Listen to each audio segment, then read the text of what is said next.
Chapter 3666. When Sun Kong heard this, he shook his head slightly and said with a bitter smile, "Brother Daoran, you really think too highly of me. My Dantian is destroyed, and my nascent soul. I'm afraid it will also be greatly damaged. Not to mention completely obliterated. Even if I lose an arm or a leg, to completely recover, not only will I need to take a nascent soul pill, but I also need to cultivate for hundreds of years to fully recover. That nascent soul pill is a legendary immortal pill.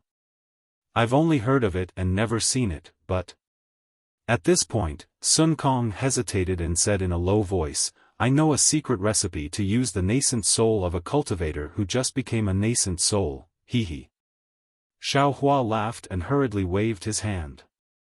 He gave Zhang Daoran a look and then said to Sun Kong, "No need to trouble brother Sun Kong, I have a medicinal pill here. Although it's not as good as the nascent soul pill that fellow Taoist mentioned, it has an excellent effect on rebuilding the Dantian. I just haven't had a chance to take it. After a while, I'll find a place to take it. Although it can't be completely recovered in a short time, it's possible to use magic power and divine sense." Brother Xiao, what medicinal pill is this?" Zhang Daoran was transmitting his voice to Sun Kong.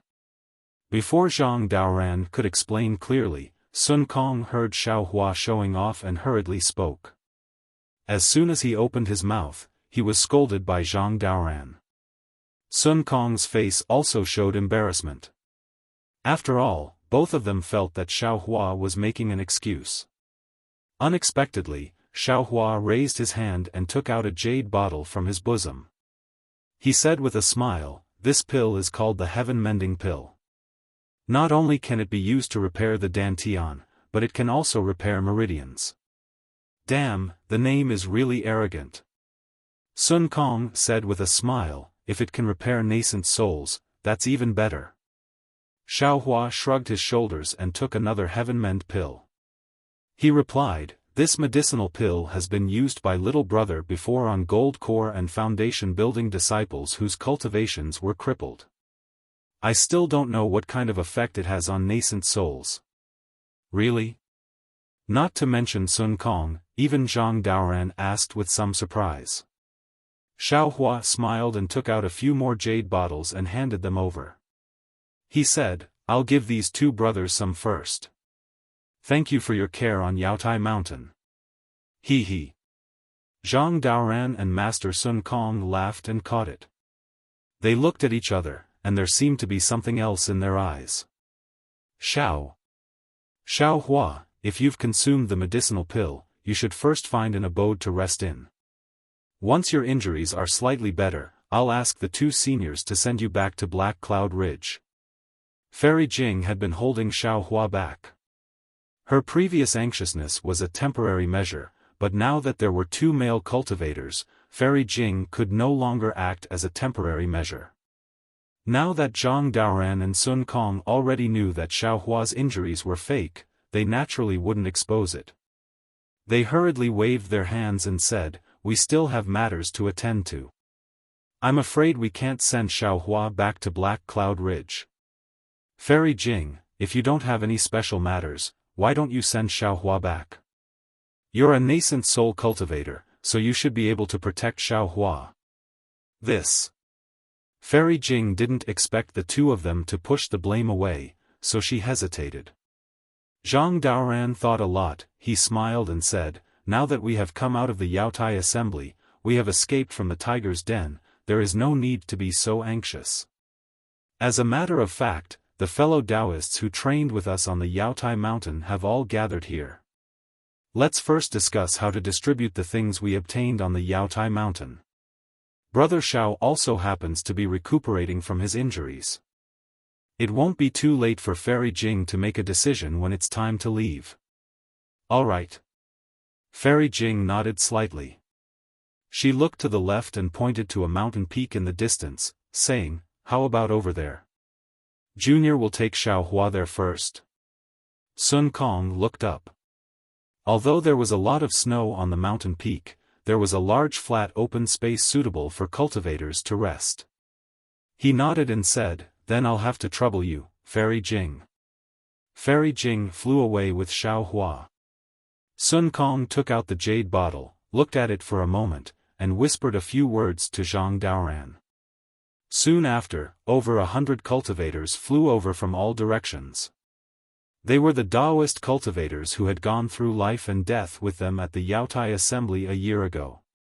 Even if Kong Hongwu was still alive, he probably couldn't believe that the Yaotai Assembly he had painstakingly created to provoke Daoist cultivators to kill each other and weaken the power of Daoist cultivators had now become an opportunity for Daoist cultivators to get closer and cultivate feelings. Although it hadn't happened before, from today onwards, more and more cultivators had tasted the sweetness and began to form groups at the Yaotai Assembly. When these cultivators saw Zhang Daoran and Sun Kong, they were still as respectful as they were at the Yaotai Assembly. After greeting them, they stood quietly on the left in an extremely orderly manner. However, while many cultivators were standing, they also looked into the distance as if they were checking Xiao Hua's movements. After less than an hour, Zhang Daoran looked around and said with a smile, "Fellow Daoists, thank you for trusting me and fellow Daoist Sun Kong, and handing over all our gains in the Yaotai meeting. We can't let you down. Now, please come with us to discuss. We'll find a time and place, and we'll distribute our gains to you." "Okay." The cultivators all smiled and said, "Seniors, you can come up with a plan. We believe in you." "That's not right." Sun Kong looked at the nearly 300 cultivators and said in confusion, "How come this old man doesn't remember there being so many people?" "Huh." Zhang Daoran flew up and said with a laugh, "Those who can come are naturally Daoist cultivators. This old man won't mind. Brother Sun Kong, you don't have to worry about it." "Okay." Sun Kong glanced at the crowd and said indifferently, "If you're sincere, this old man won't say anything. If you're half-hearted, don't blame this old man for being ruthless." After saying that, Sun Kong followed Zhang Daoran and flew to the mountain peak. Everyone was magnanimous and didn't care about Sun Kong's words. They followed the two to the mountain peak. Naturally, Xiao Hua wouldn't immediately meditate. Instead, he stood there with a smile on his face. All the cultivators flew in front of him, then landed and bowed. Every one of them had a respectful expression on their faces. Xiao Hua was very humble. After returning everyone's greetings, he said with a smile, "This Xiao has never been good at socializing. Previously, after leaving Yaotai Mountain, I wanted to leave first. However, Brother Daoran and Brother Sun Kong stopped this Xiao, saying that the idea of the trade fair was this Xiao's idea and that this Xiao must appear." This Xiao thought for a moment and didn't dare to agree. After all, this Xiao has his own matters to attend to. Moreover, these two brothers' characters and moral integrity are trustworthy. They definitely won't disappoint you. If this Xiao didn't go, it would be unnecessary. Zhang Daoran and Sun Kong glanced at each other and smiled bitterly. The two of them naturally wanted to invite Xiao Hua to participate in the trade fair. However, they didn't expect that Xiao Hua would refuse before they even opened their mouths. Apart from what Xiao Hua said earlier, there must be some other misgivings. "Brother Xiao, you're wrong," Sun Kong hurriedly said. "Since this idea was yours, you have to take responsibility until the end. Even if you don't participate, you have to at least know how the trade is done, the time and place of the trade, and even the results of the trade, right?" "That's right. We hope that Daoist Master Xiao can also participate if you have the time." The cultivators looked at Xiao Hua fervently. Xiao Hua thought for a moment and nodded. "This Xiao has some injuries and needs to heal first. How about you two discuss it with your fellow Daoists first and inform this Xiao when there's a result?" "Good." Exalted Master Sun Kong signaled Zhang Daoran with his eyes again, and he led the group of cultivators to discuss the matters of the trade. Zhang Daoran brought Xiao Hua and Fairy Jing to a secluded place. Zhang Daoran didn't avoid Fairy Jing and said with a smile, Brother Xiao, do you know how to refine pills? I do. Xiaohua nodded. Zhang Daoran's face revealed a happy expression and probed, was the heaven-mending pill refined by Brother Xiao? Yes. Xiaohua said concisely, putting Zhang Daoran's heart at ease. Good, good, good. Zhang Daoran said 3 times in a row and rubbed his hands. There are many fellow Taoists in the hidden immortal continent who can refine pills. Even this old man can only refine ordinary pills. As far as this old man knows, there isn't a single cultivator who can refine an immortal pill like the heaven-mending pill. Xiaohua smiled. He naturally understood what Zhang Daoran said. The cultivators of the hidden immortal continent had to rely on themselves to cultivate, whether it was refining pills or refining tools. However, because of limited energy, limited spiritual herbs, and limited materials, those who could truly become masters were naturally very few. Moreover, once they cultivated to foundation establishment, they had to prepare spiritual herbs for the dry separation pill and familiarize themselves with the refining method. Once they cultivated to Jindan, they had to worry about the nascent pregnancy pill. How could they be distracted by other pills?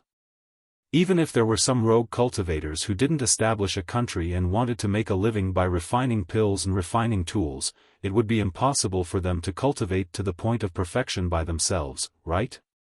Brother Daoran, if you have any errands, just say the word. Xiaohua said with a smile. Zhang Daoran waved his hand. Let's talk about it in detail later. It's not appropriate to say it now. Good. If Brother Daoran has something to do, this Xiao will definitely do his best. Xiaohua agreed. Moreover, after thinking for a moment, he waved his hand and took out a small qiankuan pouch. He handed it to Zhang Daoran and said, the pills inside are for Brother Daoran and Brother Sun Kong. You can distribute them as you see fit. Zhang Daoran took the small qiankuan pouch and scanned it with his divine sense. He opened his mouth slightly and his face was full of surprise. Xiaohua was already used to Zhang Daoran's surprise. Without waiting for Zhang Daoran to speak, he handed over a rejuvenation pill and a heaven-mending pill to Fairy Jing. He said, Fairy Jing, this Xiao has a few pills for female cultivators. They aren't considered precious, please kindly accept them. Fairy Jing pursed her lips and smiled. Generally speaking, women didn't care whether the things given by others were precious or not. What they cared about was whether others gave them things. Xiaohua didn't say what kind of pills he gave Fairy Jing. Fairy Jing's heart was immediately filled with sweetness. Fairy Jing reached out to take them and carefully put them away in the qiankuan pouch. She lowered her head and said, many thanks, fellow Taoist Xiao. No need to thank me, no need to thank me. Xiaohua blinked his eyes. Just take it as my thanks for escorting Fairy Jing. Chapter 3667. Hee, if you want me to be your bodyguard, I'm afraid these pills won't be enough. Fairy Jing replied with a chuckle. Since Xiaohua wanted to cast a long line to catch a big fish, he naturally had to act well. Fairy Jing was a necessary person. Seeing Fairy Jing agree, Xiaohua laughed and clapped his hands. Fairy Jing, you can name your price. If I have anything, I'll give it to you. Fairy Jing was overjoyed and acted like a spoiled child. Her eyes rippled with a smile. I've been thinking day and night about entering the leaving body realm. I wonder if fellow Taoist Xiao can help me. No problem. Xiaohua agreed without hesitation. Seeing Xiaohua's seriousness, Fairy Jing hurriedly waved her hand. Fellow Taoist Xiao, I'm just joking with you. No need to take it seriously. I'll be happy if fellow Taoist can give me some pointers on cultivation. I'm not joking. Xiaohua said seriously. Then, he even looked at Zhang Daoran, who was smiling beside him. Brother Daoran, we all have to face the out-of-body stage. Isn't it better to comprehend it together than to work behind closed doors? Well said, Brother Xiao. Zhang Daoran hurriedly gave a thumbs up and praised. When Brother said you weren't going to participate in the trade fair, I was worried that Brother had some misgivings and that we had some bad intentions. Now, it seems that's not the case. Since that's the case, Brother Xiao, this old man will discuss something with you. Then, Zhang Daoran transmitted a few words to Xiao Hua. The general idea was that he wanted to unite his forces with Sun Kong's and Xiao Hua's forces to develop together. Moreover, there was a faint hint of entrusting. Xiao Hua pondered for a moment and nodded. This matter is of great importance. I'm afraid it's not something that can be explained in a few words.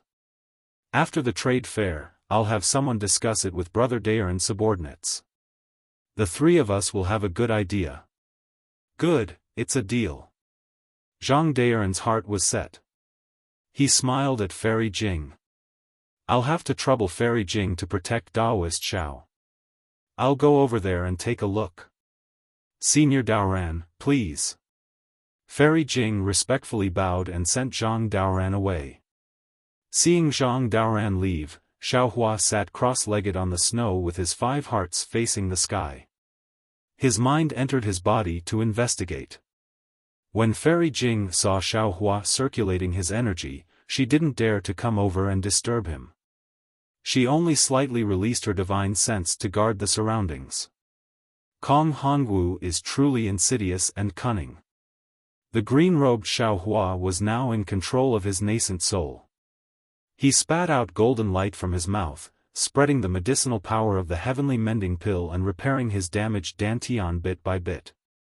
When he saw the Jade Archive Xiao Hua enter, he gnashed his teeth and said, "Your methods are also vicious. Our corporeal bodies have been tempered, and our meridians are incomparable to those of ordinary cultivators. That so-called nascent soul annihilation art can penetrate the corporeal body and directly attack the dantian, and even destroy the nascent soul. If I hadn't gone out with my nascent soul, I'm afraid I would have been killed by him. Once bitten, twice shy."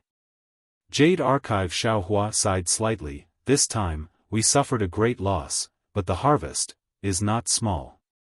In the end, nearly 100 nascent souls of the demon purification pot were taken away by the fiend Saber. I'm afraid he won't be able to take away many of them. Upon hearing the harvest, the green-robed Xiao Hua was immensely proud of himself. He smiled and said, "Right now, you and I have a lot of empty nascent souls. I want to wear one. Look at one and throw another one to the side." Empty nascent souls? Jade Archive Xiao Hua frowned. Aren't the nascent souls that we seized from the whirlpool in the demon refining gourd all intact? The green-robed Xiao Hua shook his head and said, "The nascent souls are all intact, but a lot of them have already been destroyed. The huge whirlpool outside the demon refining gourd is used to destroy the nascent souls and nascent souls. The longer they stay inside, the thinner their nascent souls will be. If I didn't have the Kunlun mirror and the spiritual fire, I would have already been powerless to protect myself. How could I save Daoist Jingting? Oh, this is troublesome." Jade Archive Xiao Hua frowned. I still wanted to save these nascent soul cultivators and let them cultivate scattered nascent souls. The Immortal Palace is also strange. Why do they have so many nascent souls? The green-robed Xiao Hua was quite puzzled. Jade Archive Xiao Hua shrugged. I'm afraid you'll have to ask that immortal envoy and Kong Hongwu. Unfortunately, Kong Hongwu was killed by the demonic saber, and even his nascent soul didn't escape. There's simply no way to interrogate him. Right, Do Shanjun's spiritual sense controlling cloud pupil has a secret technique to control nascent souls using spiritual sense. The green-robed Xiao Hua suggested again, although this secret technique is really sinister, it's suitable for these nascent souls whose nascent souls have yet to reach perfection. It's better than letting their nascent souls dissipate in a muddle, right? Moreover, fellow Daoist is proficient in nascent soul branding and nascent soul splitting techniques. In addition, your spiritual sense has been tempered to such a terrifying level in the rockfall matrix. This nascent soul is simply tailor-made for fellow Taoist. That's not all. A voice faintly resounded in the void like heavenly thunder. Jade Archive Xiaohua raised his head in surprise. Soul Cultivator fellow Taoist has also made progress? That's right, fellow Taoist, please come in for a chat. Soul Cultivator Xiaohua said with a smile. Jade Archive Xiaohua's figure flashed, and disappeared into the mysterious dark clouds. After a moment, he returned to his dantian with a smile. Soul Cultivator Xiaohua had already comprehended several soul cultivation techniques. Among them, there was a technique to repair the nascent soul, or rather, a beginner technique to repair the soul. Isn't this what Xiaohua needs the most right now? Great! Green-robed Xiaohua urged his invisible nascent soul to clap his hands and laugh. It's really like someone giving you a pillow when you're sleepy. Now that everything is ready, I don't even need the east wind anymore. Indeed. Xiaohua nodded. However, I seized 12 nascent souls from the swirl in the demon purification pot, and 11 were seized by fellow Taoist in green robe. Including the 117 nascent souls that fellow Taoist in green robe sent into the lost realm of Kunlun when he was refining the Kunlun mirror in the swirl, we have over 140 nascent souls that are still missing. It will take a lot of time and energy to repair the nascent souls of these nascent souls without using the secret technique of telepathic thoughts. Don't be a hypocrite. The green-robed Xiaohua sneered. Who knows what kind of character these nascent soul cultivators have? If you don't use your secret technique, how are you going to control them? Don't be a snake-warming farmer. I will naturally consider this. Xiaohua smiled. You don't have to worry, fellow Taoist green robe. That's good. The green-robed Xiaohua didn't speak anymore. In fact, after this Yaotai meeting, it's obvious where our shortcomings are. Jade Archive Xiaohua said, I need a more powerful spiritual weapon, or even a spiritual treasure. The green-robed Xiaohua curled his lips. He knew that his problem had come, so he only responded lazily. The soul-punishing vital light needs to be refined again. The previous 2 nascent soul sword spirits were already difficult to kill a 5th-stage essence chi cultivator. Moreover, the previous soul-punishing vital light mainly had a yin-type sword spirit, which was too soft. Many cultivators' defensive magic treasures couldn't be pierced through. This time, I obtained Taoist wood as fire gourd. I can refine it into the soul-punishing vital light. There's also that spatial monster's thigh. The green-robed Xiaohua saw that he couldn't refuse, so he blinked his eyes and said, the tip of that thigh can pierce through the void. It's very sharp. There's no harm in refining it into the soul-punishing vital light. You only need to use the tip. Xiaohua knew that the green-robed Xiaohua's words were very reasonable. He thought for a moment and said, I feel that there are other uses for other places. Good. The green-robed Xiaohua clapped his hands. Just this little bit is enough. There's also, the soaring dragon shears. Xiaohua said again. Previously, I felt that this thing was only half a piece, so I didn't want to refine it. I wanted to wait until I gathered all the pieces. Unfortunately, even the last piece of the Kunlun mirror has been found, but this thing has no clues at all. Taoist green-robed, please refine it while you're at it. While I'm at it? The green-robed Xiaohua smiled bitterly. Does Taoist know how difficult it was for I to refine the Kunlun mirror? To tell the truth, if it wasn't a matter of life and death, I wouldn't have been able to refine it easily. Xiaohua of course instantly said, that's why Taoist is several times more powerful than I. I can only trouble Taoist for this matter. I heard Taoist Confucian Taoist drop a book bag, saying something about a hands-off shopkeeper. Taoist, isn't he talking about you? The green-robed Xiaohua said somewhat eccentrically. Huh. Confucian Taoist Xiaohua's voice uncontrollably sounded above his head. He then hurriedly explained, Taoist, Taoist, Taoist, Taoist, this isn't what I said, it's what the green-robed Xiaohua said himself. He, no matter, no matter. Fellow Taoists are all improving, I am also very happy. Xiaohua said with a smile. He then handed over the sword gourd, fire gourd, and soaring dragon shears to the green-robed Xiaohua, waiting for him to refine it after he repaired his dantian. Give it to me. The green-robed Xiaohua stretched out his hand. Without Taoist's blood essence, I can't refine it. Sigh. Xiaohua sighed and waved his hand. Taoist should first repair your dantian, and slowly nourish the two magic treasures. It's really not easy for I to take out my blood essence now. Let's wait a bit. That bastard Mo Ling has seriously injured us. The green-robed Xiaohua was silent. After a while, he advised in a low voice, Taoist, Mo Ling is an outsider after all, you can't trust him. That demonic technique is also a technique of the demonic realm. You and I are humans, it's fine if we don't cultivate it. Xiaohua smiled bitterly. Maybe before, but now I have been forced to do something beyond my ability. If I don't cultivate the demonic technique, I can't control the demonic saber. If I don't control the demonic saber, I'll always be in danger of being controlled by the demonic saber. Taoist, what do you think we should do?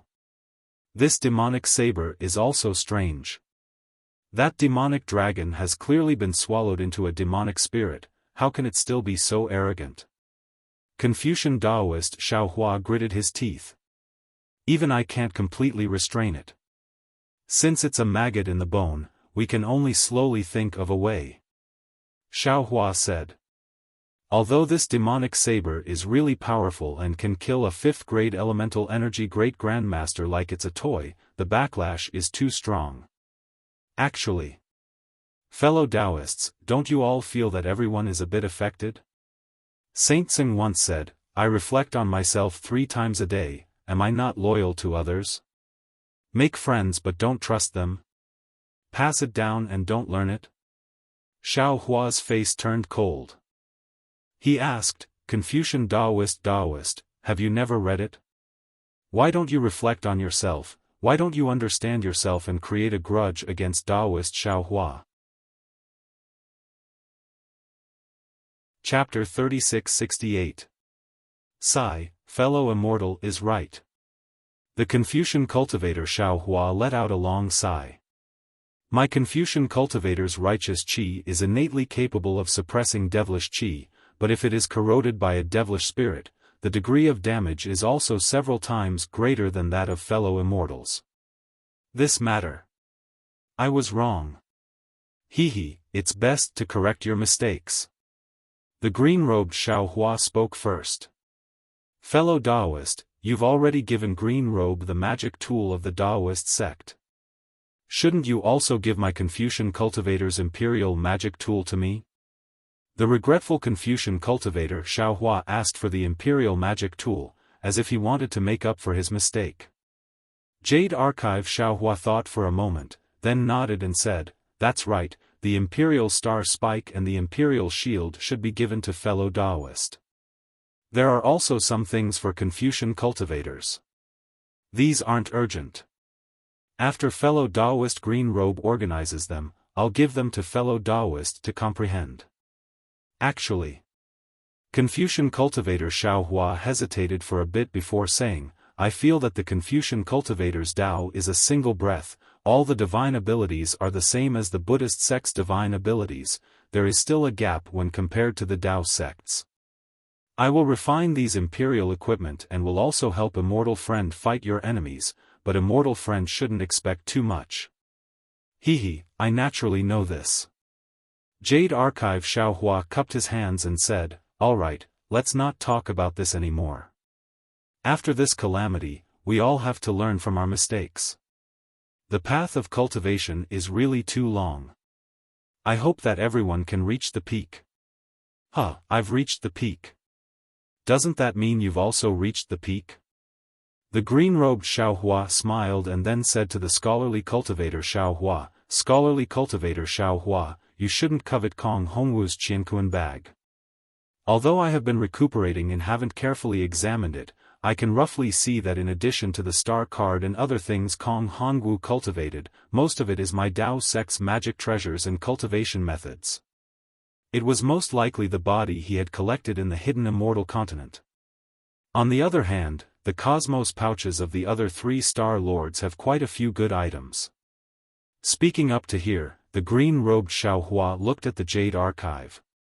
Xiaohua said, "That's right, fellow Daoist Jade Archive, within Kong Hongwu's Qianquan pouch, there are indeed a few good items from my Dao sect. There are even many secret techniques. There is a jade box with a lot of runes on it.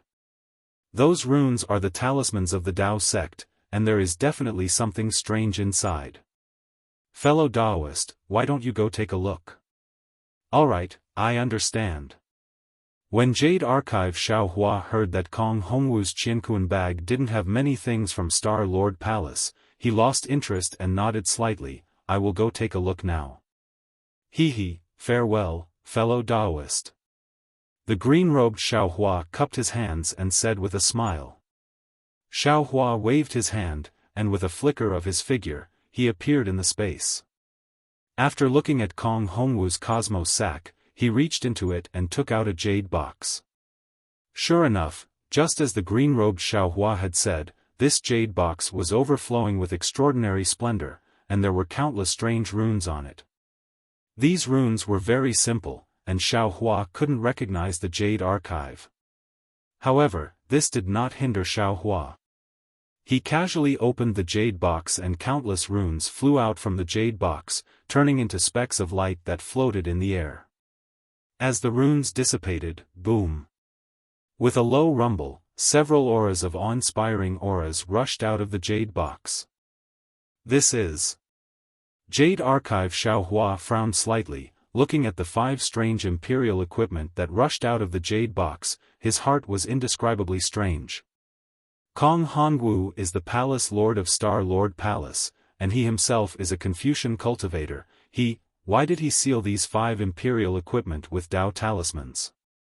While thinking, Jade Archive Xiaohua waved his hand, and one of the imperial equipment that was faintly connected flew out and landed in his hand. This was a fist-sized ochre imperial equipment, and when it landed in his hand, it gave off a warm feeling.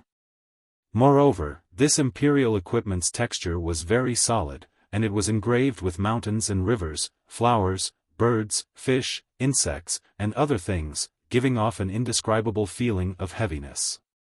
Looking at the Jade Archive, Xiaohua didn't know what to do, so he took out another one. After a while, Jade Archive Xiaohua looked at the 5 imperial equipment. These 5 imperial equipment were obviously a set. It was just that the shapes were different, and the shapes were also strange. Some were like worms, some were like eagles, and some were like bears, and so on. These 5 imperial equipment. I'm afraid they're not simple. Jade Archive Xiaohua sneered. The Star Lords of Star Lord Palace are all criminals of the Immortal Palace, and Kong Hongwu himself probably isn't that strong. He racked his brains to collect these imperial equipment to curry favor with the people of the Immortal Palace, and perhaps it's that so-called immortal emissary. No matter who he wants to show filial piety to, these things have fallen into Ai's hands, and I'm afraid they'll never see the light of day again. Immediately, Jade Archive Xiaohua threw these imperial equipment back into the jade box, casually throwing them into the pile of imperial equipment and magic treasures, and then his figure swayed, entering the inside of the space. After a long time, Xiaohua opened his eyes, and the first thing he saw was Fairy Jing's concerned gaze. Although Fairy Jing wasn't close to Xiaohua, her eyes were overflowing with emotions as she watched Xiaohua's movements without blinking, fearing that Xiaohua would have any abnormalities. When Xiaohua suddenly opened his eyes, Fairy Jing was rather surprised. She didn't have time to move her eyes away, and their eyes met. Seeing the concern in Fairy Jing's eyes, Xiaohua sighed in his heart, and he had an impulse to tell her the reason for this matter, or simply let her go back, and he would leave alone to see what Taoist Yuan Qing was plotting. But after thinking about it for a moment, he realized that aside from Fairy Jing, he really couldn't find a suitable cultivator to follow him. If he left, there would be a huge flaw. So, Xiaohua stood up and smiled at Fairy Jing, who was hastily avoiding his gaze, and said, "Fairy Jing, I have something to tell you." "Fellow Taoist Xiao, please speak." Fairy Jing was clearly somewhat absent-minded. "If one day you discover that this Xiao is deceiving you about something, please don't blame this Xiao. This Xiao has his own difficulties." In fact, these words were quite obvious. If it was under normal circumstances, with Fairy Jing's pure heart, she would definitely be able to hear it. Unfortunately, this woman was currently a part of the situation, so how could she distinguish it? She hesitated for a moment, and then a trace of sadness appeared between her brows, as if she was thinking of something else. Xiaohua's heart thumped. Just as he was about to explain, he heard Zhang Daren's loud laughter again. "Brother Xiao, I didn't disturb you, did I? If you've already rested, please come over like this. We've already arranged everything. Fairy Jing, don't think too much." Xiaohua could only comfort her like this, and urged his figure to fly over. Of course, flying techniques were the most ordinary, and his speed was also extremely slow. "Oh? Fellow Taoist Xiao has already recovered?" Master Sun Kong blinked his eyes at Xiaohua, and said loudly. Xiaohua smiled slightly. He naturally knew that Master Sun Kong, in order to cater to his plan, had promoted him quite a bit. Presumably, his heroic deeds in the Rockfall Matrix had also been exaggerated by him. Sure enough, when Master Sun Kong accompanied Xiaohua in front of everyone, all the cultivators respectfully bowed and said in unison, "Greetings, Taoist Xiao." "Fellow Taoists." Xiaohua hurriedly returned the greeting, and with a wave of his hand, everyone felt a flash of Xiaohua's profound magic power, and the respect in their eyes became even more intense. "Brother Xiao, this is the constitution that we've discussed. If you have time, take a look." Zhang Daoran took out a jade eye from his bosom, and handed it over to Xiaohua. "The time is set to be 3 years later. Moreover, all the things that we've obtained in the Jade Pavilion conference this time, except for the 2 treasures, will be recorded in it to show fairness." "Good." Xiaohua nodded. "We Dao sect cultivators don't have a good reputation in the hidden immortal continent. First, it's because Confucian cultivators exaggerate, and second, it's because our Dao sect's cultivation method is different from Confucian cultivators and Buddhist sections. We have a great need for spirit pills, spirit herbs, and cultivation methods. Sometimes, we have no choice but to do some things that corrupt our conscience. These things are admittedly done secretly, but there will always be a time when it's exposed. There's an old saying, the heavens are watching what people do. This Xiao doesn't dare to ask you fellow Taoists for anything. I only ask you fellow Taoists to think about your own conscience when you do things, and think about the heavens above your head. Brother Daoran and Brother Sun Kong have done extremely well.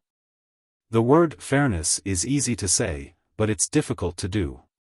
The 2 fellow Taoists actually put this word in front of your head. Presumably, all of you fellow Taoists are convinced in your heart. Leaving the treasures you've obtained with other fellow Taoists is also a relief. If this Xiao has the opportunity 3 years later, I'll definitely go and participate in the conference at that time." Once Xiaohua's words came out, the several hundred cultivators had different expressions on their faces. Some looked pensive, some looked disapproving, and even some looked disdainful. Xiaohua naturally didn't feel that his words could change everything. He already felt pretty good that he was able to seize this opportunity to speak his mind. Immediately after, Xiaohua waved his hand again, and several hundred jade eyes fell down like rain. 1 or 2 fell in front of each cultivator's eyes. "Oh! The crowd of cultivators looked at the jade eyes with puzzlement. They didn't know whether they should take it or not. Xiaohua cupped his hands and said, "Fellow Taoists, this Xiao has a matter to ask of you. Inside these jade eyes are low-level mental cultivation methods from foundation establishment to enlightened realm. There are also some mental cultivation methods that are different from the current cultivation methods. This Xiao hopes that you fellow Taoists can take these jade eyes back, or pass them on to your own disciples, or gift them to the later generations of Taoist disciples. Of course, if you fellow Taoists can copy them and gift them to Confucian disciples with potential, this Xiao will be even more grateful." "Ha ha ha, that's easy." When Master Sun Kong heard this, he flicked his big sleeve and took the jade eyes in front of him. He said with a smile, "This old man will let the disciples make 10,000 copies and pass them on to other low-level disciples. He, I also have no problem."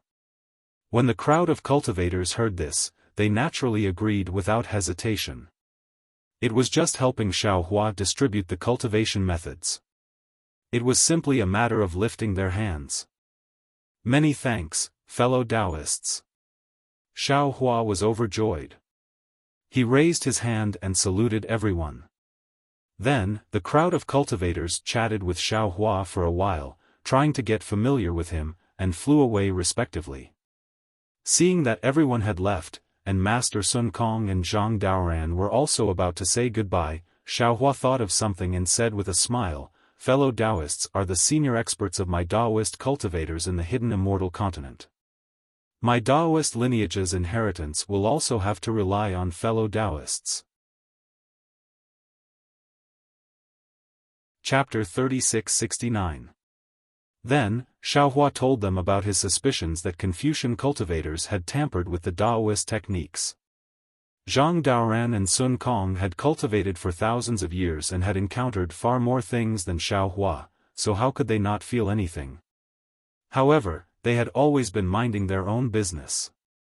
They were already very happy that they had obtained the correct techniques, so how could they care about others? Now that Xiaohua mentioned it, he even took out a lot of cultivation methods to ask them to teach their disciples. Of course, they all agreed. Finally, before the two left, Xiaohua specially asked them to help him find children with good aptitudes, and there was no limit to the number, the more the better. Sun Kong and Zhang Daoran knew that Xiaohua wanted to teach disciples, so they wanted to remind him, but when they thought about how high Xiaohua's cultivation was, how could he not know the pros and cons? They didn't mention it and cupped their hands to bid farewell to Xiaohua. Fairy Jing naturally stayed by Xiaohua's side. She looked at Xiaohua's actions with a dumbfounded expression. These were things she had never thought about before. In her heart, as long as she could cultivate to nascent soul, then late nascent soul, it would be her life's greatest goal. She didn't dare to hope for out-of-body cultivators, so her agreement with Xiaohua was just a joke. After everyone had left, Fairy Jing said in a low voice, "Xiaohua, what are you doing all this for? Are you trying to revitalize the Taoist sect? Are you trying to develop your own power? Is it because your power isn't enough, so you don't want to become sworn brothers with Sun Kong and Zhang Daoran?" Speaking of sworn brothers, Fairy Jing couldn't help but think of Xiaohua's famous words, and her face flushed. If you're talking about revitalizing the Taoist sect, this Xiao's power isn't enough. Xiaohua said with a smile, then just think of it as developing my own power. Although this Xiao's cultivation is good, I don't have many disciples under me, and many of them are good and bad. So it's like that.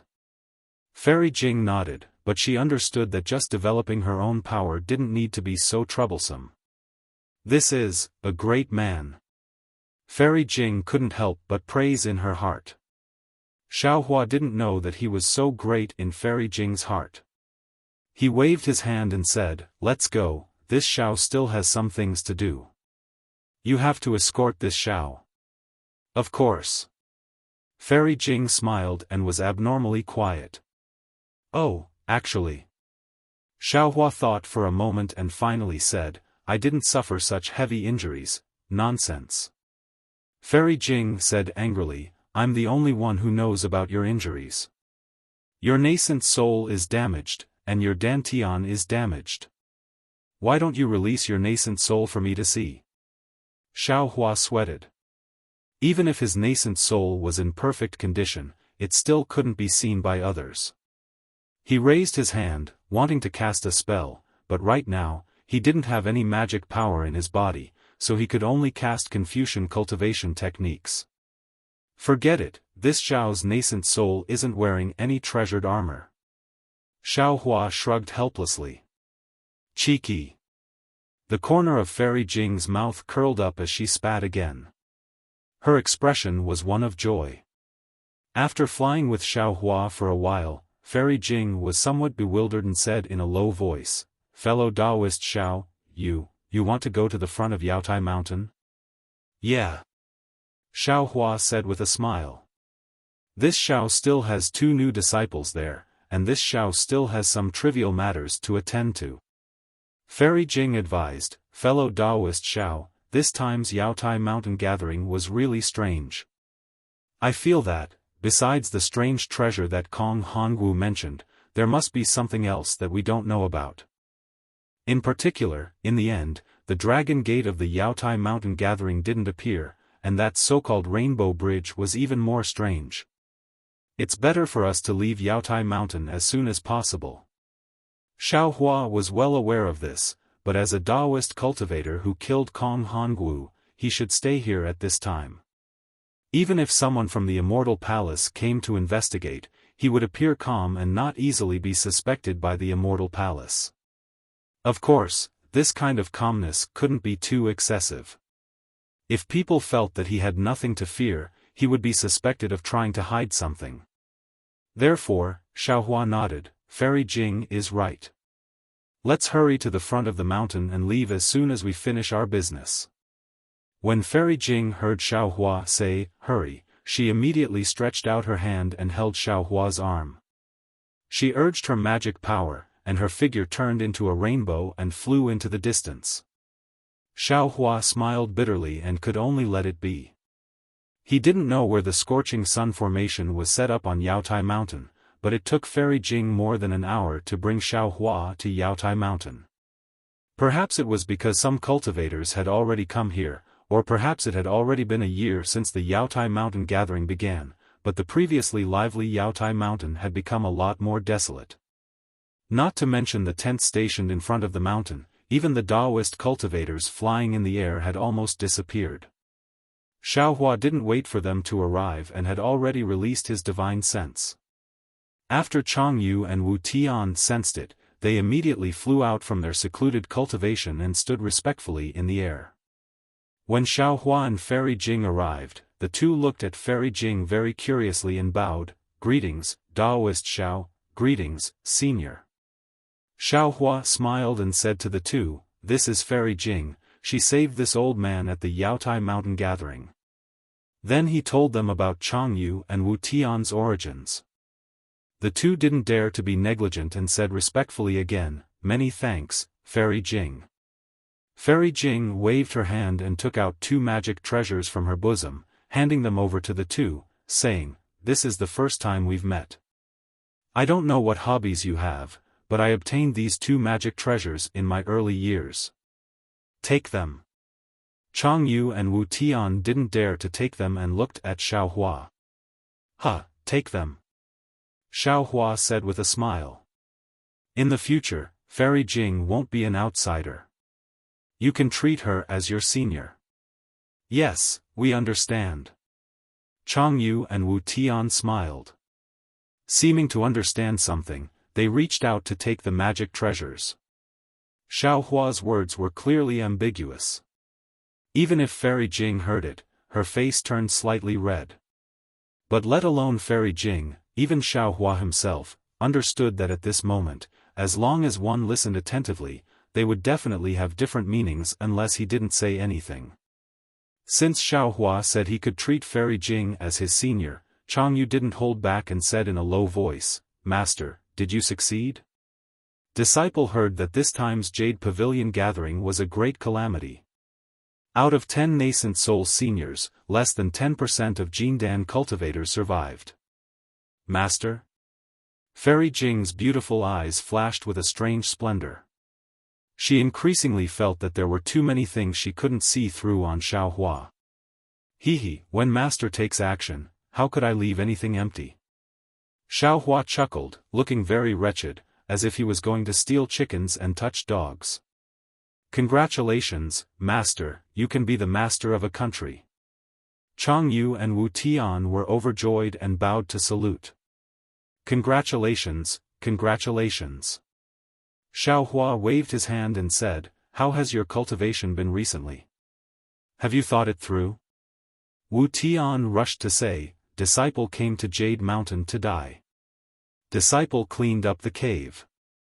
As long as Master comes out, Disciple will follow Master to Black Wind Ridge. Chang Yu also smiled and said, Master's cultivation method, Disciple's cultivation is very smooth. Moreover, Disciple also saw junior brother's progress. There's no deviation.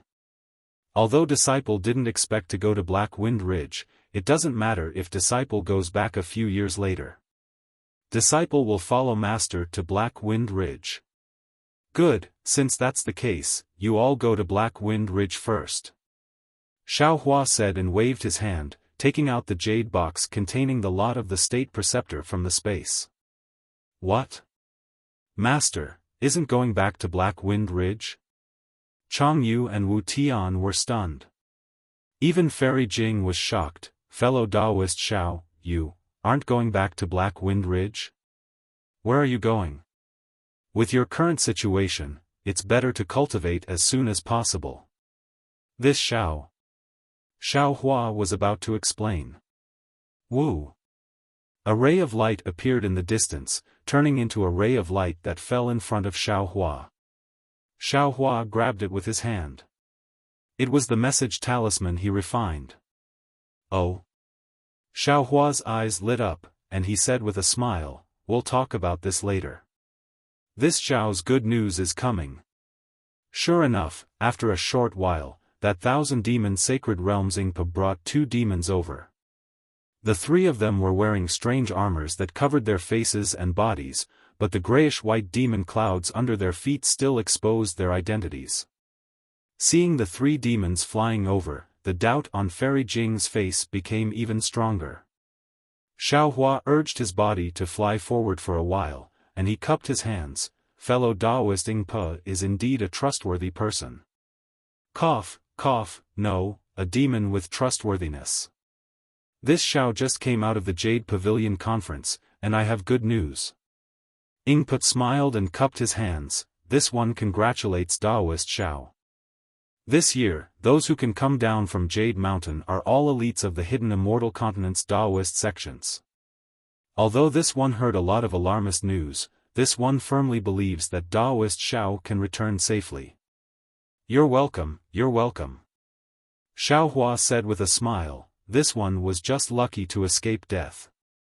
Fellow Daoist must have noticed that this one is already injured. Therefore, this one is far from being the elite that fellow Daoist thinks. Ingpa waved his hand, this one doesn't care if you are an elite of the Daoist sects or not. What this one cares about is Daoist Zhao's trustworthiness. Then, he took out 2 Qiankuan bags from his waist. The 2 demons behind him also hurriedly took out 4 Qiankuan bags and handed them to Xiaohua together. Ingpa didn't do anything special. The 2 demons behind him slightly flew forward a few steps and sandwiched Xiaohua in the middle, as if they were afraid that Xiaohua would escape. Seeing this, Ingpa said with a bitter smile, Daoist Xiao, please don't blame them. This one's clansmen have suffered too many losses in front of the human race. There are too many tricks that they can't think of. Even if this one took out Daoist Zhao's vitality stones, the clansmen wouldn't dare to believe it too much. And this old man can understand. Xiaohua nodded and didn't think it was strange. He waved his hand and took out several small Qiankuan bags and handed them to Ingpa and the 2 demons, saying, you guys take the vitality stones first. This one will look at the things inside. Ingpa didn't take the small Qianquan bags, but said a few strange words indifferently. The two demons hurriedly took the small Qianquan bags and looked at each other, then flew back behind Ingpa. Okay, this time, thank you fellow Daoist. Xiaohua took out a jade-eye bag and handed it to Ingpa, saying, next time, if fellow Daoist has something, you can send it to the place recorded on the jade-eye bag. This one's imprint is inside, it's also recorded who you give it to. They will pay fellow Daoist enough vitality stones. Chapter 3670.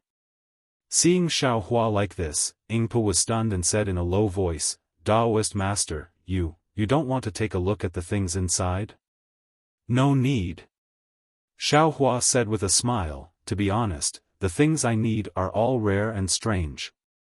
Daoist friend might not have the things inside. However, if I only want my own things, then wouldn't you be wasting your time on the other things? Rather than letting Daoist friend run around for nothing, I might as well take them all. Hearing this, Ingpa was silent for a moment and stretched out his hand. Those were obviously demon claws covered in light brown fur. Xiaohua smiled and stretched out his hand to shake Ingpa's hand. The brown fur on Ingpa's hand was very sharp and prickly. However, Xiaohua looked straight at Ingpa's face that was hidden in the armor and didn't care at all. Daoist friend is the first trustworthy person I met in the hidden immortal continent. Ingpa looked into Xiaohua's eyes and said in a low voice, if the first transaction was for profit, then the future transactions with Daoist master will also be for profit. Huh. Xiaohua originally thought that Ingpa's second sentence would have a twist, but who knew that Ingpa would be so straightforward? Xiaohua couldn't help but laugh. Daoist master, please don't laugh. For the survival of my clan, profit is the most important thing. Of course, other than profit, I will do my best, and even use the power of my entire clan, to serve Daoist Master Xiao. Ingpa said immediately. After speaking, Ingpa let go of his hand and Xiaohua also withdrew his hand with a smile. Xiaohua naturally didn't think that what Ingpa said was the same as what Ao Zhantian and the others said, so he said with a smile, to be able to obtain Daoist friend's trust, I am also honored. However, I don't know if the primeval stones I took out are enough. If not, how much more do you need? I will make up for it. Ingpa asked the two demons several times in a low voice and then said with a smile, Daoist master has more than enough. My clan is very satisfied. If Daoist doesn't have anything else, I will take my leave. I will find the things and send them to the place Daoist master wants. After sending Ingpa off, Fairy Jing brought Chang Yu and Wu Tianfei over and said with a smile, Daoist master Xiao has friends all over the world. Even the demons of the Thousand Demons Sacred Realm are old acquaintances. Not at all, not at all. Xiaohua waved his hand, it's just that we met during the negotiation. Fellow Daoist Xiao, the items in the Thousand Demons Sacred Realm are indeed suitable for Daoist cultivators, but most of them are harmful to the physical body. Fairy Jing reminded him with concern. Fellow Daoist, you must be extremely careful when using them. Yes, thank you for your reminder. Xiaohua naturally knew that Fairy Jing had good intentions and agreed with a smile. Fairy Jing then asked, also, fellow Xiao, where are you going instead of returning to the Black Wind Ridge to cultivate? Hee, Fairy, don't be anxious. Come with me to watch a good show, and then I'll tell you. Xiaohua giggled. He waved his hand and brought Fairy Jing, Chang Yu, and the others to where the alliance was. Not to mention Fairy Jing, even Chang Yu and Wu Tian were confused. They didn't know what Xiaohua meant. However, when they saw Xue Ping hurriedly flying out of the barracks before Xiaohua landed, Chang Yu and Wu Tian thought of something. Senior. Xue Ping's face was filled with ecstasy. He bowed and greeted, Junior congratulates Senior on leaving the Jadestage gathering unscathed. Yes.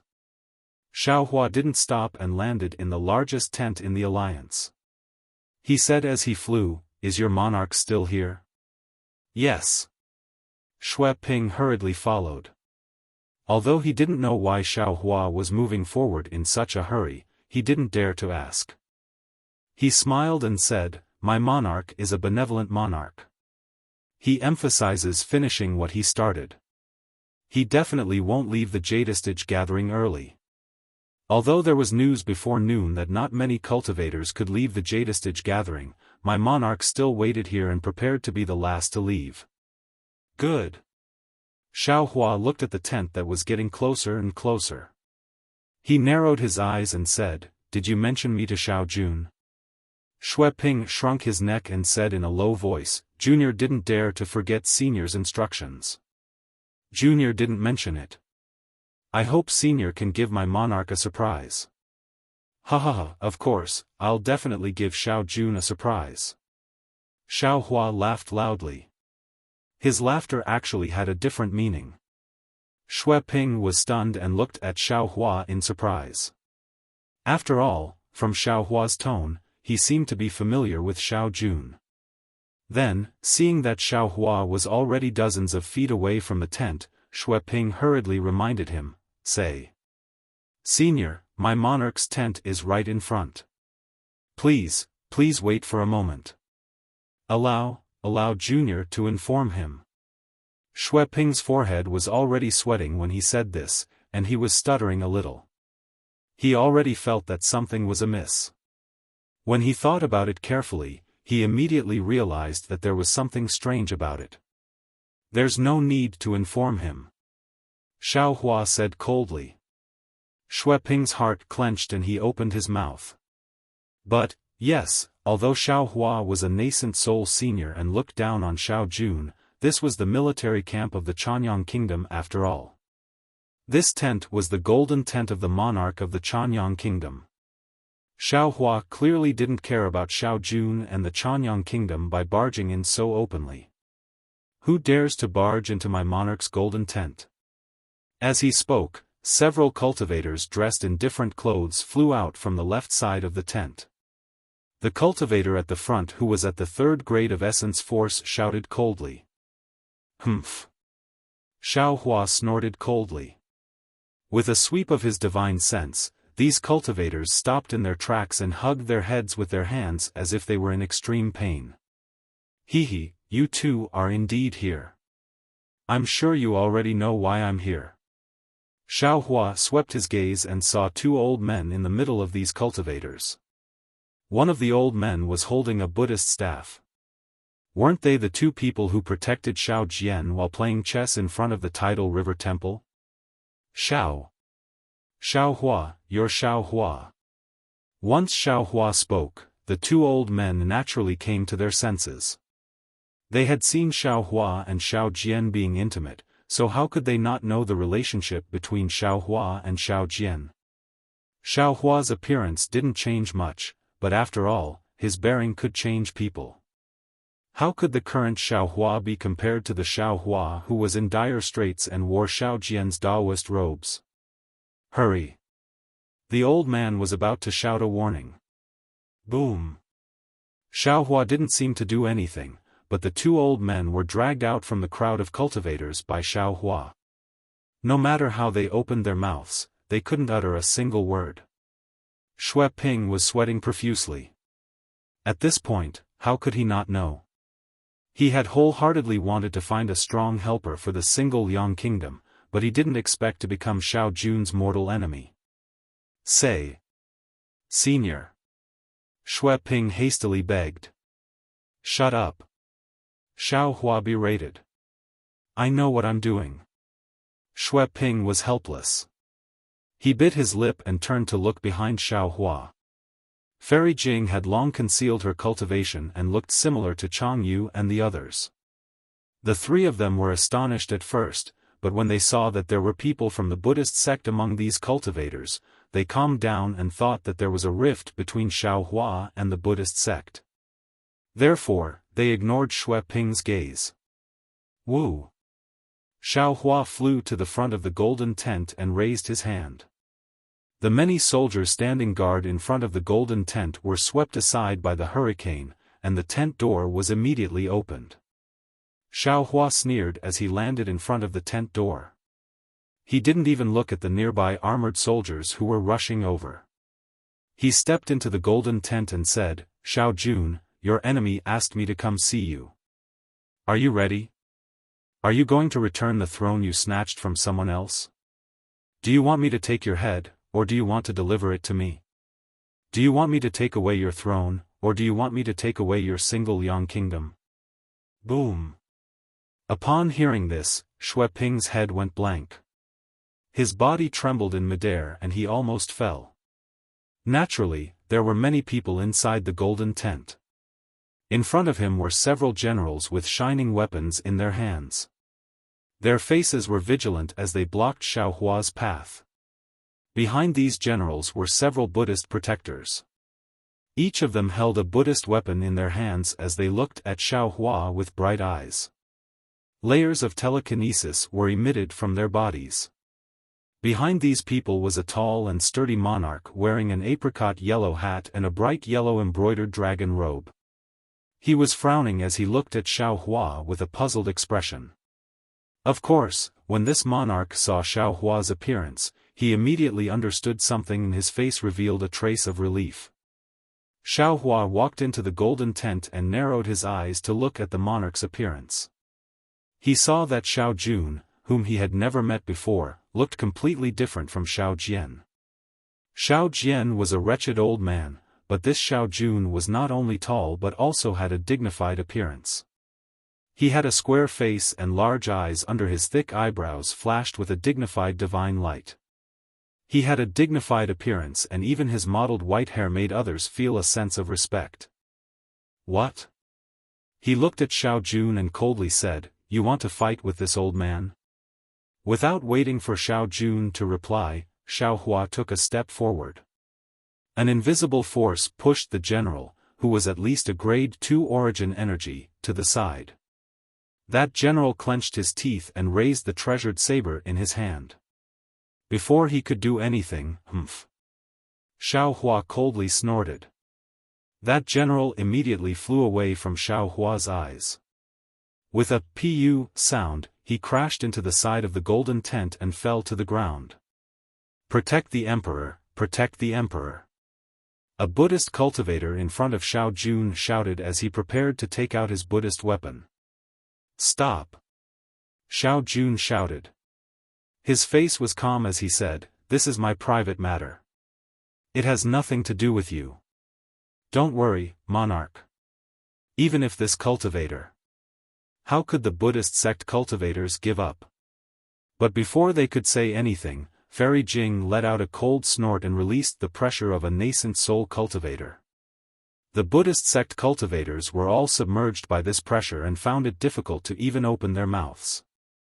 Fortunately, Fairy Jing only revealed a bit of her power and immediately withdrew her pressure. The cultivators in the tent were all shocked. That's right, a nascent soul cultivator who came out of the Jade Pavilion conference should have just experienced a life and death situation. How could these people compare to her? Chapter 3671. All of you, retreat. Xiao Jun remained calm. Although his face was pale, he could still stand there and barely resist the power of a nascent soul cultivator. "My lord." All the cultivators and generals said in unison, "We would rather die in front of my lord than retreat." "Retreat." Xiao Jun waved his hand and said, "This is my family's matter, not the country's. You all are not allowed to interfere." This. The cultivators looked at each other and replied in unison, "Yes." However, they all retreated to the edge of the golden tent and didn't leave. AI. Seeing the reaction of the cultivators and soldiers, Xiao Jun sighed. He looked at Xiao Hua and bowed. "Junior Xiao Jun greets Senior Xiao." Xiao Hua nodded and didn't return the greeting. He walked in front of Xiao Jun and said, "You're enjoying being the monarch. Isn't it time to return it to Xiao Jian?" Xiao Jun didn't find it strange at all. He took a deep breath and looked at Xue Ping behind Xiao Hua and the two Buddhist disciples behind the tent. He said, "Actually, when I heard that Xiao Jian was protected by a Taoist expert and Xue Ping said so, I knew that sooner or later, Senior would find me, two state teachers." Xiao Hua sneered. That day, I thought it was strange how two Buddhist disciples with second-grade essence power could become the state teachers of the single Liang kingdom. It seems like it was just a fake edict. Xiao Jun ignored Xiao Hua's mockery. He looked at the people around him, then looked at the falling snow outside the tent. He faintly said, "Junior's throne was originally seized from Brother Wang's hands. Junior has always felt guilty. Even though I poured my heart and soul into state affairs, I still couldn't remove it. Since Brother Wang wants to take back the throne today, then Junior will return it to Brother Wang. Senior, please tell Brother Wang that I hope he will treat his people well after taking over the throne." At this moment, a gust of wind blew from behind Xiao Jun. An old woman in plain clothes rushed out from behind the golden screen. Her hair was white, and her face was covered by a silk handkerchief, so her appearance couldn't be seen clearly. However, as soon as the old woman came out, she immediately stood in front of Xiao Jun facing Xiao Hua's might. She was not afraid at all. She only coldly said, "Who said my husband's throne was stolen?" Others might not be able to recognize Xiao Jian's true face, but how could this servant not know Xiao Jian's background? Xiao Jian is a selfish person who seeks nothing but profit, and is addicted to gambling. How can Senior believe the words of such a person? If Senior insists on listening to only one side of the story, if you agree that you are doing the Tao of Heaven, that you are replacing the people of the single Liang kingdom to choose the king, and that you want to take my husband's life, then I am willing to let my husband die. I hope this servant's death can give Xiao Jian an explanation and allow Senior to calm down for a moment. Gigi. Xiao Jun reached out to pull the old woman away and said in a low voice, "This has nothing to do with you. This is a grudge between Xiao Jian and me. Don't get involved." How can this servant not get involved? The old woman named Gigi clearly knew that today's matter would not have a good ending. She said somewhat agitatedly, "As early as 40 years ago, you said that this was a matter between you and Xiao Jian, and you didn't want this servant to get involved. And the result? You were deceived by Xiao Jian, and for the so-called family affection, you abandoned this servant. This servant tearfully obeyed royal father's order to marry Xiao Jian, making him the king of the single Liang kingdom. After that, Xiao Jian didn't care about the court, and for the sake of cockfighting, he neglected the country's affairs and even lost several border cities to other countries. This servant came to you to discuss it, but you said that this was a matter between men, and you didn't want this servant to get involved. After that, this servant chased Xiao Jian off the throne and wanted to imprison him. You said that this was a matter of the country, and you didn't want this servant to get involved. Not only did you let Xiao Jian go, you even sent experts to protect him. Look, what did your kindness get in return? It was Xiao Jian's revenge. Xiao Jian repaid kindness with enmity. This monarch can't ask about other people's matters. This monarch only wants to have a clear conscience." Xiao Jun reached out to hold Gigi's hand and said warmly, "Moreover, Xiao Jian is this monarch's brother, and your husband. This monarch can't let you and I carry infamy. Since today's grudge has come to an end, you don't need to think about other things. All of this was done by this monarch, and it has nothing to do with you." Finished speaking, Xiao Jun looked at Xiao Hua and said, "Senior Xiao, you and I have the same surname. This junior doesn't dare to climb up to the same sect. I ask Senior to be lenient and just take this junior's life. Gigi is Xiao Jian's original wife, and I presume that he didn't ask Senior to take Gigi's life, right?" Xiao Jian didn't mention this. Xiao Hua lightly nodded. "In the heavens, we are willing to be lovebirds, and on earth, we are willing to be intertwined branches. Even if this servant dies, this servant wants to be a mandarin duck with the same name as my husband. Gigi said affectionately, in this life, this servant will only recognize Xiao Jun as my husband. Xiao Jian is nothing more than a treacherous rascal. Facing these two people who were unafraid of death, Xiao Hua was a bit embarrassed. He knew of Xiao Jian's selfishness and his addiction to gambling. However, he didn't expect that Xiao Jian, Xiao Jun, and Gigi had such a deep relationship. Moreover, Xiao Jian's position of monarch was taken away by Xiao Jun, but this position was originally passed down by Gigi's father. If Gigi took it away, it could be considered as returning it to its rightful owner. Especially if it was as Gigi said, Xiao Jian wasn't a qualified monarch, and Xiao Jun was the wise monarch that Xue Ping spoke of. How could Xiao Hua give the position of monarch to Xiao Jian? Daoist Xiao. At this moment, the others didn't dare to speak. Fairy Jing, who was behind him, opened her mouth and said, "This servant can't discern the words of others, but this woman's words, this servant can tell that they come from the bottom of her heart. Has Daoist Xiao been bewitched by others? This servant hopes that Daoist Xiao can be a bit more lenient and carefully investigate before speaking again." Xiao Hua nodded and said, "It seems that this matter is far from as simple as this Xiao thought. This Xiao might even be wrong. All of you can leave." Fairy Jing said indifferently, "If Daoist Xiao wants to make a move, it's useless for all of you to stay here. All of you can leave." Xiao Jun waved his hand and said, "Senior Xiao is here for a family matter. It has nothing to do with all of you." However, the soldiers and cultivators were still somewhat unwilling. "Quickly leave." Gigi said coldly, "This old woman is going to talk about some family scandals. Do you all want to listen?" "Yes, yes." Gigi's words were still the most effective. Everyone hurriedly bowed and quietly retreated to the sides. Looking at the peaceful tent, Xiao Jun pulled Gigi's hand and walked down from the seat of honor. He bowed and said, "Senior, please take a seat." Xiao Hua didn't hold back. He walked to the back of the jade table and sat down. He said to Chang Yu and Wu Tian, "The two of you can leave. I'll talk to Xiao Jun." "Yes, master." Chang Yu and Wu Tian hurriedly left the tent.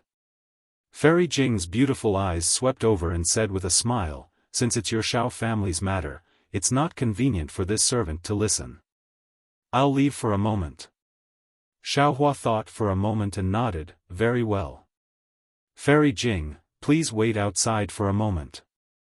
After Fairy Jing left, Xiao Hua looked at Xiao Jun's slightly calmed face and said, "Tell me the matter between you and Xiao Jian. No matter how big or small it is, tell me everything." "Yes, senior." Seeing Xiao Hua's tone as a senior of the Xiao family didn't dare to be negligent and told the whole story in detail. The matter was far more complicated than Xiao Hua imagined. Xiao Jun and Xiao Jian were cousins. They were from the side branch of the Xiao family of the Single Liang country. The Xiao family had some influence in the Single Liang country and was a big family that the king of the Single Liang country wanted to rope in. Xiao Jun and Xiao Jian had a good relationship since childhood. Xiao Jian's character wasn't good and others didn't like him. However, Xiao Jun was magnanimous and didn't care about Xiao Jian's shortcomings. He could be considered one of the few family members that Xiao Jian could trust. When the two of them got older, they entered the academy of the Single Liang country to study. Although Xiao Jian's character wasn't good, he was exceptionally intelligent. His studies were outstanding and he also stood out in Taoism cultivation. On the other hand, Xiao Jun couldn't compare to Xiao Jian in any aspect. As the princess of the Single Liang country, Yi also studied in the academy. Naturally, she was like the moon surrounded by stars. Xiao Jian even spent a lot of effort to get close to Gigi. Unfortunately, Yi had unique insight and didn't pay much attention to Xiao Jian. Instead, she was especially close to Xiao Jun. Thus, Xiao Jian pretended to be drunk and confided in front of Xiao Jun that he wouldn't marry anyone other than Gigi. Xiao Jun fell for it and reluctantly dropped out of the academy. He was even punished by the Xiao family. Later, the king of the single Yang country selected a son-in-law from the Imperial Academy. Xiao Jian stood out and obtained the king's favor. Of course, when the king was alive, Xiao Jian pretended very well. He handled the affairs of the country and family cleanly without any mistakes. Although Gigi's heart wasn't with Xiao Jian, she didn't think too much about it for the sake of the single Yang country. However, when the king passed away, Xiao Jian took control of the country and immediately revealed his true nature. Not only did he begin to neglect the affairs of the country, he even learned cockfighting from an unknown disciple. For a time, cockfighting became the norm in the single Yang country and no one paid attention to the affairs of the country. Because of this, Gigi also paid a visit to the state preceptor of the single Yang country and begged him to step in. However, the state preceptor was at the juncture of cultivating his golden core. How could he care about the life and death of the single Yang country? He didn't pay attention to it at all. In the end, when Xiao Jian lost the 3 border cities to the neighboring country and wanted to gamble again, Gigi couldn't bear it anymore. She contacted Xiao Jun and found a Buddhist sect expert who was also looking for help in the hidden immortal continent. In one fell swoop, Xiao Jian was kicked off the throne. The Golden Core state preceptor was also expelled from the single Yang country by the Buddhist sect expert. From then on, Xiao Jun established the country with the Buddhist sect and sat on the throne of the single Yang country. Oh, if what you said is true. After listening to Xiao Jun's analysis, Xiao Hua said indifferently, this old man was wrong. Oh, right, Gigi, what happened to your face? Gigi wasn't surprised. She took off the handkerchief on her face and saw that the left side of Gigi's face was densely covered with a layer of purple pimples. It was very frightening. Gigi said indifferently, Senior, please no. I also don't know what happened. Ever since Xiao Jun left the Imperial Academy, my face has been covered with pimples. Father searched everywhere for a divine doctor but to no avail. Previously, there were only 1 or 2 pimples, but later on, half of my face was covered with them. If it wasn't for my face, how could Xiao Jian be chosen by Father so easily? Chapter 3672. Speaking of this, Gigi rejoiced again, it is also because of this disease that Xiao Jian has never touched me since we got married. I have always let the maidservants by my side accompany me. Only then can I keep Xiao Jun's chastity. Ah. Xiao Hua was quite moved and looked at Xiao Jun. Xiao Jun, you don't dislike Gigi's face. What Junior doesn't like, is the disease on Gigi's face, not Gigi's face. Xiao Jun didn't dare to hide and said in a low voice, facing Gigi's heart, that kind of trust and affection is enough to drown this kind of dislike. Thinking back to those days, in the bamboo pavilion after the rain, Gigi half closed her fan, this kind of memory is enough for Junior to be drunk for the rest of Junior's life. You are telling the truth. Gigi slightly curled her lips, can't you say that you don't dislike it? Xiao Jun smiled and didn't refute. Where was the majestic appearance of a monarch from before? Gigi said to Xiao Hua again, Junior knows that men like beauty, so I have always used a handkerchief to cover it. Previously, Junior still had some doubts about Xiao Jun, but after so many years, he didn't find someone to serve him like Xiao Jian. What else can Junior say? Good. Good. Good. Xiao Hua praised 3 times, what an affectionate and righteous monarch. Senior praises too much. Love fills one's stomach, Junior doesn't feel that there is anything special. Xiao Jun answered honestly again. Che. Although Xiao Hua didn't say anything, he was cursing in his heart. He secretly curled his lips and said, extinguishing the candle, isn't it the same? Of course you don't care too much. This old man is also someone who has experienced it. Then, Xiaohua stood up and said, Xiao Jun, don't be too proud. This old man has heard your and Xiao Jian's words, but each of you has your own reasons, so this old man can't jump to conclusions. However, based on the affection between you and Gigi, this old man won't take your life. As for whether or not you should give up your throne, this old man will go to Danliang country to take a look. Remember, don't try to send any information to Danliang country, that will be even worse for you. Xiao Jun listened and said with a smile, Senior, don't worry, Junior has a clear conscience, but I ask Senior to investigate openly and secretly. Good. Xiaohua clapped his hands and beckoned, Gigi, come here, let this old man see your face. Huh?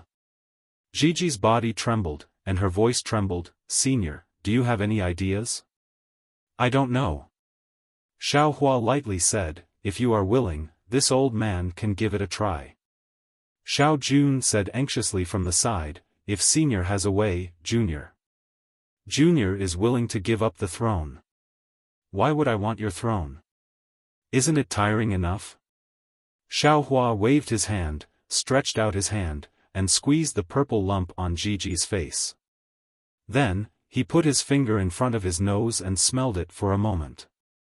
After that, he frowned and said, this is the poison of the bamboo heart. It's caused by the birth of insects in the bamboo heart in a cold place. It's quite rare. Do you particularly like bamboo? Yes, my house in the Imperial Academy is all made of bamboo. Seeing Xiaohua expose her in a single breath, Gigi couldn't help but tremble again. She hurriedly replied, moreover, that bamboo house doesn't see the sun all year round. When you go back, move away the thing blocking the bamboo house, or burn the bamboo house. Xiaohua waved his hand and said. Gigi smiled bitterly, that bamboo house has already been burned by Xiao Jian. Oh. Xiaohua understood that this was Xiao Jian's action of being jealous of Xiao Jun and Gigi's relationship. He replied, this old man can cure this poison, plop. Xiao Jun no longer cared about his status as a monarch. He knelt in front of Xiaohua and begged, Senior, please help. Half a day later, 4 figures flew out from the alliance of the Single Yang Kingdom and headed towards the direction of the Single Yang Kingdom. After flying for an hour, seeing that the snowflakes gradually stopped, Fairy Jing was puzzled and asked, fellow Taoist Xiao, since you have already treated Gigi's illness, and you think that Xiao Jun is a loyal and affectionate monarch, then, why do you still have to make a trip to the Single Yang Kingdom? What I have heard and what I have seen are not important. Xiaohua smiled and said, the most important thing is the choice of the people of the Single Yang Kingdom. Moreover, whether Xiao Jian's words are true or not, is too important to the Jiang country. Therefore, I have no choice but to make a trip to the Single Yang Kingdom. Of course, Fairy Jing didn't know what Xiaohua was thinking. She didn't ask and only smiled, is this the reason why you didn't return to the Black Wind Ridge? Not all. Xiaohua shook his head and said, I didn't return because someone else did. They are more suitable than me. Oh? Them? Fairy Jing turned to look at Chang Yu and Wu Tian and asked curiously, just the 2 of them? How can they compare to a real person? Hee, of course it's not them. Xiaohua smiled mysteriously and said, I have even better help. Fellow Taoist also knows how to keep people in suspense. Fairy Jing pursed her lips and smiled. Xiaohua scanned with his divine sense and pointed to the distance and said, let's go. When we get there, I will ask my helper to come out and meet with Fairy Jing. Ask him to come out? Fairy Jing was even more bewildered. Fellow Taoist can't have brought out the fellow Taoist from the Jade Pavilion meeting in his Qiankun bag, right? Ha ha ha, that's right. Can't I? Xiaohua laughed. When they landed on the foot of the mountain, Xiaohua looked around and threw out a jade talisman. After setting up the capital star array, he made a grabbing motion with his hand. A dozen waves rose from the foot of the mountain and sealed the space within a few hundred meters. This is the great heavenly cycle. Star array? Fairy Jing's gaze was a bit blank and her mouth was bitter. Looking at the changing scenery around her, she couldn't help but blurt out in disbelief. Xiaofan smiled and nodded. Fairy Jing has good eyesight. However, this star array isn't complete. I still haven't figured out a few parts. It's not a few parts, it's 100. Fairy Jing stopped being surprised and said with a smile, as far as I know, the Great Heavenly Cycle Star Array needs 365 talismans. Fellow Taoist Xiao just cast out less than 100. At this point, Fairy Jing suddenly realized something, and her face flushed. She smiled and said, I understand. Fellow Taoist Xiao is indeed an unparalleled talent. You can already set up a simple Great Heavenly Cycle Star Array with the least number of talismans. Fairy Jing, if you like it, when this matter is over, follow me back to Black Wind Ridge. There is a relatively intact Great Heavenly Cycle Star Array there. Xiaofan invited her in a timely manner. However, Fairy Jing didn't agree as readily as Xiaofan expected. Instead, she hesitated and finally lowered her head, saying, We'll see, okay. Xiaofan didn't think much and patted his head. Buzz. The mountain and river seal made a rumbling sound and flew out of his meridians. Waves of dragon chi filled the array. This is a nation weapon? Fairy Jing was naturally an experienced and knowledgeable person. When she saw Xiaofan take out the mountain and river seal, she immediately understood something. However, she was a bit confused and stared at Xiaofan, as if she wanted to see something from him.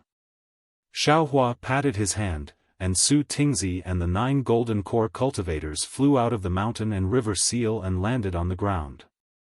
Although Su Tingzi's cultivation hadn't fully recovered, his face was already flushed, and the magic power around him was faintly surging. He should be fine. The other 9 golden core cultivators also seemed to have restrained their divine light. Although it was unknown how much their injuries had recovered, it seemed that Xiaohua's pills had already taken effect. Su Tingzi stood on the ground and looked around. He cupped his hands and said, Taoist Xiao, have you left Yaotai Mountain? Greetings, Senior Xiao. The 9 golden core cultivators hurriedly bowed and stood beside Xiaohua. They had already sworn a blood oath on Yaotai Mountain, so they were naturally considered Xiaohua's disciples. Of course I left Yaotai Mountain. Xiaohua smiled and pointed at Fairy Jing. Come, let me introduce you. This is Fairy Jing, and this is Su Tingzi. Greetings, Fairy Jing. Greetings, fellow Taoist Su Tingzi. The two of them exchanged some pleasantries. Xiaohua then pointed at the 9 Jindan cultivators and said, These 9 cultivators swore a blood oath within the Yaotai Mountain's Grand Formation to pledge their loyalty to me. I then brought them out of the Yaotai Mountain. Afterward, Xiaohua pointed at Changyu and Wu Tian and said to the 9 people, These are my disciples. You should familiarize yourselves with them first. Yes.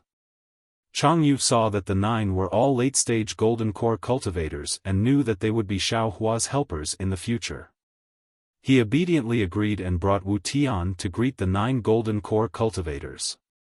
Taking advantage of the golden core cultivators' greetings, Xiaohua smiled and said to Su Tingzi, Fellow Taoist Su Tingzi, I've already fulfilled my promise to you. Our cooperation on Yaotai Mountain ends here. Fellow Taoist, you can leave now. Don't worry, don't worry. Su Tingzi waved his hand and said, I missed the show on Yaotai Mountain in order to lure the enemy. I still want to listen to Taoist Zhao's explanation. Oh, actually. I was also injured by the formation in the end. Xiaohua smiled and said, In the end, I was still discovered by Fairy Jing and was brought out of Yaotai Mountain by her. How is that possible? Su Tingzi couldn't believe it. Even with fellow Taoist Zhao's cultivation, you were still heavily injured? Nothing's impossible. Xiaohua said indifferently. This time, less than 20% of the golden core cultivators and less than 40% of the nascent soul cultivators were able to come down from Yaotai Mountain. It's normal for me to be injured. So many Daoist disciples died. Su Tingzi was flabbergasted, but he also felt lucky in his heart. Fairy Jing nodded. What fellow Daoist Xiao said is true. I followed Zhang Daoran and Master Sun Kong and killed several large formations. If fellow Daoist Su Tingzi wants to listen, I can tell you one by one. Okay, I'm all ears. Su Tingzi obviously wanted to listen. Unexpectedly, Xiaohua smiled and said, "Don't be anxious. If you want to listen, let's listen together." There are more people? Su Tingzi and Fairy Jing were stunned. Xiaohua smiled mysteriously and shook out 2 late-stage nascent soul cultivators, Shui Mingzi and Ao Zhantian, from the mountain and river seal. Then, dozens of golden core cultivators fell out like dumplings. Su Tingzi and Fairy Jing were dumbfounded. Although the 2 of them were both early-stage and mid-stage nascent soul cultivators and weren't very famous, Shui Mingzi and Ao Zhantian were late-stage nascent soul cultivators comparable to Daoist Huada. The 2 of them could recognize them at a glance. They never thought that, the 2 of them would come out of Xiaohua's mountain and river seal. Chapter 3673. Shui Mingzi and Ao Zhantian were stunned at first, but they soon understood. They looked at each other and greeted Xiaohua. Su Tingzi and Fairy Jing also hurried over. After the dozens of golden core cultivators greeted them, they also walked over to Changyu and Wu Tian and greeted each other again. "Don't be anxious, don't be anxious." Xiaohua smiled again after the situation calmed down. "There are still some fellow Daoists who haven't arrived yet." Puff puff puff. The mountain river seal trembled again, one after another. Fairy Jing was flabbergasted as more than 30 nascent soul cultivators and dozens of golden core cultivators walked out. It wasn't just Fairy Jing, Changyu, and Wu Tian. Even Su Tingzi, Shui Mingzi, Ao Zhantian, and the other nascent soul cultivators who were brought out by Xiaohua were dumbfounded. After all, they were taken in by Xiaohua one by one, so they couldn't see anything. Now that they all came out, they could see the results. These were dozens of nascent soul cultivators and hundreds of golden core cultivators. Which country or Daoist cultivator could control so many nascent soul and golden core cultivators? There were dozens of nascent soul cultivators, early, mid, and late nascent soul cultivators, and some of them were familiar with each other. At this moment, those who knew each other greeted each other, and those who didn't know each other introduced themselves. It was a lively scene. Apart from Xiaohua, who stood at the head of the table, Fairy Jing, Su Tingzi, and the others were also present. Fairy Jing, in particular, was tactful enough to sneak into the group of mid-nascent soul cultivators and exchange greetings with a few of them. After the time it took to eat half a meal, the noise in the hall gradually died down. Xiaohua looked around and coughed twice, then raised his voice. Fellow Daoists, although everyone was talking, they were all paying attention to Xiaohua. When they heard Xiaohua speak, everyone immediately stopped.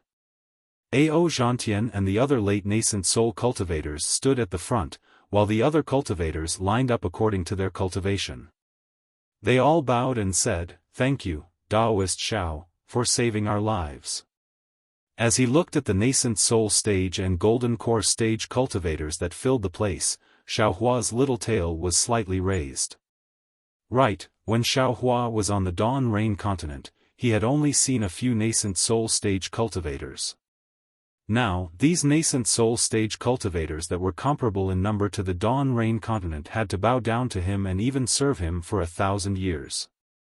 How could Xiaohua not be complacent? However, Xiaohua's complacency only lasted for a moment.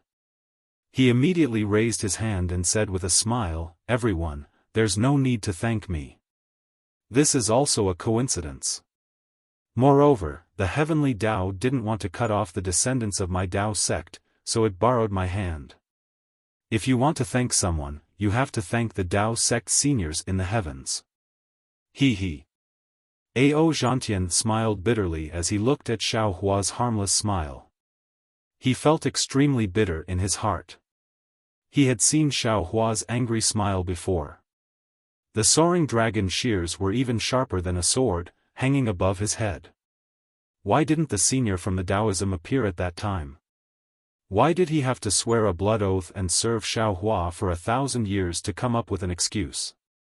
Similarly, Xiao Hua didn't care about what others thought and said, "This is also a sign of the prosperity of my Tao sect. You may not know that the Jade Pavilion meeting this time is a trap for Star Lord Hall to massacre my Tao sect cultivators." At this point, Xiao Hua raised his eyes to look at Fairy Jing. Fairy Jing hid among the nascent soul cultivators and gave Xiao Hua a desperate look. It seemed that she didn't intend to speak. Xiao Hua smiled. He naturally understood what Fairy Jing was thinking. He had obtained the memories of Sun Horse of Star and Tail Fire Tiger. After coming out, he also listened to Zhang Daoran and Master Sun Kong's analysis. Naturally, he knew more than Fairy Jing. It was naturally more appropriate for him to explain than Fairy Jing. Then, Xiao Hua explained the arrangements and plans of the Confucian cultivators on the Jade Mountain, as well as the losses of the Tao sect cultivators. All the cultivators present, whether they were early Golden Core or late nascent soul cultivators, had a great change in expression. The trace of dissatisfaction and unhappiness in their hearts from being forced to swear allegiance had now completely turned into rejoicing. If they hadn't met Xiao Hua, they would have already fallen on the Jade Mountain. Since they could live, why should they care too much? After Xiao Hua finished speaking, he looked at the changes in everyone's expressions and said with a smile, "Since the Tao sect seniors borrowed this Xiao to rescue you, then this Xiao would like to thank the Tao sect seniors for giving this Xiao an opportunity to work together with everyone to contribute to the Tao sect of the hidden immortal continent." At this point, Xiao Hua didn't wait for everyone to speak and immediately changed the topic. He scratched his head and said with a smile, "Actually, I won't hide it from everyone. When it comes to contributing to the Tao sect of the hidden immortal continent, this Xiao also feels that it's a bit empty. Long before this Xiao came to the Jade Mountain, this Xiao only had one goal, which was to get the Imperial Preceptor's signature and establish my own country. I want to be a comfortable retired emperor and enjoy the happiness of one side. Even when I saw all of you, I only felt a kind of warmth and emotion. To be able to gather so many Taoist cultivators together in the hidden immortal continent where there are so many Confucian cultivators is really a very happy thing. It's far more interesting than this Xiao hiding in the cave and quietly cultivating. Therefore, I have a wish. Even if we don't contribute to the Taoist sect, even if we don't fight against the Confucian cultivators, even if we drink wine and enjoy the flowers and talk about the sword when we are busy, I want to gather all of you together so that we can enjoy the joy of cultivation. The happiness of cultivation? All the cultivators were dumbfounded. This was the first time they'd heard of the phrase, the joy of cultivation. Perhaps they'd experienced this sort of joy when they just entered the aura refining realm. It was the pleasure of grasping a divine ability for the first time, a comfort that surpassed that of ordinary people. However, as their cultivation grew more difficult and as the years passed, this sort of joy had long since disappeared. Aside from foul winds and bloody rain, there was only infighting and scheming, and even mutual deception. One bottleneck needed to be broken through one after another, one opponent needed to be killed one after another, one conspiracy needed to be cracked one after another. This kind of endless life seemed to have become the main theme of cultivation, making them unable to see any hope. Sometimes, many people would ask themselves, why did they cultivate? Was it for the sake of divine ability? Magic power? Lifespan?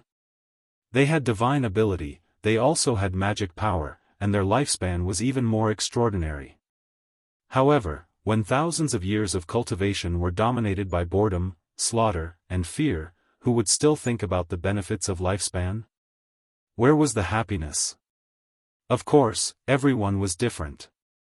There were also many ambitious cultivators who found their own position in this long cultivation life and found the so-called happiness of cultivation.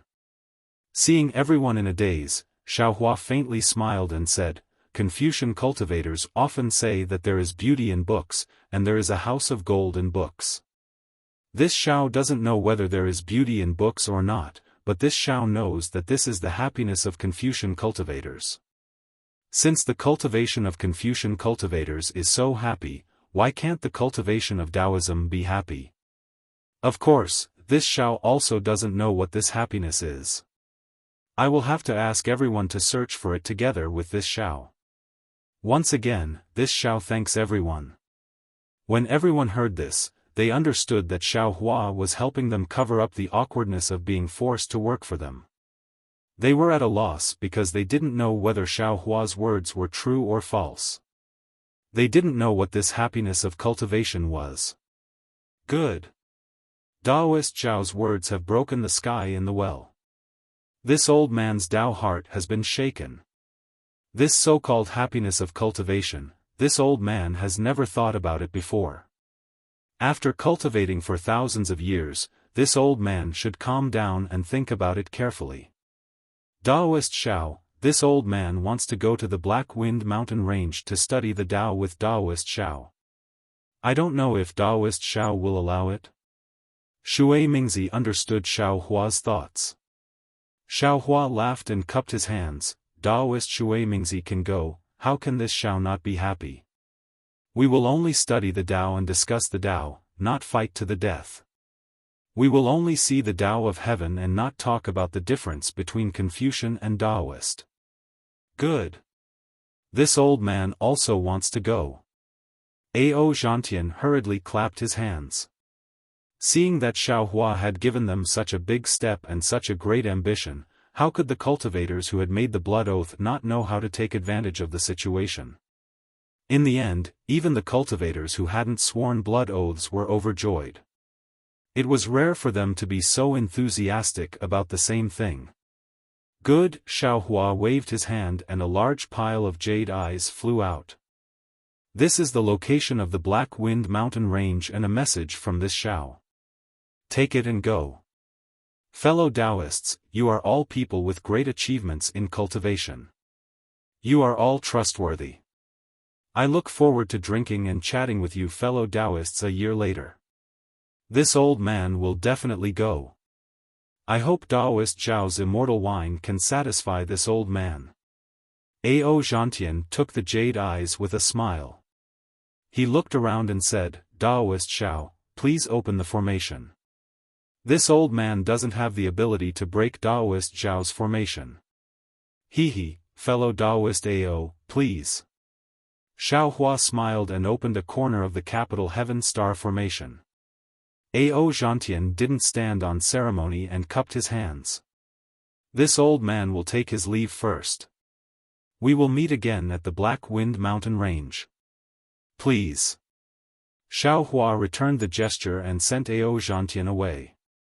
Seeing Ao Zhantian leave so easily, Shui Mingzi and the others were relieved. They said their goodbyes and left. Soon, only Fairy Jing, Su Tingzi, and Xiong Yi were left in the formation. There were also about 20 golden core cultivators. Su Tingzi didn't say anything. He frowned as if he was thinking about something. Xiong Yi also had a puzzled look on his face. He seemed to want to ask Xiaohua something, so he didn't leave. Neither of them had sworn blood oaths to Xiaohua, so Xiaohua couldn't force them. He turned to look at the 20 golden core cultivators. Apart from Chang Yu and Wu Tian, the 20 golden core cultivators all knelt on the ground and kowtowed. Master, this disciple sincerely wants to become your disciple. Please accept us. Hiss. Fairy Jing sucked in a breath of cold air. Su Tingzi's expression changed slightly. As for Xiong Yi, his eyes flashed with a hint of fanaticism. Get up. Xiaohua helped the golden core cultivators up and said with a smile, it's not impossible to become my disciple. However, this old man wants to see how your temperaments are. For now, you will all be in-name disciples.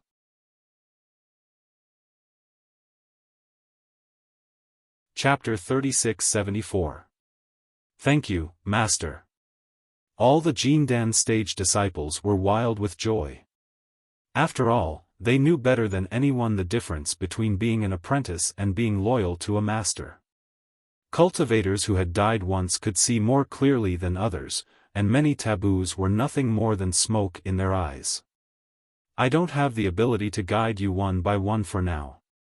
All of you stay with Changyu at the side. Once we return to Black Wind Ridge, I'll let all of you know that joining my sect is the best choice you'll ever make in your lives. Oh, it's the best choice besides joining my Dao sect. Yes, disciple understands. Xiaohua's words were somewhat unsteady, but it made many Golden Core disciples feel warm in their hearts. After agreeing in unison, they stood aside. Xiong Yi. Xiaohua asked with a smile, I promised you that I would take you out of the Jade Pavilion gathering.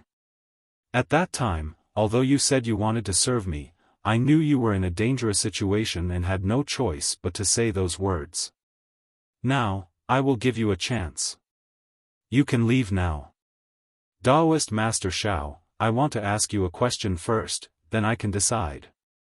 Xiong Yi said very seriously. Okay. Daoist Master, the joy of cultivation is admiring the flowers and the moon and discussing the Tao? If so, why did Daoist Master come to the Jade Pavilion gathering to snatch the Imperial Preceptor's lot? Xiong Yi immediately asked. Let's not talk about cultivation first. Xiaohua smiled faintly and explained, just talking about happiness, there are many kinds of happiness in the secular world. Drinking wine can make you happy, singing can make you happy, dancing can make you happy, having a lot of friends can make you happy, having power over the world can make you happy, having millions of soldiers can make you happy, and even, adjusting your breath in your spare time can make you happy. There is only one kind of happiness, but there are endless ways to be happy. Everyone's happiness may be different. I hope to pursue the happiness of cultivation, but I said before that I don't know what happiness is. That's why I want to discuss the Tao with you all. Some fellow Taoists like alchemy, maybe refining 9th grade pills can make them happy.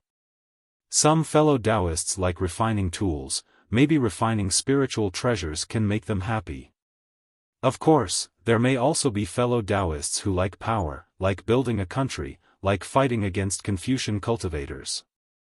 When the purpose of building a country surpasses the needs of cultivation, this kind of fighting will naturally make fellow Taoists happy. Besides, to experience the joy of cultivation, there's a price. There's no such thing as happiness or pain for no reason in this world. Especially on the hidden immortal continent. If our Taoist cultivators want to be happy, they might have to build on the foundation of the pain of Confucian cultivators.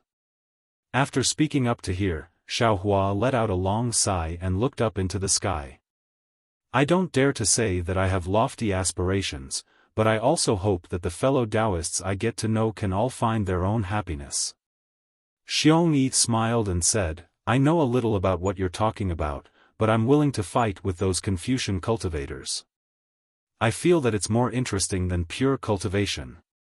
Xiaohua looks at this cultivator who didn't listen to Daoist Huada's orders at the Jade Pavilion Assembly and nods, since I've taken the State Master's lot, I'm really going to establish a country. There won't be too few disputes with Confucian cultivators. If fellow Daoist Xiong is willing, I'd like to ask fellow Daoist to lend me a hand. Alright, I'm also someone who died once. Seeing Daoist Xiao being so magnanimous and straightforward, I'm also willing to follow you and see how far our Daoist cultivators can go on the hidden immortal continent. Xiong Yi resolutely kneels on the ground and says, Disciple kowtows in salute to Master. Not to mention Xiaohua himself, even Fairy Jing and the others who were watching from the side also woke up. Why did he want to take Xiong Yi as his master? Xiao Hua's astonishment disappeared in a flash. With a smile on his face, he said in a low voice, "Fellow Taoist Xiong, what do you mean? Isn't it good for you and me to be fellow Taoists? If you work for me, I won't shortchange your cultivation needs. Why do you have to take me as your master?" Xiong Yi raised his head and said very seriously, "Disciple naturally doesn't need to explain the difference between working for me and taking me as your master. If they could be the same, these dozen or so Jindan disciples wouldn't take senior as their master and would choose to work for you instead. Especially disciple, I feel that I've already reached the end of this path of cultivation. I'm already powerless to struggle and unable to find the goal to move forward. Disciple needs a cultivator like senior to guide the way for disciple and illuminate the way forward. Moreover, disciple wants to do, besides cultivate, disciple wants to strengthen our Taoism. No Confucian cultivator can casually bully our Taoism disciples, and the so-called Jade Pavilion meeting can no longer be held. Disciple wants to realize this wish, but without a Taoism expert like senior to protect disciple, disciple can't do it. Moreover, although senior's cultivation is at the upper fourth level, you've already suppressed Daoist Huada, Shui Mingzi, and Ao Zhantian, 3 late nascent soul stage seniors. Stepping into the fifth level is just around the corner. At that time, the number of cultivators who want senior's guidance will be more than the number of carps crossing the river. At that time, senior won't be able to guide them, so disciple might as well become senior's disciple right now and listen to senior's teachings. Can't guide them? A trace of doubt appeared in Xiao Hua's heart, but he naturally couldn't ask. Looking at Xiong Yi's face, Xiao Hua naturally thought of another person.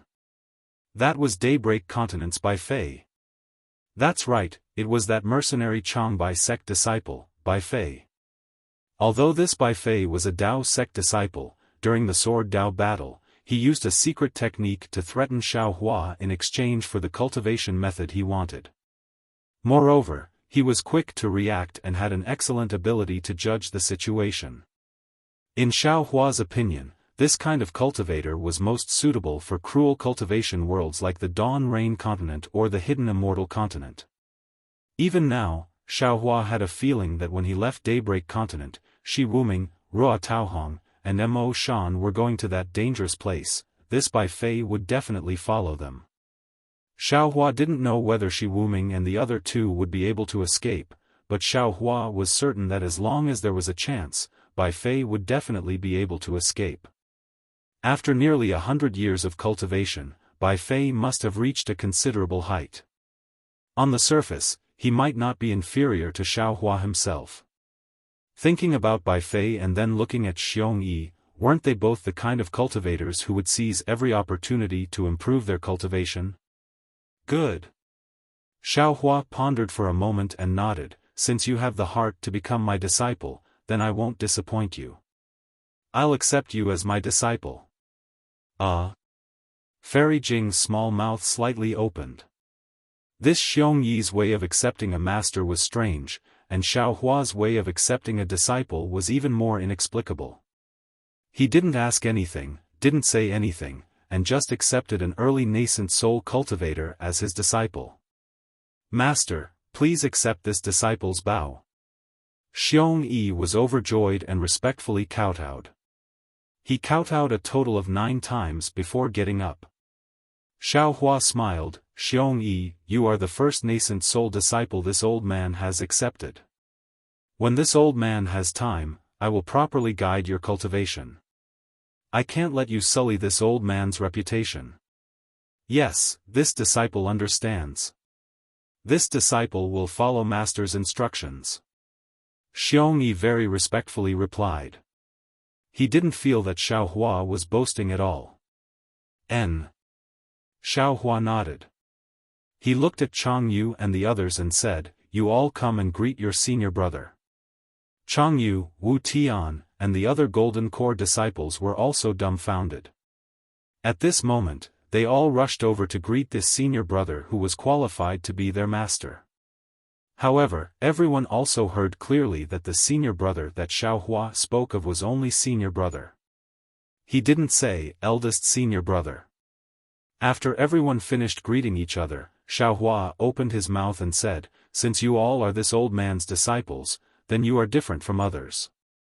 You all don't need to return to your respective caves. Go to the Black Wind Ridge first. When you get there, Xiong Yi will first assist Li Xiang and the others in the Black Wind Ridge, and establish the Jiang country that this old man promised them. With that, Xiaohua took out a jade eye from his bosom and handed it to Xiong Yi. Your identities, as well as the appearance of Li Xiang and the others, are all recorded inside. You all will know when you see it. Yes, this disciple understands. Xiong Yi respectfully received it and said, when Master returns to the Black Wind Ridge, this disciple will give Master a complete Jiang country. Master, please be the imperial preceptor. TSK. This old man doesn't have the leisure to be the imperial preceptor. Xiaohua laughed and said, that's your matter. Go. Seeing that Xiaohua was urging him and didn't give him the imperial preceptor's lot, Xiong Yi probably already entrusted it to someone else. However, Xiong Yi didn't care. After bowing and saluting, he led the 20 or so golden core disciples into the sky. With a wave of his hand, a small flying boat actually landed in front of them.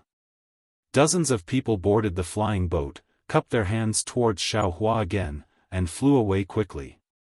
Daoist Xiao.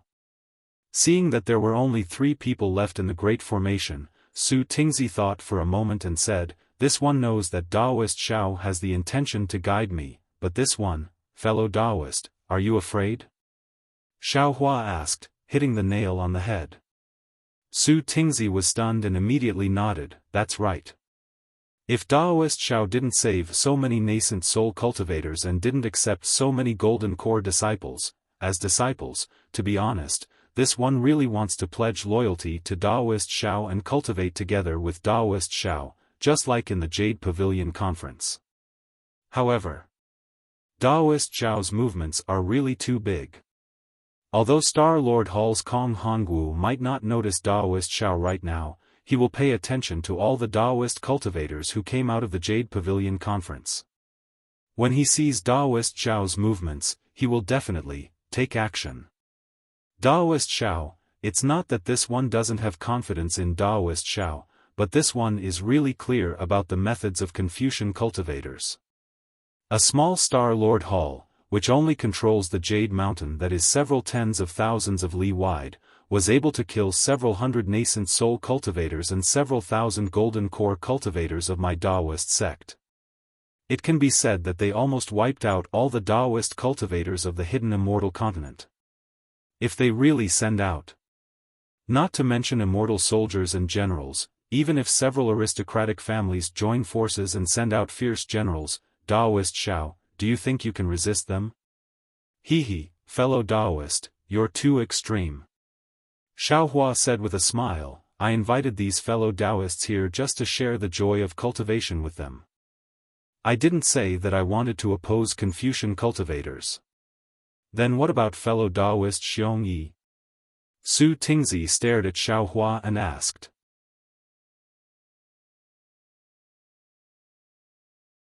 Chapter 3675. Establishing a country. Didn't I come to the Jade Pavilion gathering to obtain the Imperial Teacher's lot? Isn't it just following the requirements of the Confucian cultivators and establishing a country in the name of the Imperial Teacher? Xiaohua shrugged innocently. Su Tingzi bitterly smiled. Biting words is the specialty of Confucian cultivators. I didn't expect Daoist Xiao to understand this as well. Xiaohua sternly said, fellow Daoist is correct. I am acting under the rules of Confucian cultivators. I don't have the slightest intention of overstepping my boundaries. The reason I allowed fellow Daoist to stay until now is to give fellow Daoist the leeway to choose. If fellow Daoist doesn't have a choice now, you can return to your cave and think about it. Fellow Daoist helped me with your life, so I will definitely treat fellow Daoist well. Su Tingzi's expression slightly changed when he heard Xiaohua mention this. Killing a Star Monarch of Star Monarch Hall. Xiao Hua was extremely daring, and Su Tingzi could be considered to be helping the tyrant. If Star Monarch Hall really pursued this matter, he would be heavily punished. Su Tingzi cupped his hands and bid farewell. This matter. I hope Daoist Xiao can give me some time to think about it. Fellow Daoist, please. Seeing Su Tingzi looking at the formation with some fear, Xiao Hua pulled his hand, and the formation was immediately torn apart. Su Tingzi cautiously flew out of the formation and directly flew 300 meters before letting out a sigh of relief. He was the only cultivator who didn't agree to cooperate with Xiao Hua. Moreover, he had seen Xiao Hua kill Star Monarch Hall's Star Monarch Mu Xian. He was truly afraid that Xiao Hua would silence him. After Su Tingzi flew far away, Xiao Hua waved his hand and took back the several dozen jade talismans. He then looked at the pensive Fairy Jing and said, "Let's go, Fairy Jing. We're going to the Single Yang Kingdom."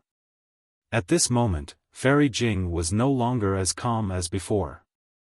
Her misty eyes flickered with a strange expression as if she was thinking about something or hesitating about something.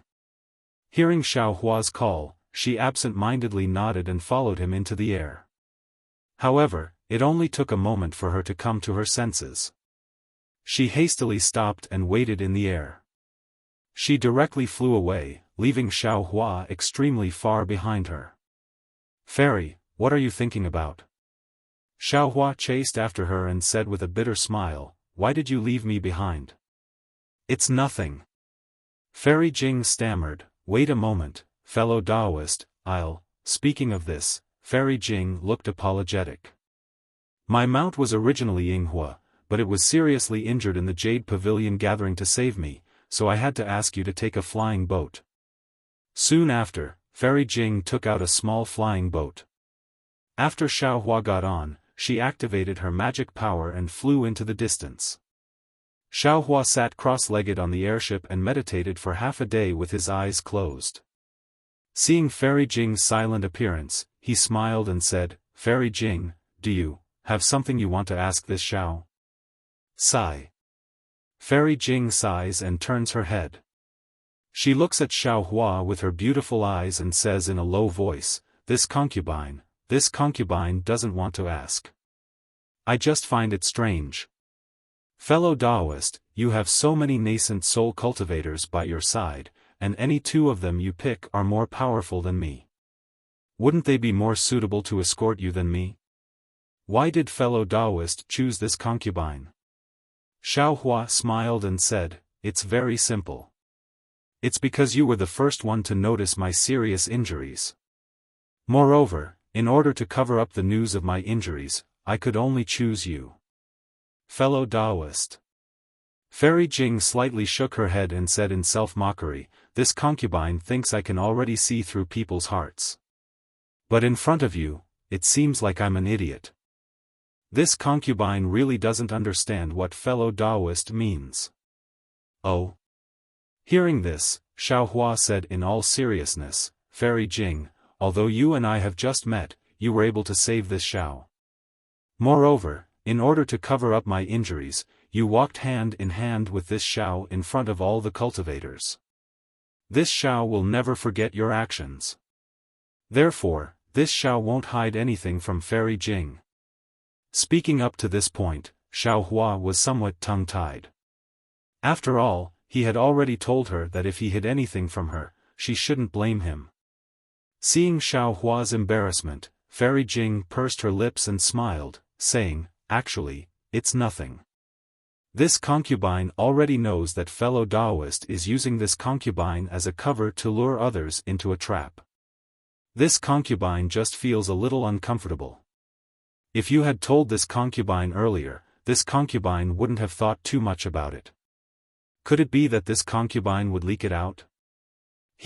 So Fairy Jing already understands." Xiao Hua said with a smile, "This Xiao still thinks that his actions are flawless.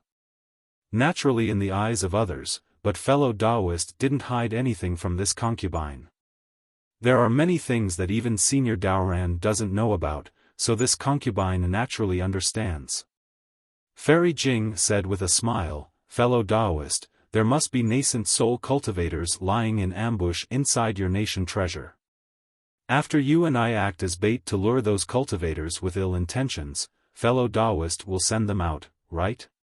This. Xiaohua scratched his head and said with a bitter smile, I won't hide it from Fairy Jing. This Zhao's mountain river seal can only contain those cultivators. There are no others. That's impossible. Fairy Jing was a little surprised. She looked around and muttered, there aren't any cultivators following us within a few 100 kilometers. Could it be that this concubine misunderstood fellow Taoist? Xiaohua touched his nose with his hand and thought for a moment, saying, Fairy Jing is right. This Xiao wants to lure people into a trap. Because this person covets this Xiao is very surprised.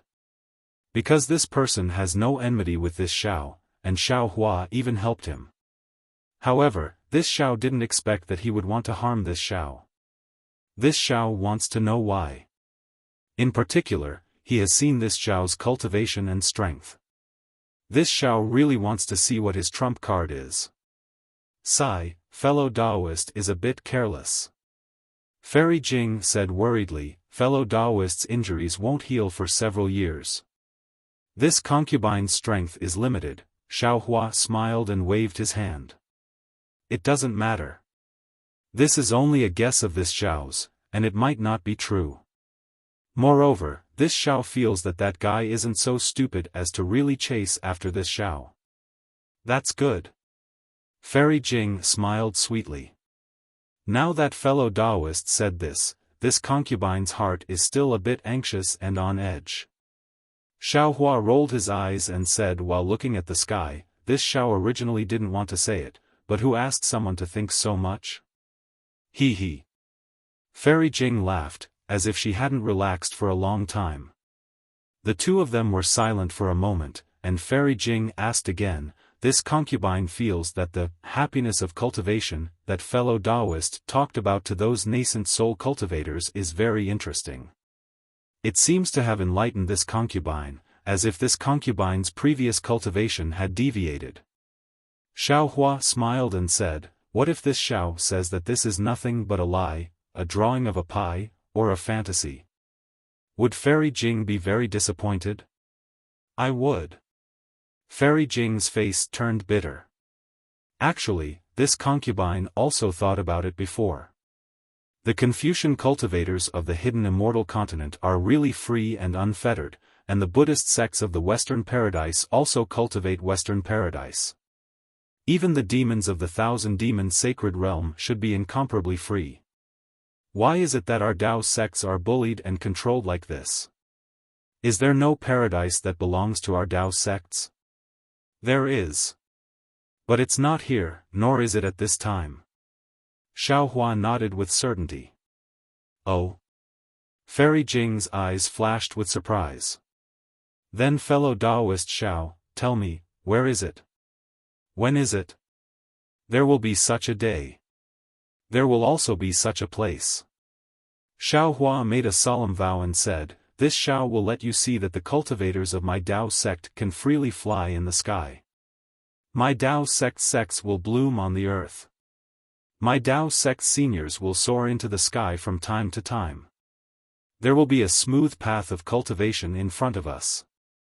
Perhaps at that time, this Xiao will talk about the happiness of cultivation with Fairy Jing. Establishing a sect?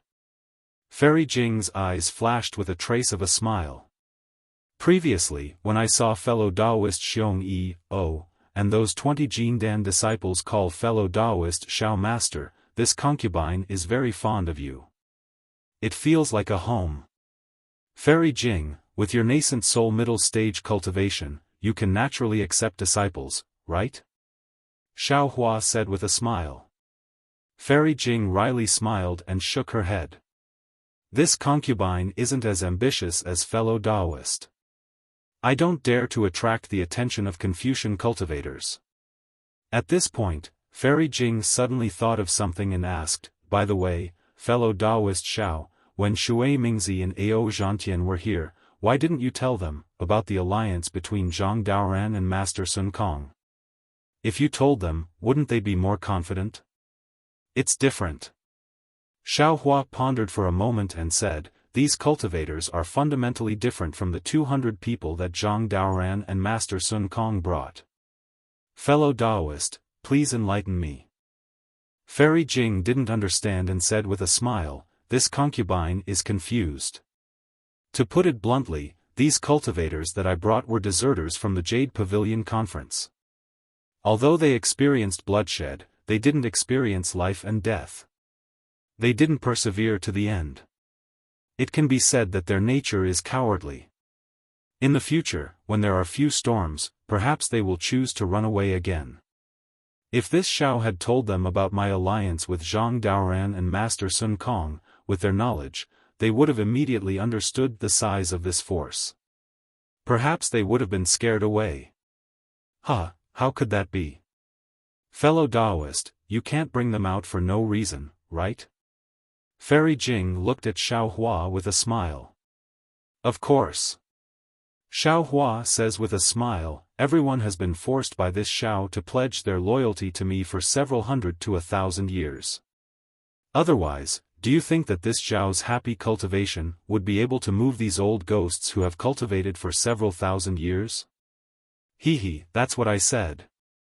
Fairy Jing was full of smiles. How could they take the bait so easily? That Su Tingzi, fellow Daoist Xiao, has been earnestly persuading fellow Daoist Xiao for so long, and he's still only considering it. Just as they were talking, a divine sense swept over from afar. This divine sense was very hurried and swept over the flying boat as if it was casual, then swept elsewhere. However, it was only a moment before the divine sense swept back and circled around Xiao Hua for a moment before immediately withdrawing.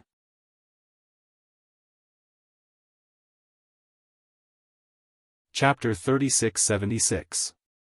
Oh. Who is this? Xiao Hua's face was a bit astonished. He looked at Fairy Jing blankly and asked in astonishment, I'm injured, and my spiritual sense is also somewhat damaged. It's hard to tell who it is. Fairy Jing was startled, but she soon understood. She blinked her eyes and said, this cultivator's cultivation should be at the middle nascent soul stage, but I'm not familiar with his spiritual sense. It's not a fellow Daoist I'm familiar with. It shouldn't be Daoist Hua De either. Oh, Xiao Hua nodded and stood up. He looked into the distance and said with a smile, is that the fellow Daoist who came to see me off? Perhaps. Fairy Jing didn't dare to stop the flying boat. She continued to fly into the distance, but she was secretly on guard. After all, they had been flying for so long, and they had yet to see any nascent soul cultivators.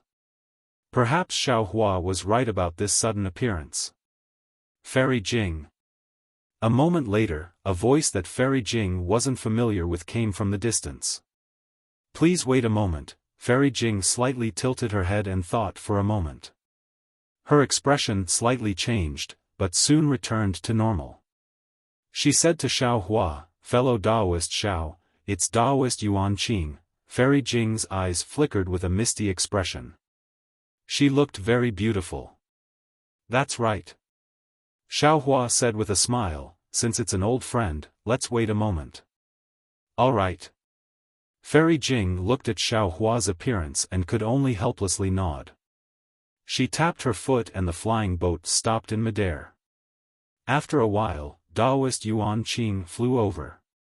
His face was slightly flushed and his forehead was unexpectedly sweating. Daoist Xiao. Daoist Yuan Qing called from afar. Why are you flying in this direction?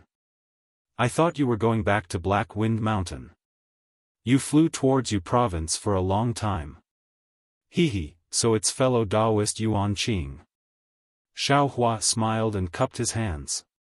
I had some matters to attend to. Liang province, so I didn't directly return to Black Wind Mountain. Daoist Yuan Qing descended from the sky and glanced at Fairy Jing. I'm afraid you're not really going to Liang province. Are we still going to the seaside? Ha ha ha. Xiaofan laughed heartily and waved his hand, "You're too kind." This one ran into Fairy Jing at the Jade Pavilion banquet. Moreover, Fairy Jing was slightly injured at that time, so this Xiao conveniently brought her out. After asking, I found out that Fairy Jing was heading in the same direction as this Xiao, so this Xiao abruptly asked Fairy Jing to lead the way. "That's all." "That's all." Taoist Yuan Qing suddenly understood. He looked at Fairy Jing and said with a smile, "Fairy Jing, you're really lucky to meet Taoist Xiao again and again." At this point, how could Fairy Jing not know that Xiaofan was guarding against Taoist Yuan Qing? She also smiled and said, "Yes, compared to Zhenren Jingting, my luck is not just a little bit better." Sigh. Indeed. At the mention of Taoist Master Jingting, Taoist Master Yuan Qing seemed to have found a topic to talk about. He hurriedly continued and sighed, "Apart from the difficulty of cultivation, our Taoist cultivators are also far inferior to Confucian cultivators in terms of luck." Taoist Master Jingting. I'm afraid he's a very extreme example. Although he wanted to serve Taoist Xiao in the end, he still died. At this time, Taoist Master Jingting's nascent soul was naturally already in Xiaohua's mountain river seal. With the mother-child spirit fruit, he should be able to cultivate a scattered nascent soul like Hong Songzi. Although he couldn't compare to Xiaohua and the others, he was still alive after all, which was a lot better than dying. What Xiaohua was currently thinking about was how to use the immortal slaying platform or the 5 Qis righteous thunder to refine the 2 nascent souls, and even the 100 or so nascent souls that were about to be repaired. Of course, he wouldn't mention this to Taoist Yuan Qing and the others. Therefore, Xiaohua asked with a smile, "That's right, Taoist Yuan Qing chased me all the way here. Is there something you need from this Xiao?" Taoist Yuan Qing waved his hand and said, "How could there be anything? It's just that this one received a lot of help from Taoist at the Yaotai conference. Moreover, this one already said before entering the Yaotai mountain that this one wanted to ask Taoist for advice on cultivation. Who would have thought that there was no time before the Yaotai conference, and this time, the Yaotai conference was a mess. As soon as this one left the Yaotai mountain, Taoist disappeared. Hastily, Hai Hongzi and I split up to look for Taoist. Oh, later on, Hai Hongzi encountered a lot of calamities in the Yaotai Mountain's Great Formation. In his heart, he regretted not following Taoist. He even wanted to apologize to Taoist. Hee, it's fine, it's fine. Xiaohua said with a smile, "It's all in the past. Don't mention it." In the face of benefits and danger, no matter if it's a cultivator or a mortal, they all have a selfish side. This one can't avoid this custom, and there's no harm in imposing it on others. Alas, unfortunately, fellow Taoist Hong Songzi's luck was not good. In the end, he still fell in the Great Formation. Taoist Yuan Qing sighed and said, "Fortunately, his nascent soul was protected by the Star Lord Palace's Great Formation. I don't know what kind of opportunity he had." Opportunity? Xiaohua rolled his eyes and asked very strangely. Fellow Taoist Yuan Qing said, "Those fellow Taoists whose bodies were destroyed, their nascent souls weren't destroyed by the Great Formation? Could it be that they had other opportunities?" Taoist Yuan Qing smiled bitterly and shook his head. "I don't know about this. However, since those nascent souls weren't killed by the Great Formation at that time, they probably wouldn't be killed later on. I only guessed that they might be protected by the Star Lord Palace. Alas, even if they can protect them, what can they do without their bodies?" Xiaohua glanced at Fairy Jing, but her expression didn't change. It seemed that she wasn't looking for Ren Jing for her nascent soul. "Let's not talk about it, let's not talk about it." Taoist Yuan Qing waved his hand and said, "I'll send a messaging talisman to Hai Hongzi. Fairy Jing, let's keep going. I'll take the opportunity to ask you some questions about cultivation." Fairy Jing looked at Xiaohua. Xiaohua smiled and said, let's listen to fellow Taoist Yuan Qing. If Hai Hongzi doesn't come, we'll take fellow Taoist Yuan Qing to the seaside. He, very good, very good. Taoist Yuan Qing sent the messaging talisman and asked Xiao Hua to sit down. He also sat down. Just as he was about to speak, he suddenly thought of something and said curiously, "Oh, Fairy Jing, aren't you injured? How can I trouble you to drive the boat? Why don't you be my spiritual shuttle?" "Oh, since Taoist Xiao and Taoist Yuan Qing are here, I'll naturally drive the boat." Fairy Jing covered it up casually. "Both of you have profound cultivation and are discussing the Tao. I can learn a thing or two from you." All right." Taoist Yuan Qing smiled and ignored Fairy Jing. He opened his mouth to ask Xiao Hua for advice. Xiao Hua didn't stand on ceremony. As long as Taoist Yuan Qing asked a question, he would answer it from the simple to the profound. He didn't hide anything and even drew inferences about other problems. Whether it was the essence of Confucian cultivation or Buddhist scriptures, he could always explain it well. Not only did Taoist Yuan Qing scratch his ears and cheeks, but even Fairy Jing's face blushed as if she couldn't control her joy. For more than 3 days, Xiao Hua didn't stop talking. He talked about the essence of cultivation in the middle nascent soul stage. It was like a deluge of heavenly flowers. Occasionally, Fairy Jing would come to realize that Xiao Hua wasn't talking to Taoist Yuan Qing at all. He was clearly talking to her. Joy and disappointment appeared in her watery eyes, but she immediately focused and didn't dare to delay. In her 1,000 years of cultivation, she had never been as happy as listening to lectures for 3 days. Taoist Yuan Qing's eyes flashed across the abyss as he pondered. Suddenly, a hint of panic flashed through his eyes. In this panic, there seemed to be reluctance, choice, and hesitation. But soon, Taoist Yuan Qing's eyes became clear again. He stood up with a smile and bowed. "Taoist Xiao, this junior really admires Taoist Yuan Qing's cultivation. The teachings I've received in these 3 days are worth 300 years of cultivation. This junior really didn't expect Taoist Yuan Qing to be so well versed in Confucianism, Taoism, and Buddhism. Moreover, you've cleverly combined the teachings of these 3 sections. Although this junior doesn't know what level Taoist Yuan Qing's cultivation has reached, the teachings you've given me in these 3 days have answered all of my questions. This junior is very regretful. If this junior had met senior 100 years earlier, no, 10 years earlier, this junior wouldn't have had such a difficult time. Of course, even so, this junior is confident that I can reach the late nascent soul stage after receiving senior's teachings. This junior must thank Taoist Xiao." "Oh? Why are you being so polite?" Xiao Hua raised his eyebrows and said in astonishment, "Fellow Taoist Yuan Qing, please take a seat. This place is still far from where we're going. Let me have a good chat with fellow Taoist Yuan Qing. This junior really wants to ask for some advice from Taoist Xiao." Unfortunately. As Taoist Yuan Qing spoke, his figure turned into a streak of light and immediately fled from the flying boat. His voice, however, remained. "Taoist Xiao, your path has come to an end." "Oh?"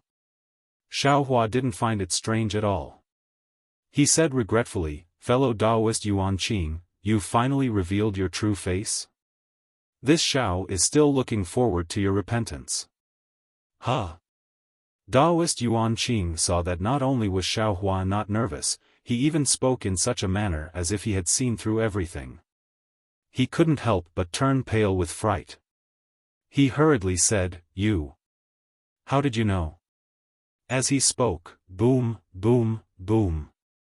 3 enormous rumbling sounds rushed out from the clouds of the heavenly moat. Caw. After one of the rumbling sounds, a sharp eagle cry suddenly rang out. A pair of wings that were over 30 meters in size stirred up a strong wind. A tall, red-faced cultivator rushed out from the abyss while standing on heaven-shaking Tsang. Heaven-shaking Tsang's eyes were like lightning, his eagle claws were like hooks, and his entire body's navy blue feathers were dotted with red spots. Roar! Heaven-shaking Tsang rushed out in front of Xiaohua's head. Another bestial roar that sounded like a great bell came from behind Xiaohua. A short cultivator wearing tight clothes rode a scarlet leopard that was several meters in size out of the fog. Not only was the leopard's entire body scarlet red, even its eyes were abnormally red. Fire lotuses faintly flickered on its four hooves as it stepped on the air.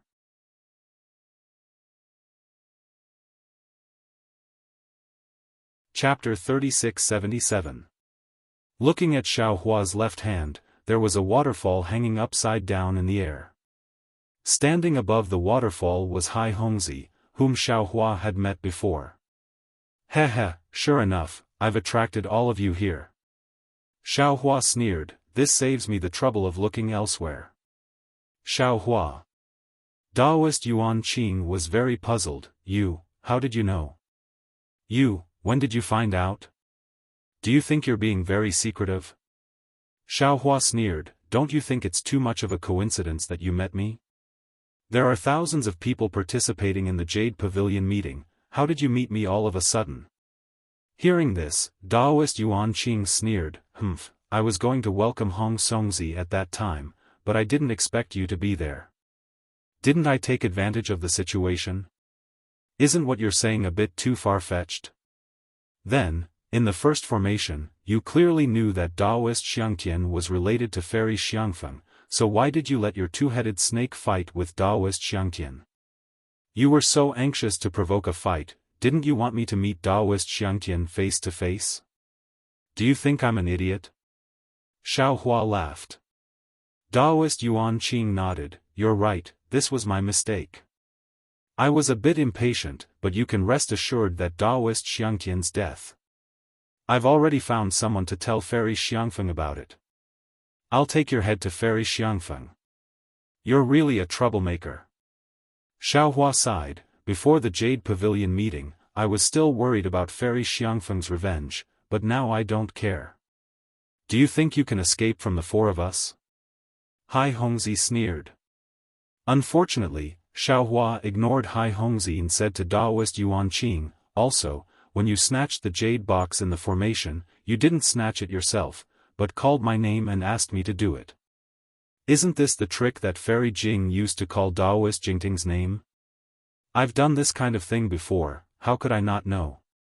It was at that time that I became suspicious of you.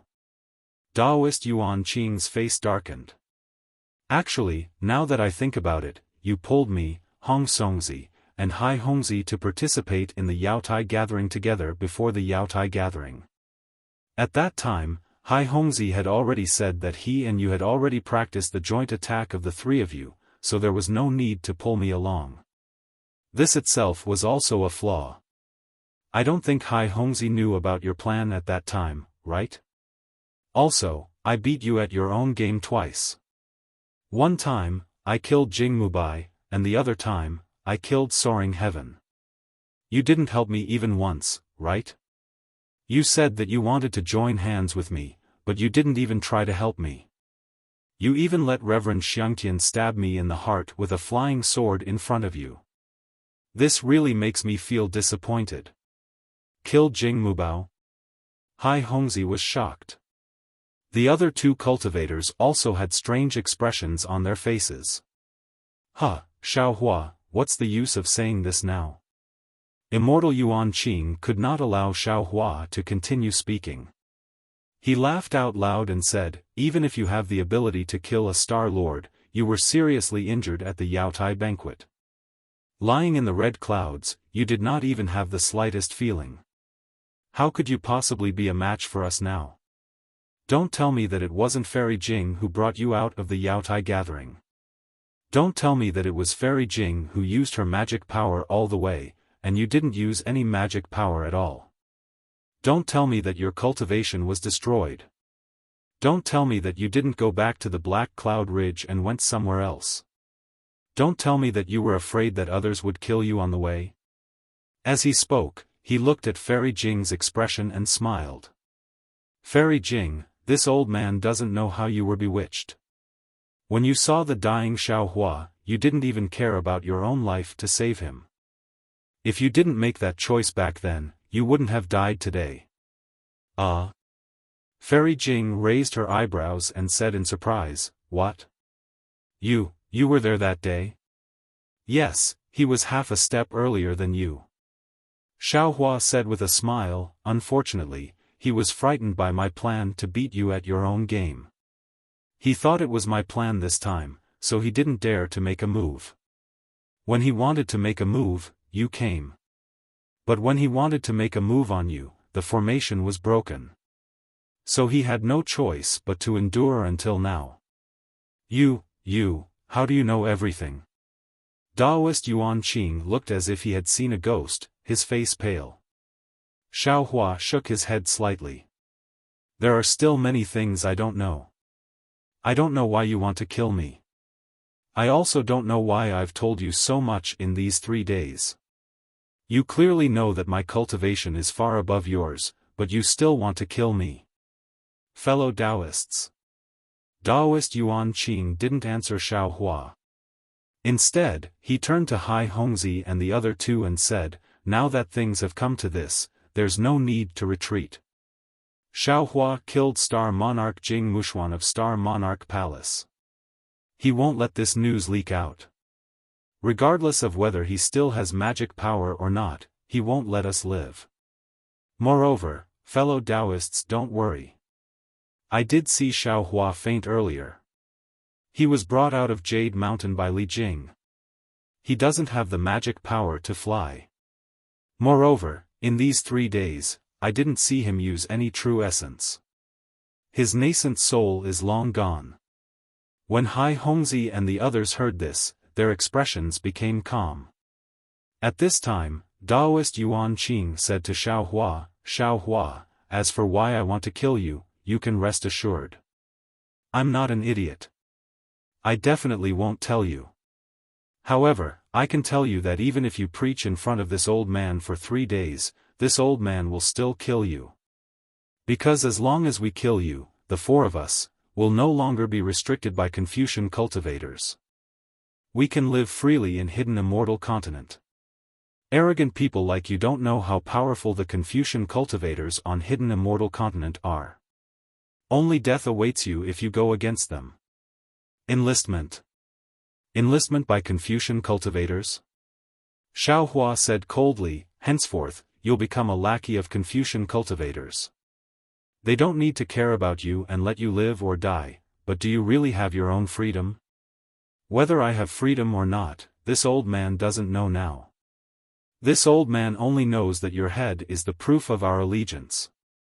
Daoist Yuan Qing's face was somewhat ferocious. In fact, long before this old man stepped on the flying boat, this old man had some plans to persuade you to join the Confucian cultivators. But after listening to your speech, this old man immediately gave up this idea. With you in front, this proof of our allegiance, isn't it more important than others? Moreover, this old man also understood why those Confucian cultivators wanted to kill you. You're the second Grand Mist ancestor. Who are those Confucian cultivators? Xiaohua asked. Daoist Yuan Qing laughed loudly and pointed his hand. "Daoist Xiao, do you think I'm a 3-year-old child? Daoist Yuan Qing, don't take out this kind of inferior trick and make a fool of yourself. Daoist Yuan Qing, you're still thinking about how to get out of trouble and how to escape from our attacks, right? Alas." Xiaohua sighed and glanced at the rather nervous Fairy Jing. He shook his head and said, "Our Dao sect's disciples were originally weak in the hidden immortal continent. The Jade Pavilion gathering even drew out the greedy Dao sect's disciples from their seclusion. 60% of them were killed in Star Lord Hall's net. Well, it could be said that less than 70% of them survived." This old man felt very pained and felt that he had the heart but was powerless. "But look at you guys, for the sake of enlistment by Confucian cultivators, you actually abandoned your own principles and offered your savior to them as proof of your allegiance. With your actions, even if you can enter the Taoist path, so what? Even if you listen to this old man's lecture for 100 days, so what? After saying this, Xiaohua narrowed his eyes and looked at Zhang Zhentian, whose wings covered the sky. His expression was rather desolate. In order to kill this old man, you really put in a lot of effort. Is this Zhang Zhentian specifically going to deal with this old man's spirit-seeking mouse? Where's your two-headed monster, Si Hong? Are you afraid to take it out? Afraid that my spirit-seeking mouse will dig out its heart? Xiaohua then looked at the scarlet rainbow leopard and sneered, and this beast, presumably it's going to deal with Fairy Jing's demonic beast, Yinghua, right? And you four beasts, if you think you can bully Fairy Jing, then you can deal with this old man, who lost all his Daoist techniques because he saved Daoist disciples on Jade Mountain, right? It's useless to say more. The tall cultivator standing on top of Zhang Zhentian said coldly, this old man doesn't know who you are, nor what you did in the past. This old man only knows that with your head, this old man will be able to properly cultivate. I won't be afraid of being remembered or hunted down by Confucian cultivators. Since you call yourself a senior and have such a broad heart, why don't you give your head to this old man? How about helping this old man? If you want to take Daoist Master Zhao's life, you'll have to step over my corpse first. Fairy Jing sneered and waved her sleeve. Gee. Several sounds that were unwilling to be left out flew out from her sleeve. The demonic beast, Yinghua, swayed its big ears and a bewitching light flew out from its eyes. Xiaohua was slightly taken aback because Yinghua seemed to be in good spirits and didn't seem to have any serious injuries. It was far from what Fairy Jing had said earlier. Xiaohua looked at Fairy Jing with some doubt. At this moment, Fairy Jing had already walked in front of Xiaohua and blocked him with her figure that couldn't be considered weak. He. Sure enough, you two are in love. Daoist Master Xiao, you have such good luck with women. Another cultivator standing on a rainbow leopard opened his mouth and laughed loudly. His eyes flashed with a dirty look. Participating in the Jade Pavilion gathering and being able to obtain the heart of a nascent soul female cultivator is more precious than any treasure. But rest assured, Daoist Master Xiao, your luck with women, this old man will enjoy it for you in the future. Xiaohua didn't pay attention to that cultivator's gaze. He looked at Daoist Master Yuan Qing and nodded, for this ambush, you've really put in a lot of effort. Not only did you find Zhang Zhentian, who naturally restrains seeking spirit mice, you even found a demonic beast that Yinghua is afraid of. To be honest, to be able to arrange all this in such a short time, you're definitely a genius. Killing you is truly a pity.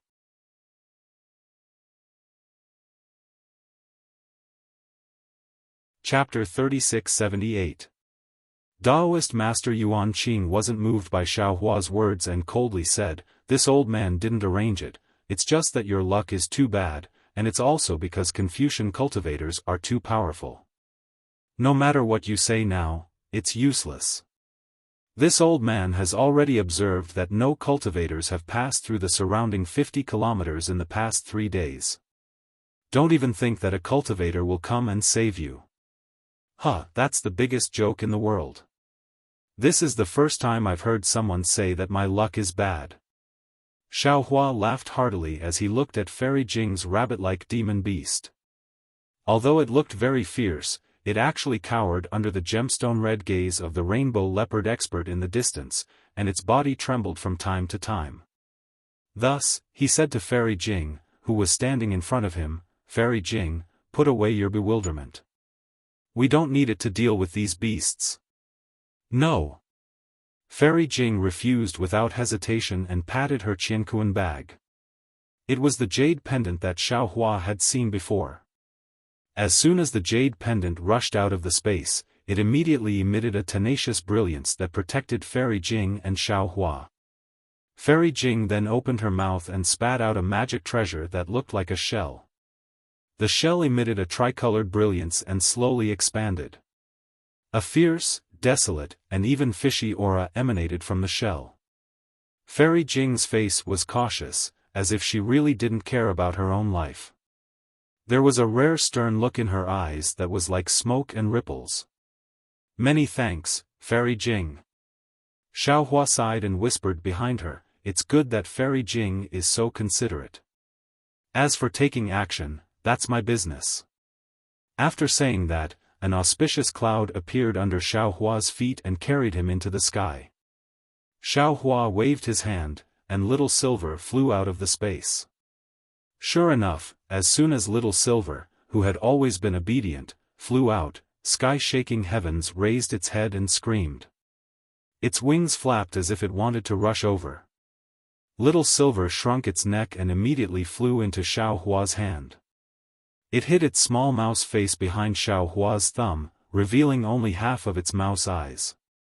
Who knew if it was really afraid or just faking it? Xiaohua completely ignored Little Silver's show-off. With a flick of his middle finger, he motioned for Little Silver to fly towards the rainbow leopard. He then waved his other hand, and a black shadow mixed with golden light flew out of his hand. It was none other than the divine power centipede which had appeared on a demon cloud. Taoist Yuan Qing was a little stupefied. He indeed didn't expect Xiaohua to have two demon beasts. But when he saw the divine power centipede, he sneered and waved his hand. "Fellow Taoists, success or failure. As long as we kill him, his demon beasts and the treasures in his Qiankuan bag from the jades in his Qiankuan bags. This old man doesn't want these things, this old man only wants Xiaohua's head. Kill." Since Taoist Yuan Qing had given the order, Hai Hongzi and the other two didn't waste time. They each rode their demon beasts and urged their magic power to attack Xiaohua and Fairy Jing from all sides. "Heh." Xiaohua sneered. "Chirp chirp." When the divine power centipede heard this, it immediately unleashed its might. With a hiss, strange runes surged around its body.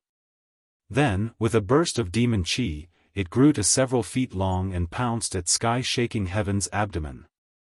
Little Silver, who had been flying slowly in the air, suddenly sped up. There was even a rumbling sound in the air, but it was only for a moment before a silver curve, almost invisible to the naked eye, pounced at the rainbow leopard's back. Roar! Sky-shaking heavens roared. Roar! The rainbow leopard also roared.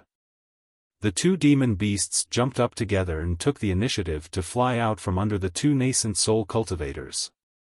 Their eyes flashed with a flirtatious light. They were clearly very excited and cared a lot about their opponents. Woo-woo!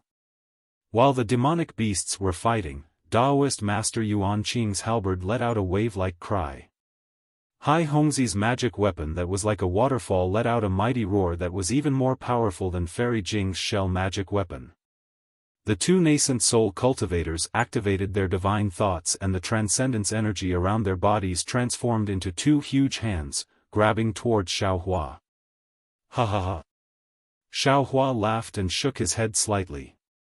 "If I kill you all, it'll really be bullying you. It'll be an unfair victory." As he spoke, sword chi flashed around Xiaohua's body. Thousands of sword lights suddenly burst out from Xiaohua's body. Then, Xiaohua opened his mouth and 4 flying swords of different colors rushed out. The thousands of sword lights surged with sword chi and turned into 4 giant swords that flew towards the 4 cultivators. The sword chi was imposing, the sword light was cold, and an austere aura sealed off the entire area. You're a Confucian cultivator?" Taoist Yuan Qing was shocked and his face turned ashen. After all, the position of Xiaohua's sword was enough to block one of Ming Hao's halberd's attacks. Without Fairy Jing's help, Xiaohua would still be undefeated in a 1 versus 4 battle. Xiaohua sneered. "You think I'm all talk and no action? After listening to me for 3 days, I'm afraid that you're only thinking about how to kill me, right? I'm impossible. You're proficient in Buddhism, Taoism, and Confucianism." Taoist Yuan Qing didn't dare to believe it. At this moment, for loud sounds rang out as the flying sword struck Ming Hao's halberd. Ming Hao's halberd, which hadn't been damaged even during the Jade Pavilion conference, was instantly pushed back several meters by Xiao Hua's flying swords. A deep crack appeared on it, and it looked like it was about to break. With Ming Hao's halberd in such a state, Hai Hongxi's magic weapon was even worse. With a loud bang, the sword light was split in half, and Hai Hongxi's figure flew back several meters, his face dark red. The other two cultivators were even more miserable. Not only were their nascent soul's hands shattered, but their left and right arms were also shattered by the sword light. Their faces flashed with astonishment, as if they had never seen such tyrannical sword chi before. Let's go. Daoist Yuan Qing was indeed an ambitious and ruthless person. Seeing that Xiao Hua was unstoppable, he immediately made a decision. We don't need to tangle with him. As long as we pass the news of him attacking Star-Lord Palace's Star-Lord well to Mount Yaotai, Senior Kong Hongwu will naturally personally take his dog head. Aoo. At this moment, the arrogant rainbow leopard let out a miserable roar, leaving behind its last sound in this world. Then, its body fell from the sky. That cute little silver swung its body and carefully used its little paws to wash its face in the air. It was unknown whether it was because of mysophobia or because it was shy. Hiss. The thin and small cultivator sucked in a breath of cold air. He didn't know that he was even more shocked that his arm was injured by Xiao Hua, but before he could urge his body to fly back, Ga. An extremely heavy hissing sound came from afar. The demonic cloud in the sky suddenly flourished, and then a bloody light suddenly appeared. The sky-shaking heavens was actually split in half from head to toe by a black light. Daoist Yuan Qing was scared silly. He had really calculated for a long time and thought of many possibilities, but he still neglected to consider that Xiao Hua actually had the cultivation of a Confucian cultivator. Even if his dantian was shattered and his nascent soul was destroyed, he still couldn't be Xiao Hua's opponent. This so-called demonic beast divine power centipede was even more unexpected, and he didn't even consider it. After all, it was already good for a Daoist cultivator to have a demonic beast as a companion. How could they raise a second demonic beast? Go, go, go. This was Daoist Yuan Qing's only thought at this time. Trembling with fear, he didn't dare to stay any longer. Unfortunately, this simple thought couldn't be realized now. Just when the four nascent soul cultivators wanted to urge their magic power to escape, they suddenly felt an incomparably powerful force confining them. Oh, it couldn't be said to be confinement, because there wasn't the slightest bit of magic power fluctuation. It was a kind of pure power. Daoist Yuan Qing turned pale with fright. He hurriedly rubbed his hands, and several rays of light suddenly appeared in the void. The light around Daoist Yuan Qing violently trembled, and cracks that could be seen with the naked eye appeared in midair. The hand of a nascent soul? When Hai Hongxi saw this, a familiar feeling spontaneously arose, and he couldn't help but involuntarily cry out. You, how can your divine sense, how can it be so strong? Another nascent soul cultivator was so scared that he trembled slightly, and said in a low voice, Are you a nascent soul cultivator? Go to hell. Xiao Hua didn't answer, and indifferently opened his mouth, like a god in the sky. The actions of these four people were no different from bandits. What was special was that they had superhuman divine abilities. If they were left in the world, they would only be able to kill more Daoist cultivators. Following Xiao Hua's words, the four divine senses were like hammers, rushing down, and a rumbling sound rang out in the air. See. Falling stone array. Fairy Jing had already put away her magic treasure, and when she heard the familiar whistling sound, she couldn't help but think of the huge falling stone that made her tremble with fear. Facing this divine sense hammer that was comparable to falling stars, the four nascent soul cultivators' faces were ashen. They finally understood why Xiao Hua wasn't afraid of them. With such a strong divine sense, even if he didn't have a dantian, then, so what? Fight! Daoist Yuan Qing let out a heart-wrenching roar, and just as he opened his mouth and spat out a mouthful of blood essence, a withered green wooden vine flew out. Boom! Light flashed around Daoist Yuan Qing's body, and the strong impact instantly tore his body into pieces. A 6-foot-long nascent soul flashed inside his body, and its figure slightly drifted, as if it was about to teleport. Unfortunately, when Xiaofan stretched out his hand, the space around the nascent soul was like iron, and the nascent soul couldn't disappear after squeezing for a moment. Xiaofan waved his hand, and the nascent soul immediately fell into his hand. Xiaofan didn't hesitate to stretch out his left index finger, and a faint crystal thread entered the space between the nascent soul's eyebrows. After a moment, several dark green lights flashed between Xiaohua's eyebrows, and strands of ghost-like light once again fell between the nascent soul's eyebrows. After that, there was nothing after that. Facing a cultivator like Xiaohua who was able to kill a cultivator of the upper 5th level of essence energy, how could 3 nascent soul cultivators of the middle 4th level of essence energy be his opponent?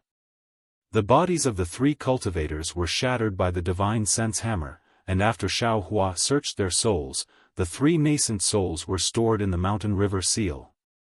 In the future, even if they came out, they could only wear the Daoist robes of the green-robed Xiaohua.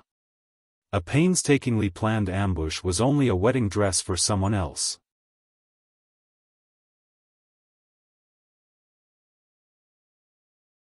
Chapter 3679. Seeing Xiaohua deal with 4 cultivators who were more powerful than her so easily, Fairy Jing had an indescribable feeling in her heart. It was as if she had been cheated, but also as if she was relaxed. She even felt that it was only natural. As for Xiaohua's method of dealing with the 4 nascent soul cultivators, Fairy Jing didn't think much of it. She knew that if she and Xiaohua had fallen into their hands, it would have been even worse. However, she was still a little curious. She didn't understand why he had to keep the 4 nascent soul cultivators alive. Of course, she wouldn't ask too much. She landed on the flying boat with a smile in her eyes. Fellow Daoist Xiao, do you still need me to steer the boat for you? Hee, of course not. Xiaohua laughed and waved his hand, and the Pegasus pulled the flying carriage out. Fairy Jing's eyes lit up at the sight of such an arrogant Pegasus, and she smiled. Fellow Daoist Xiao is indeed very resourceful. This kind of light feather unicorn is very rare in the world. Oh? This is called a light feather unicorn? Xiaohua raised his eyebrows. I thought it was a Pegasus. Although Pegasuses also have light feathers, they don't have a horn. Fairy Jing landed on the flying carriage with a smile. Moreover, Pegasuses are most particular about the purity of their bloodline. The Immortal Palace would never let their Pegasuses. At this point, Fairy Jing stopped talking. She looked at the light feather heavenly horse with some envy and said, actually, it's this kind of demonic beast with an impure bloodline that has the potential to develop. It can have unexpected abilities. Xiaohua also landed on the flying carriage. He patted the Pegasus with his hand and put little silver on its back. He put away the divine power centipede and said, I didn't expect Fairy Jing to know so much about demon beasts. Fairy Jing pursed her lips and smiled. Didn't I tell you before? I established my country by the sea, and there are often demons of the 1,000 demons sacred realm, who come to trade. It would be strange if I didn't know about this. That's right. Hearing this, Xiaohua seemed to have thought of something. He extended his hand and said, Fairy Jing, if possible, please give your magic treasure to me. I'll find some time to refine it for you. If it has the power of a spirit treasure, consider it my apology for deceiving you. When Fairy Jing heard this, her face turned red, and her eyes flickered. She bit her lips and said in a low voice, Fellow Daoist Xiao. I appreciate your kindness. It's just that my magic treasure is different from others. I can only refine it myself, and no one else can help me. Oh? There's such a strange thing? Xiao Hua was stunned and wanted to ask more, but seeing Fairy Jing's awkward expression, he knew that her magic treasure was a bit strange, so he didn't ask any more questions. He scratched his head and said, "This is troublesome. This Xiao has to do something to feel at ease." Fairy Jing pursed her lips and said, "If fellow Taoist Xiao has the heart, just like what you said a few days ago, explaining cultivation to me again, I would be very grateful." "Good," Xiao Hua said with a smile, "this Xiao likes this kind of business that only talks and doesn't make a loss. Fairy Jing, if you have any questions, feel free to ask. This Xiao can help you resolve them." Fairy Jing was stunned by this question. She opened her mouth, but didn't know what to say. After all, what Xiao Hua said in 3 days was enough for her to comprehend for many years. Even someone as strong as Taoist Yuan Qing praised that 3 days was equivalent to 300 years of bitter cultivation. Although this was a bit exaggerated, it also showed that what Xiao Hua said was indeed profound. Fairy Jing had already heard a lot. If she couldn't comprehend it herself, what was the point of asking more? "All right." Xiao Hua blinked and said, "Then let's chat casually. There's no need to worry about any cultivation method. Actually, fellow Taoist Xiao." Seeing that Xiao Hua didn't pursue the matter, Fairy Jing's eyes flashed with a strange light. She said, "I have a little secret that I don't want others to know." "It doesn't matter." Xiao Hua waved his hand. "It's nothing. Every cultivator has their own privacy. I won't let you know about my privacy. My privacy is also nothing." Fairy Jing thought for a moment and asked in a low voice, "I wonder what fellow Taoist thinks about the monsters of the Thousand Monsters Sacred Realm?" "Monsters?" Xiao Hua was stunned. He thought for a moment and smiled. "Monsters are monsters and humans are humans. Monsters don't seem to be lower than humans and humans aren't nobler than monsters. That's all." "That's right. Fellow Taoist is right." Fairy Jing bit her pale lips and nodded. "It's something that can't be compared. Why force yourself to compare? That day, I saw you make a deal with Ingpo of the Thousand Monsters Sacred Realm. Although other people have something to ask of monsters, there was disdain on their faces when they made the deal.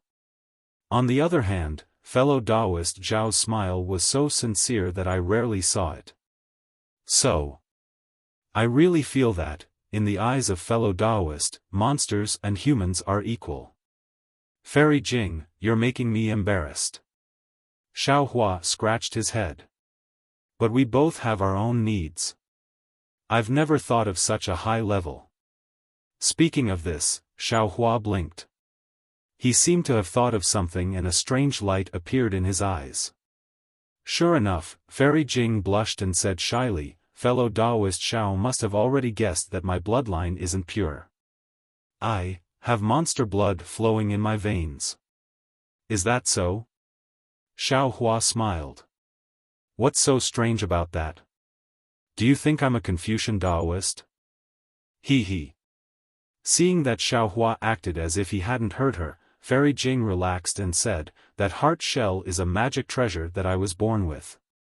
The secrets inside can only be discovered by me. Others can't help me, that's good." Xiao Hua nodded.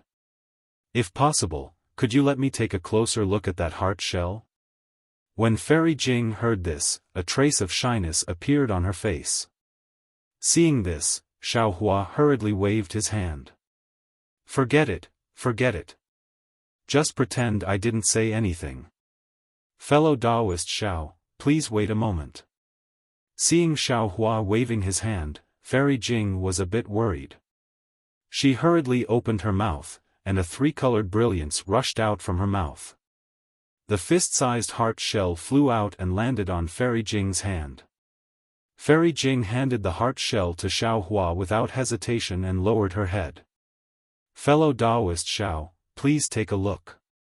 Looking at how Fairy Jing's ears were burning and how she didn't dare to look him in the eye, how could Xiaohua not know that he was being rude? However, although he did not take the heart shell, he still looked at it carefully. He saw that this heart shell was like a real shell, with lines engraved on it. Between the lines, there were extremely small runes buried within. The runes were a little strange, but Xiaohua found them familiar. Weren't they the runes on the bones of the two demonic beasts from before? However, Xiaohua's gaze was fixed on the three-colored light of the heart shell, as he was familiar with these three colors. Taoist magic treasures and spells were mostly bright, and three-colored lights were not uncommon. However, the three colors of Fairy Jing's heart shell were different from the other three colors. They were bright and lively, just like a person's eyes. These three colors were very similar to the seven-colored conch's brilliance Xiaohua obtained in the Sui-he seabed formation. Moreover, Xiaohua saw that these three colors were three of the seven colors of the conch, and they were very similar to the size of the light. Thump, thump. Just as Xiaohua was concentrating on examining the heart shell suddenly trembled like a human's ear. Xiaohua's eyelashes also moved along with the trembling. He no longer dared to look closely and hurriedly withdrew his gaze. He smiled and said, "Fairy, this heart shell is really beautiful." N. Fairy Jing responded in a low voice and quickly withdrew her hand. The heart shell strangely disappeared, and even Xiaohua didn't see how she put it away. After a while, Fairy Jing's expression returned to normal, and she said in a low voice, "Didn't fellow Taoist Xiao ask me how to use the Renjing from Yaotai Mountain? Actually, I want to use it on this heart shell." "Oh, I understand." Xiaohua rolled his eyes and asked, "Then, is it true that the older it is, the more useful it is for Fairy Jing?" "Of course." Fairy Jing answered without hesitation. "Ah!" Fairy Jing immediately cried out in alarm because Xiaohua waved his hand and a dazzling golden Renjing immediately appeared in front of her eyes. Xiaohua said very calmly, "I have occasionally obtained Renjing in the past, but I didn't know what it was, so I kept it. Only today at the Jade Pavilion gathering, did I know the origin of this item. I'm afraid I won't be able to use it. How about exchanging it for Fairy Jing's Renjing?" "Okay."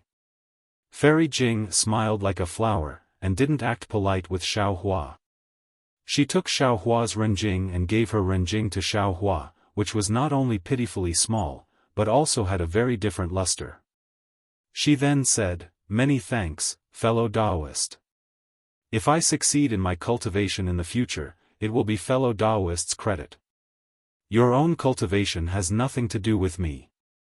Xiaohua waved his hand and said with a smile, "By the way, if fellow Taoist needs my help, feel free to tell me. My cultivation isn't high, but I have some disciples under me, and some of them can travel in the Thousand Demons' sacred realm." Fairy Jing returned the favor and asked. Xiaohua muttered to himself, and with a wave of his hand, he took out a jade eye and placed it on his forehead. After a moment, he handed it to Fairy Jing and said, "I don't know if Fairy Jing has seen this before, or if you know what it is." Fairy Jing took the jade eye and looked at it. A look of disbelief appeared in her eyes, but after a moment, she murmured, "That's not possible. That's not possible." Xiaohua's heart moved, and he stared at Fairy Jing, waiting for her reply. Unexpectedly, Fairy Jing raised her head and said, "This thing. I haven't seen or heard of it before. However, I'll help fellow Taoist look for it. If I have any news, I'll send a message to Senior Taoist and ask Senior Taoist to pass it on to fellow Taoist." "Okay." Xiaohua said with a smile, "I'll have to trouble Fairy Jing. However, if Fairy Jing has any news, it's better to directly send it to me. There's no need to let Zhang Taoist know."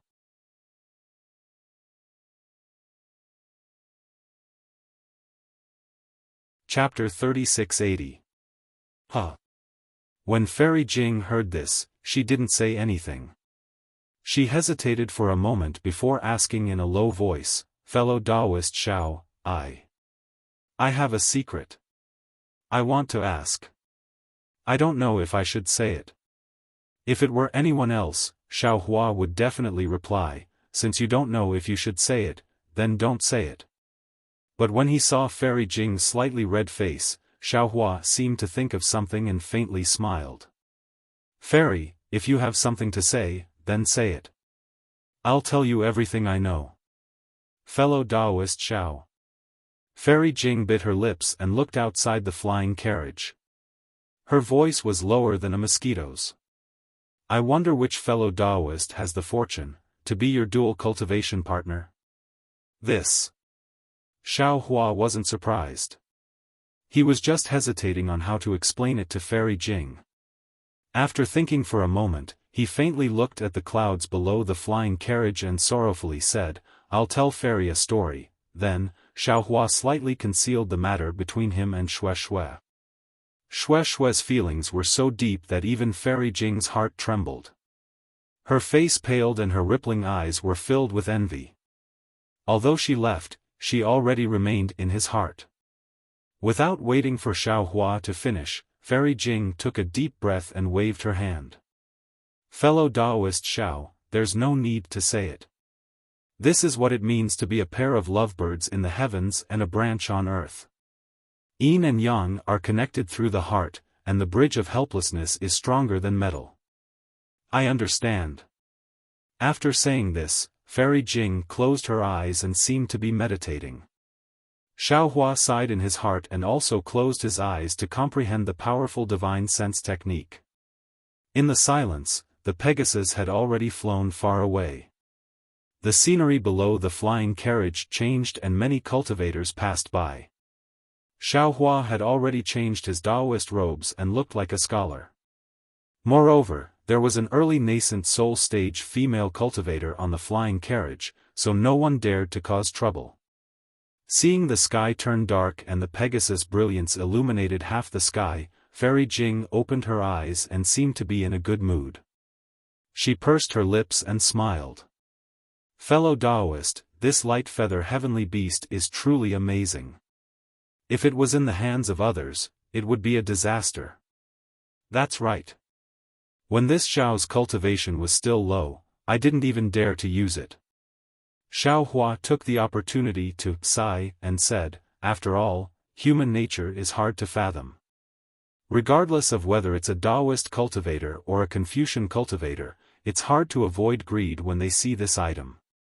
Oh, by the way, why did Taoist Yuan Qing want to kill you?" Fairy Jing didn't seem to want to ask this question at first, but after showing the shell to Xiao Hua, their relationship seemed to have gotten closer. Then, after hearing Xiao Hua's story, their relationship seemed to have gotten even closer. As they chatted, Fairy Jing inadvertently brought it up. Xiao Hua smiled bitterly and said, "Actually, it's very simple. I'm on the profound yellow rankings." "Huh, I see." Fairy Jing was startled, and then she said with a smile, "I have to congratulate fellow Taoist Xiao. From now on, you can become famous in the hidden immortal continent.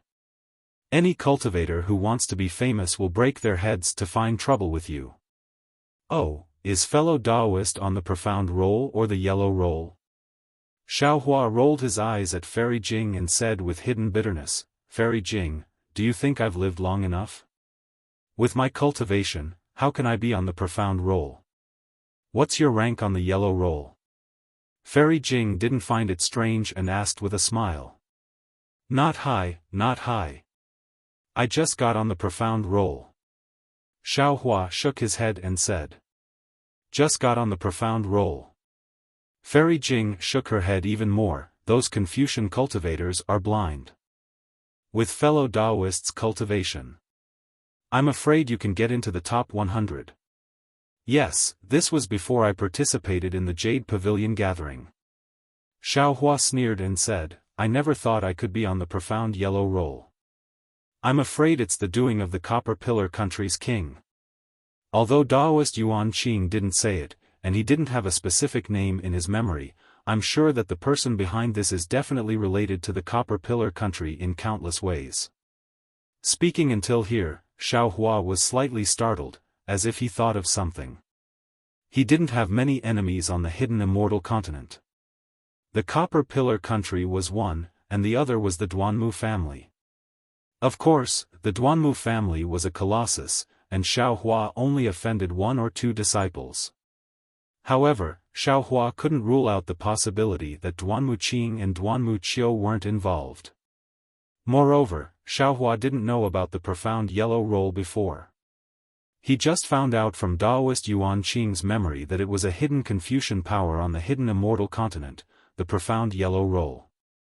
It was a bounty list set up by the Daoist disciples who had grudges with Confucian cultivators. The profound roll was ranked 180, and the yellow roll was ranked 360. The difference between the profound roll and the yellow roll was in strength. The yellow roll was generally below the 5th grade, while the profound roll was for old monsters above the 5th grade. As for the profound roll and yellow roll's ranking, it was based on the bounty and had nothing to do with one's cultivation. Of course, it was only average. Those with higher cultivation would naturally have higher bounties. Daoist Yuan Qing's memory didn't have the details of the profound yellow roll, and Xiao Hua only knew that he just got on the yellow roll. However, Xiao Hua couldn't ask Fairy Jing anything. After sneering, he said, "When I return to the Black Wind Ridge and destroy the Copper Pillar Nation, my ranking will probably rise." He. Fairy Jing pursed her lips and laughed. If fellow Daoist Xiao destroys the Copper Pillar Nation, wouldn't the bounty be gone? Then how can fellow Daoist still be on the roll? That's true. Xiao Hua came to a realization. Looks like the Copper Pillar Nation is definitely going to be destroyed. Fairy Jing was a little puzzled and asked curiously, since fellow Daoist Xiao has such a deep grudge with the Copper Pillar Nation, why don't you just return to the Black Wind Ridge? With fellow Daoist's current cultivation, not to mention relying on Xiong Yi and the others, you should be able to restore the country by yourself, right? It's very simple. Xiao Hua had previously concealed something from Fairy Jing, but now he thought for a moment and said, "I'm not helping Jiang country alone. There's another person inside, and that's Xiao Jian. He is also the former king of the single Liang country that Xiao Jun and Jiji spoke of." As he spoke, Xiao Hua briefly recounted the whole story of the matter, and then he sighed and said, "This Xiao has always felt that Xiao Jun was an ungrateful and shameless person. But all the way until now, this Xiao feels that. I seem to have been deceived by Xiao Jian. The heartless one should be Xiao Jian, and the loyal one should be Xiao Jun. For the truth of the matter, I have no choice but to go to the single Liang country and see for myself. Furthermore, the princess of Jiang country is a pitiful person, and she is also Yuanya. The only thing in my heart, I can't help but be cautious. I can't let Xiao Jian ruin the establishment of Jiang country. Still, there's such a strange thing." Xiao Hua's story was not short, and Fairy Jing listened with relish. At this moment, she was rather envious. "I really didn't think that there would be such a romantic encounter in this world. Furthermore, fellow Daoist Xiao is indeed a man of his word. For the sake of the previous promise, for the sake of the Imperial Master's fortune, he actually participated in the Jade Pavilion meeting with such a profound cultivation. I truly admire him." Speaking up to here, Fairy Jing comforted Xiao Hua. "Actually, fellow Daoist Xiao doesn't need to blame yourself. Although your cultivation far surpasses ours, you don't have the experience of establishing a country. It's normal for you to be deceived.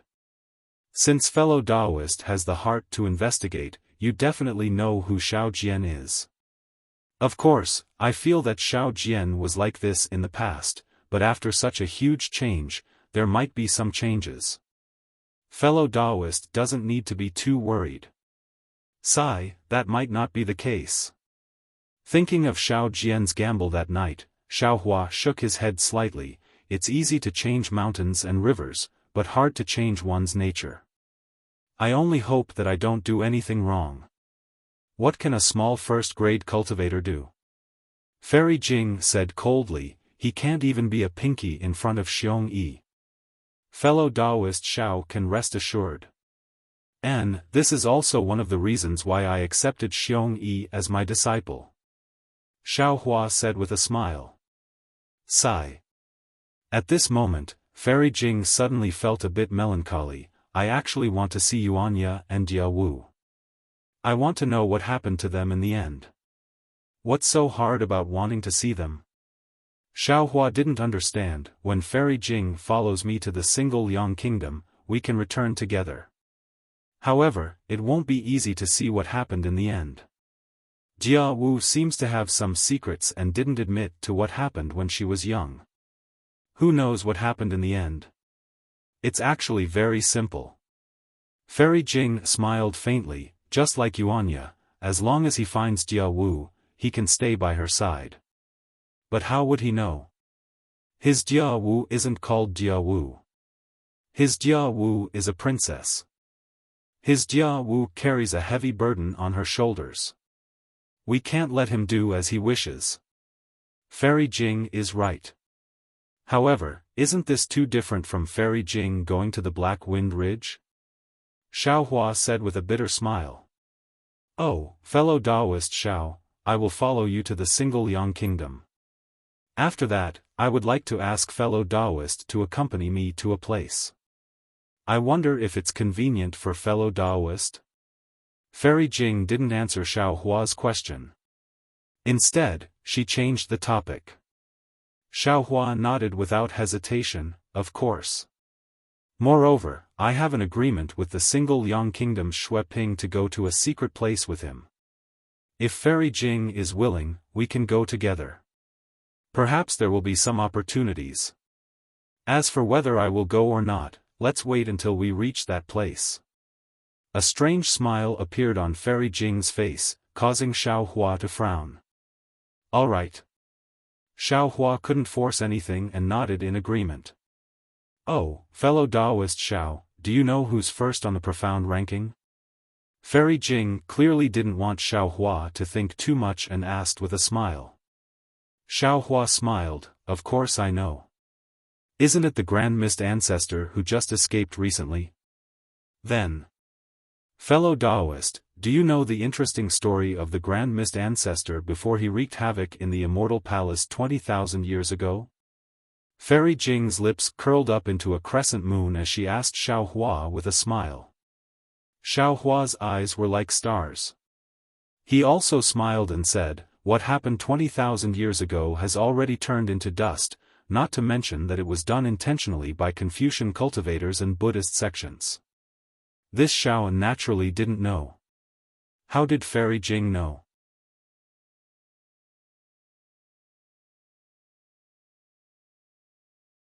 Chapter 3681. Hee, I naturally heard it from a senior who has a relationship with me, and it's true. If fellow Taoist wants to hear it, I can break it down for fellow Taoist. Good. Xiao Hua clapped his hands and said, this Xiao likes to listen to other people's stories the most. Fairy, quickly tell me. Bah. How improper. Fairy Jing's face was slightly red. After lightly spitting at Xiao Hua, she lightly opened her red lips and spoke tirelessly. At this moment, the stars were shining, the crescent moon was like a hook, the distant mountains were faintly discernible, and the clothes were fluttering near the water. The sound of wind whistling entered his ears, the sound of pine trees rustling in his heart, and the fairy was softly telling stories of the past. In the night, Xiao Hua was clearly somewhat intoxicated. In the past, Xiao Hua didn't feel that the hidden immortal continent was very big, especially since each small country was only a few hundred to 1,000 li. It was much smaller than a city in the Dawn Rain continent. However, after coming to the Yaotai mountain to participate in the Yaotai conference, he realized that he was still wrong. Although the countries of the hidden immortal continent were small, there were many countries, and the entire continent might not be small. And under Fairy Jing's guidance, this time, he flew to the single Yang country. Even with the speed of a Pegasus, it actually took him half a month to fly. This made Xiaohua understand that the hidden immortal continent was also a huge monster, far from what he had thought before. Fellow Taoist Xiao. Seeing the scenery in front of them change, the mountains began to gradually lower, the water began to surge, and small streams separated from the big river, turning the fertile land on the ground into pieces. Fairy Jing stood up and said, 300 li ahead should be the border of the single Yang country. Oh? Fairy Jing's divine sense can actually see 300 li ahead? Xiaohua stood up and said with a smile, seems like you also have a cultivation secret technique. You know all of my remaining secrets. Fairy Jing said with a smile, it's not a secret technique, just a kind of talent. Xiaohua rubbed his nose and smiled bitterly, this Xiao has racked his brains to find secret techniques and treasures, but I can't compare to you. You're already so powerful from the start. TSK. Fairy Jing curled her lips even more. Don't talk about cultivation. You're someone who has a chance to be on the Xian ranking. How can an ordinary person like me compare to you? He. Xiaohua smiled faintly and looked up. He saw that below him was a water village with little lakes all over. Paddy fields were either in the wilderness or on the hillside. Occasionally, there were terraced fields that Xiaohua was familiar with. It was as if ripples were spreading all over the foothills.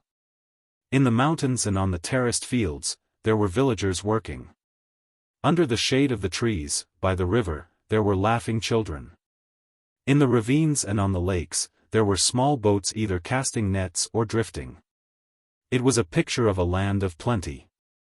There were also melodious songs that sounded like the cries of orioles coming from the boat from time to time. While they spread across the land, there was also a sonorous voice that sounded like a lion's roar coming from the shore. It resonated with the woman's voice, adding a bit of vitality to the beautiful scenery. Not bad. Fairy Jing was in the air and couldn't help but praise, let's not talk about the monarch of the Chanyang country. Just the simple customs of the people and their rich lives are enough to make this concubine have a whole new level of respect for Xiao Jun. Xiaohua smiled and said, moreover, this place is so far away from the Yaotai mountain. As the monarch of a country, Xiao Jun is actually so far away from the capital. He's not afraid of chaos in the country. It's commendable that the monarch can do this. Do you still want to look deeper? Fairy Jing asked with a smile. There shouldn't be any need. Xiaohua nodded slightly, but since we're here and the scenery is so beautiful, why not stop for half a day? Good. Fairy Jing was also happy. She pointed at the Pegasus and flying chariot and said with a smile, since that's the case, why don't fellow Taoist put away the Pegasus and flying chariot? We'll go in disguise. As you wish. Xiaohua laughed loudly. This was a good show that he was good at. However, after Xiaohua put away the flying chariot, he suddenly raised his eyebrows and looked into the distance. His eyes revealed a kind of surprise. Fairy Jing sensed it and hurriedly looked over. She saw a small mountain in the distance. The mountain was covered with terraced fields. The terraced fields were filled with water, shining brightly and somewhat dazzlingly. It was noon and the sun was high in the sky. However, there were many people farming in the terraced fields. There was nothing strange about the hard-working situation. However, these people were all bald. Although they were wearing monk robes, the robes weren't very clean. Some were stained with mud and some were filthy. Many of the monks farming looked tired. Their monk robes were loose, and they were actually lying down under the shade of the trees to rest. How could they look like senior monks? It's a bit strange. Fairy Jing said with a smile, the Buddhist disciples this concubine knows all hold alms bowls in their hands and go around begging alms. Each of them has a noble and virtuous face and looks like an otherworldly expert. Why are the monks here so vulgar and want to farm by themselves? I'll go down and take a look. Xiaohua had a smile on his face, looking very interested. When the two descended from the sky, their appearances hadn't changed, but their clothes had been changed. Xiaohua was wearing Confucian robes and holding a folding fan in his hand, looking like an elegant young master. Fairy Jing had changed into ordinary clothes. However, since she hadn't changed her appearance, her beauty was still far beyond that of ordinary people. The two walked along the road for a while, but all the people on the road, whether they were in a carriage or walking, couldn't help but look at Fairy Jing. Many people even drooled. Xiaohua bitterly smiled and transmitted, "Fairy Jing, why don't you change your appearance a bit? If you go and look like this, why would we need to descend from the sky?" Hee hee. Fairy Jing covered her mouth and laughed. She followed Xiaohua into the nearby forest. When she appeared in the distance, her appearance had become ordinary. "That's more like it." Xiaohua smiled and narrowed his eyes at the terraced fields in the distance. He quickly walked over and saw an old monk sitting on the ground resting. He walked forward and cupped his hands, "Amitba. Grandmaster, please. I don't dare, I don't dare." When the old monk heard Xiaohua call him Grandmaster, he hurriedly got up from the ground and put his palms together. "This old man is just an ordinary monk. I don't deserve to be called Grandmaster.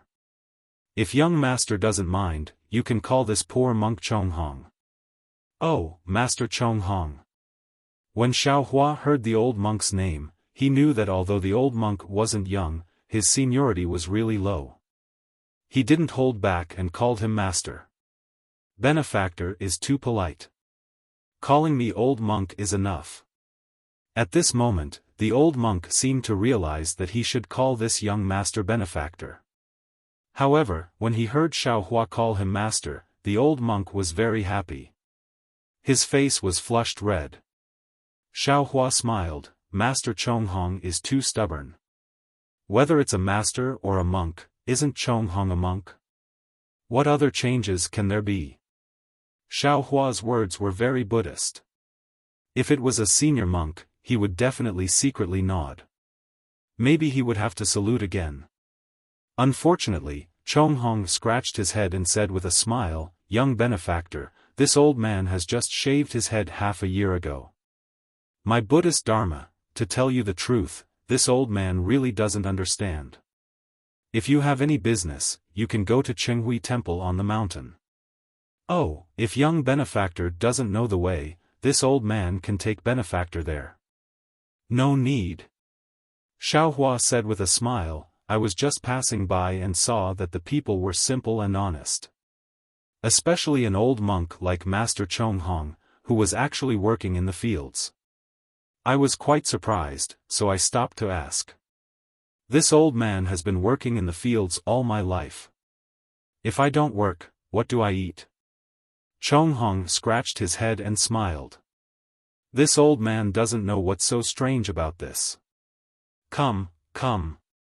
Xiaohua pulled Chonghong and said with a smile, "Let's sit down and talk. I'm afraid you're tired, so there's no need to stand." Saying this, Xiaohua looked at the stone next to him and sat down. Where was the bearing of a nascent soul master? "You're a good young master." Chonghong saw that Xiaohua's sitting posture was very familiar. He smiled and said to Fairy Jing behind Xiaohua, "Young miss is very lucky. This young master who doesn't put on airs must be a good person at home. He won't make young miss angry." Fairy Jing was much older than Chonghong. Hearing the old monk's words, her face flushed red. Her eyes couldn't help but fiercely glare at Xiaohua. She looked around and frowned. How could the ground next to the paddy field be clean? Fairy Jing couldn't sit down casually. Hee hee, young master is also a lucky person." After Chonghong praised Fairy Jing, he didn't forget to praise Xiaohua. "Young miss is from a big family. You have good upbringing. Although you haven't been to the countryside, you're willing to stay by the side for young master. In the future, young master's family will definitely be very harmonious. Huh. Xiaofan laughed. He knew that the old monk was talking about the table. He cupped his hands and said, "Old master, sit down. Let's chat casually." "All right." The old monk Chonghong sat down and reached for something at his waist. Unfortunately, it was empty. He smacked his lips and said, "Sigh, everything is good about being a monk. There's food and drink, and there's work to do. It's a pity that there are more rules. This old man has smoked tobacco for God knows how many years, and now I have to quit." Xiaofan said with a smile, "Since you can't quit, then don't. Why make things difficult for yourself? That won't do." Old monk Chonghong hurriedly waved his hand. "Since this old man entered Buddhism, I have to abide by the commandments of Buddhism. This old man can't lose face for my Buddhism." Then the old monk looked at Xiaofan with vigilance. "Young master, are you testing this old man?" "Hee, monks should call themselves poor monks. Young master should also be called benefactor." Xiaofan replied with a smile. "That's different." The old monk proudly waved his hand and said, "That won't do.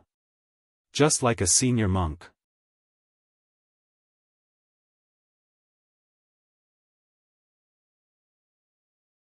Chapter 3682.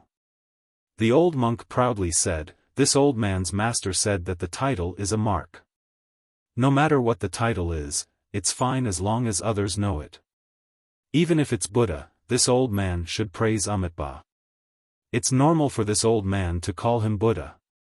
At the very least, this old man doesn't open his mouth. It's not wrong for this old man to say it in his heart. But the precepts of Buddhism are that this old monk is fundamentally different from the old farmer. Only by abiding by these rules can this old man be a monk. Otherwise, this old man isn't a monk. Namo Maitreya Buddha." Xiaofan couldn't help but recite the name of Buddha. He nodded and said, "Old master is right. This young man is a bit stubborn." "Oh." The old monk naturally couldn't hear the difference, but Fairy Jing was a bit stunned. She looked at Xiaofan strangely. She had never heard the name of Namo Maitreya Buddha before. "Young master, what do you want to ask?"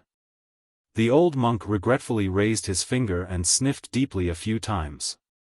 He lifted his hand and pulled out a few blades of grass from the ground. While speaking, he put the roots in front of his yellowed teeth and chewed. Strands of grass-green juice seeped out from the roots, emitting a wave of fragrance. Xiaofan looked at the old monk's somewhat familiar actions and said with a smile, "This young man has been to many places and seen many monks. Those monks are different from old master.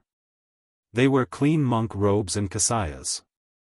They hold wooden fish and prayer beads. The most important thing is that they hold bags. They don't farm. They beg alms every day and ask people to give them alms." So when I saw old master, this young man felt very strange. Could it be that the monks of Danliang are different from other places? The old monk scratched his head and said with a bitter smile, "Young master, you've stumped this old man." In the past, this old man had never seen any monks. Later, Chenghui Temple appeared in Centipede Ridge and then there were monks in Chenghui Temple. Since the day this old man saw monks, monks have to farm. This old man has never seen a monk who doesn't work. This old man can't answer you. Xiaofan thought for a moment and said with a smile, "Master Chonghong, it's fine if you don't know. In a while, this young man will pay a visit to Chenghui Temple's abbot and ask. Then can master tell this young man why you didn't live a good life and insist on becoming a monk? Why are we having such peaceful days?" The old monk Chonghong blinked his eyes, looked at Xiaofan and said, "Little Gongzi, which eyes of yours saw that this old man was living a good life before? What's wrong with me becoming a monk?" Xiaofan didn't know whether to laugh or cry. "It's still my fault. I've always felt that monks who leave home in the temple are all lonely lamps and shadows. It's very boring. Chanting sutras every day is tiring, and there are so many rules and precepts. How can it compare to being outside the temple? That's what the young master and young lady think. The old monk Chonghong said with a smile, young master has a wife to warm his bed. Naturally, he doesn't need to become a monk. But I'm different. Fairy Jing couldn't help but blush and lower her head. She really didn't understand why Xiaohua was so interested in such a vulgar old farmer. Chonghong then explained the reason why he wanted to become a monk. The old monk's experience could be considered complicated. When he was young, he was considered a good laborer in the village. However, his family was poor and he couldn't find a wife. Later on, a woman from another country who fled to the Chaoyang country passed by and stayed in his home. However, later on, there was war at the border of the Chaoyang country. This area became the territory of another country. The people in the village were either killed or fled. The old monk's family was separated during the flight. When the old monk returned, everything had changed.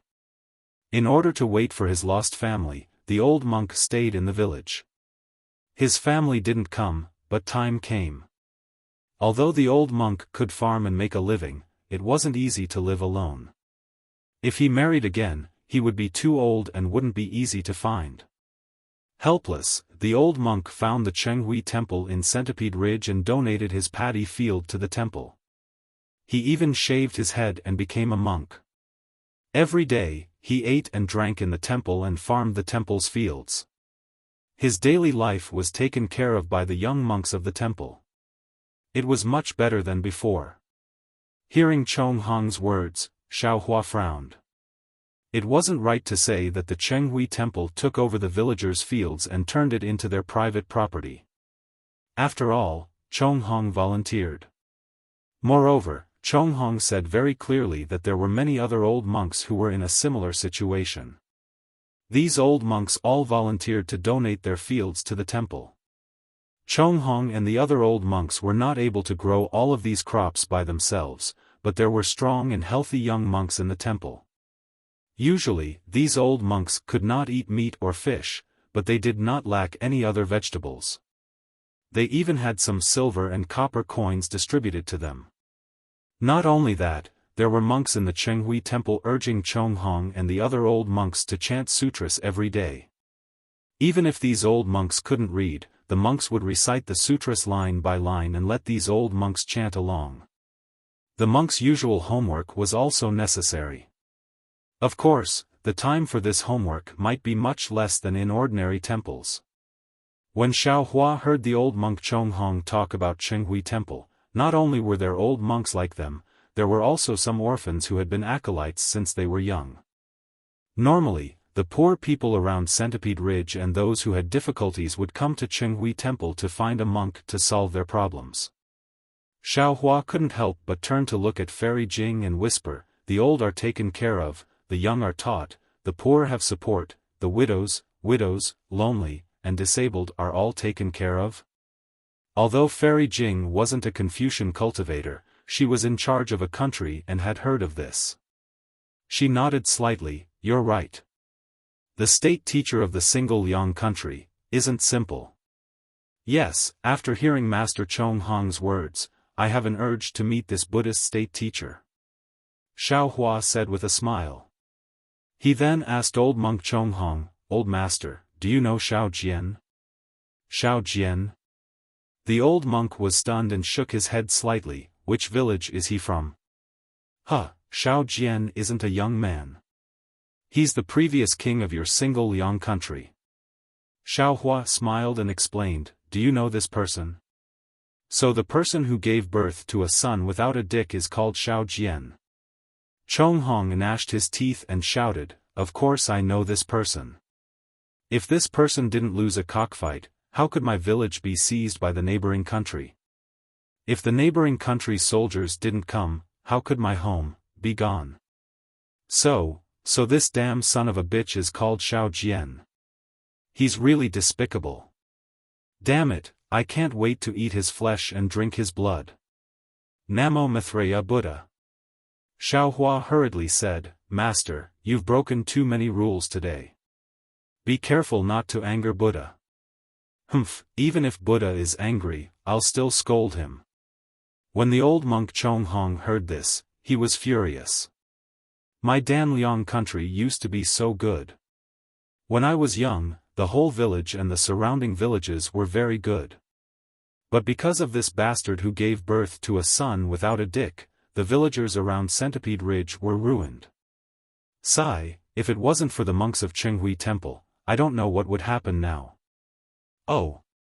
Hearing that, Xiaohua's heart moved and he suddenly asked, Then Master, do you know who the king of Single Liang country is now? I don't care who it is. Chonghong waved his hand angrily and said, They beat me and I beat you. It has nothing to do with me. I just want to live my life. Then there haven't been any wars in the past 10 years, right? Xiaohua asked again. Of course not. Chonghong smiled and said, With Buddha in my Single Liang country, how could there be wars? That makes sense. Xiaohua smiled and stood up, saying, Master Chonghong, do you have time to bring me to visit the abbot of Qinghui Temple? Of course, of course. Chonghong hurriedly stood up and raised his right hand habitually to knock on the stone below him. Unfortunately, he knocked on empty air this time. The old monk was a little embarrassed and said with a smile, Sigh, it's a habit of many years. It's not easy to change. But Master said it well, as long as you have Buddha in your heart, all habits can be changed. Probably. Of course, it's also because of Buddha's blessings. Xiaohua replied with a smile. Let's go, young master, please follow me to Centipede Ridge. The abbot of Qinghui Temple likes knowledgeable people the most. I remember that many scholars came to the temple in the past. Although the old monk, Chonghong, was not young, he walked as if he was flying. He walked very quickly on the mountain path, talking as he walked. Although Centipede Ridge was called a mountain, it should be called a ridge. It wasn't high, but the ridge was quite big and extended for a long time. It was like a centipede with many hillsides. In addition to the common trees on Centipede Ridge, there were also many fruit trees. These fruit trees formed a forest. Where there were no fruit trees, sometimes there were melon gardens, sometimes there were wheat fields, and occasionally there were rows of bean sprouts. There were also some monks in these places. Some were old, some were young, and some were guarded by bald novice monks. These monks, like Chonghong, all had smiles on their faces. Perhaps they couldn't say Amitabha, or perhaps they didn't have clean monk robes, but when they saw Xiaohua and Fairy Jing, they all put their palms together and smiled as they saluted, making Xiaohua happy. Chonghong. Not far away, there was an enormous temple that covered the entire mountain ridge. Large and small monks' residences were covered in green cypress trees. A somewhat rough voice came from the mountain path, Why didn't you work in the fields and come back? Are you hungry? Xiaohua raised his head and looked over.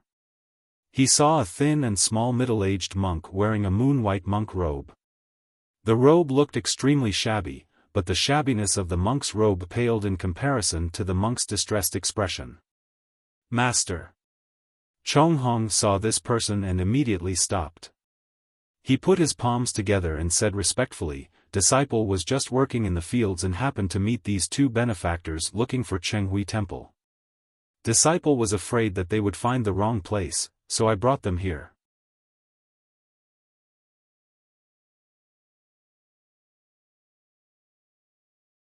Chapter 3683.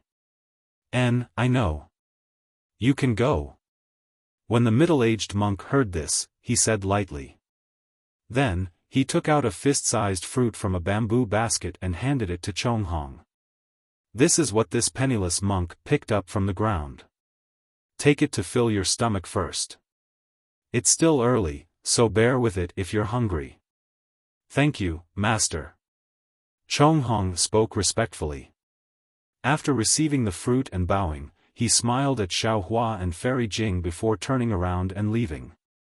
This poor monk Jian Dong greets the two benefactors. Jian Dong's tone began to sound like that of an ordinary monk. Xiaohua and Fairy Jing cupped their hands casually as a greeting. Xiaohua looked at the bamboo basket in Jian Dong's hand and smiled. "What is master doing? Aren't you chanting in the temple? Why are you strolling around with a bamboo basket in your hand?" Fairy Jing was a bit confused. Xiaohua had clearly asked Chong Hong this question. She didn't know why he would ask again for no reason. Jian Dong put his palms together and said in a low voice, "Amitabha. If this poor monk has Buddha in his heart, then no matter when or where, his heart will worship Buddha. If this poor monk doesn't have Buddha in his heart, then even if he sits in the temple with a scroll in his hand and a wooden fish in front of him, the golden Buddha sitting in the hall of great strength would still ignore this poor monk. What you say makes sense." Xiaohua didn't comment and said, "Actually, you can send the strong men of the temple for the things in your hands. You don't have to come in person." Jian Dong's expression didn't change. He gestured for Xiaohua to follow him while answering in a low voice, "Other than the golden Buddha, everything else in Chenghui Temple is idle. This poor monk is a young monk, so I came." Seeing that Jian Dong's answer was very good, Xiaohua's originally satisfied heart became even less picky. Soon after, Xiaohua didn't ask any more questions. He only pointed at the surrounding fruit trees and melon fields and asked some questions. His tone was no different from that of a farmer in the countryside. At first, when Jian Dong saw Xiaohua asking about the temple, he felt somewhat disgusted. But then he listened to Xiaohua's words, which were related to the livelihood of farming and mulberry trees, and had the intention of asking for guidance. He thought Xiaohua was a young official who happened to pass by today to collect materials, so he answered with great care, not hiding anything from him. Before arriving at the gate of Chenghui Temple, Xiaohua had already asked about the temple's affairs. As expected, the Chanyang state had given Chenghui Ridge to Chenghui Temple as a property. However, Chenghui Temple didn't encircle the ridge like the other temples. Instead, they divided the ridge into different areas and planted different things according to the soil and water. They even cultivated the land of Centipede Ridge together with the land under the ridge, regardless of whether the land belonged to Chenghui Temple or not. What was special about Centipede Ridge was that other than being used by the temple, it was also given to the surrounding villagers. Even the child beggars who had fled to this place were given to them. To put it bluntly, Chenghui Temple was like some kind-hearted rich people in the countryside. However, Chenghui Temple was different from these rich people. Chenghui Temple didn't accumulate money at all. Xiaohua sighed slightly. The Buddhist doctrine of Buddhism was profound and taught all living things to be good. However, there was one thing that was hard for people to accept. The monks in the temple always considered themselves to be monks. They didn't produce anything themselves and only wanted people to worship them. They called it giving alms and soliciting alms. Of course, giving alms and soliciting alms were something monks should have. This showed that monks didn't have the foundation to establish themselves and could only rely on the help of people to live. However, most of the monks were eminent monks who gave alms. Most of them still had humanity. In the end, the temple had a lot of land and the monks lived a very rich life. They still had to rely on people who had difficulties to worship them. People had their own eyes, so who would believe in the temple? Who would worship monks? As time passed, the Buddhist sect began to appear hypocritical. "I've learned something." Xiaohua cupped his hands and said, "If all the temples in the world were like Chenghui Temple, then why would there be a longevity town in the hidden immortal continent?" Monk Jian Dong didn't seem to know what longevity town Xiaohua was talking about. He only smiled and said, "Young benefactor, I'm afraid you came from another country and aren't a citizen of my country. In my country, all the temples are like this." "Really?" Xiaohua raised his eyebrows and was somewhat surprised. Jian Dong didn't answer Xiaohua's words. He looked at the stairs in front of him and then looked at Fairy Jing behind him. He bowed and said, Amitabha. Female benefactor, my Chenghui temple doesn't allow women to set foot in. Female benefactor, please serve tea outside. Fairy Jing's eyes flashed with slight anger. How could she put this secular temple in her eyes? However, Xiaohua's smile and warm words calmed her down. You wait here first. I'll come out immediately after I visit the temple's abbot. Xiaohua didn't say fairy or fellow Taoist, but it sounded warm, as if there was a kind of indescribable intimacy contained within. Fairy Jing agreed in a low voice. She turned her head and walked towards the mountain plum trees in front of the mountain gate. Benefactor, please. Jian Dong raised his hand and gestured. He took the lead and walked up the stairs to the mountain gate. Xiaohua didn't release his divine sense, but he had already seen the exterior of Chenghui Temple on the way. This was a regular temple. It looked very big, but the buildings inside were simple. There was a main hall, a meditation room, and there seemed to be a forest of pagodas behind. Moreover, these buildings didn't look very new and were somewhat old. In particular, some places had a lot of moss because of the year-round rain collection. Although the mountain gate and stairs in front of Xiaohua were very clean and tidy, they were also somewhat shabby. They weren't even as bright as the mountain gate of Longevity Town's Shaojin Temple. Xiaohua followed Jian Dong up the stairs and stepped through the mountain gate. What greeted him was a main hall and square. There was an incense burner in the square and incense in the main hall. However, there were sparse villagers kowtowing and offering incense. There were several young novice monks accompanying them. The incense burner didn't seem very vigorous. Chongshi. Jian Dong walked in and took a look. He called out to a young novice monk who was standing in front of the incense burner. Master. The young novice monk carefully placed the incense stick in his hand on the incense burner and hurriedly ran over. He put his palms together and bowed respectfully to Xiaohua.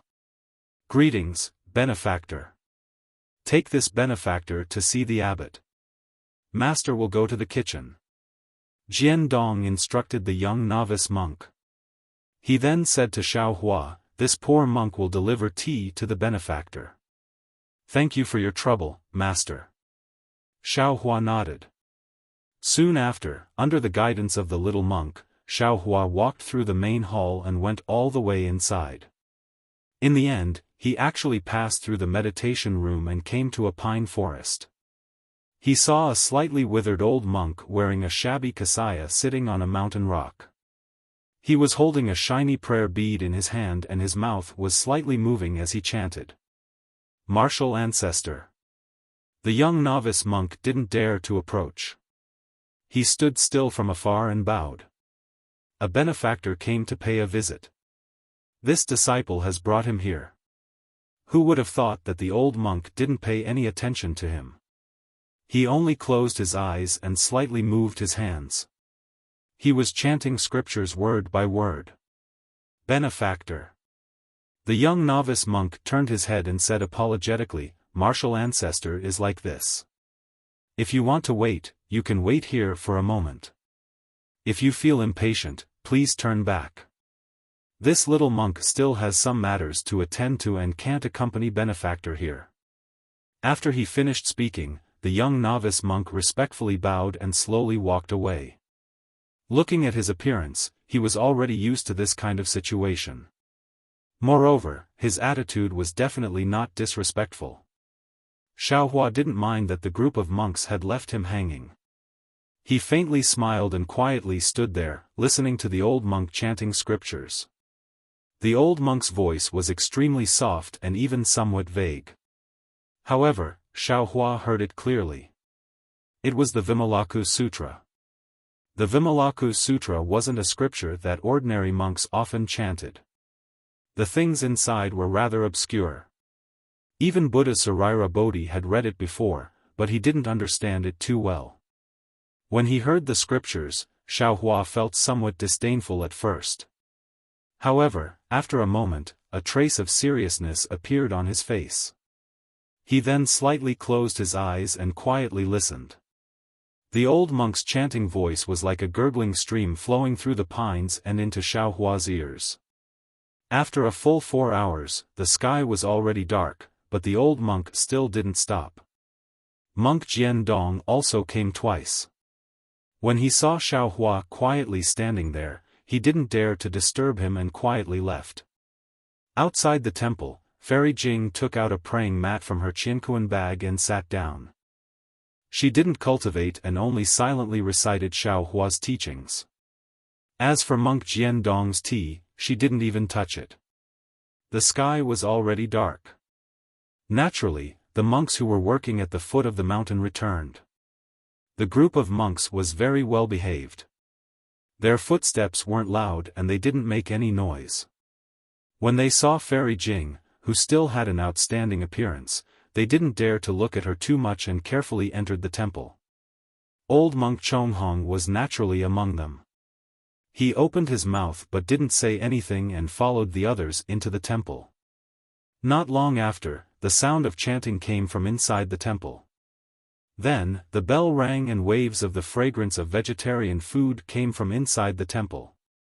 In the twilight, Jiandong came back with a basket and some food to invite Fairy Jing to eat. Fairy Jing slightly opened her eyes and looked at him. She only said 3 words, "No need." Then, she ignored Jiandong. Jiandong was helpless and could only put the basket next to Fairy Jing.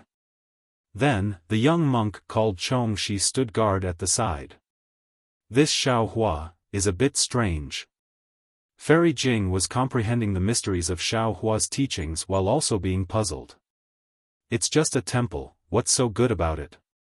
Could it be that there's a hidden Buddhist expert? When she thought of a Buddhist expert, Fairy Jing's eyes suddenly opened. Xiaohua had already said that he was proficient in Taoism, Confucianism, and Buddhism. Fairy Jing had seen Xiaohua's Taoist abilities and Confucian abilities, but she had never seen Xiaohua's Buddhist abilities. Could it be that Xiaohua really met a Buddhist expert in the temple? Fairy Jing originally wanted to release her divine sense, but she hesitated. She didn't know if her divine sense would disturb Xiaohua. Forget it, so be it. Fairy Jing closed her eyes again. Sometimes, waiting is also beautiful. How long can this beauty last?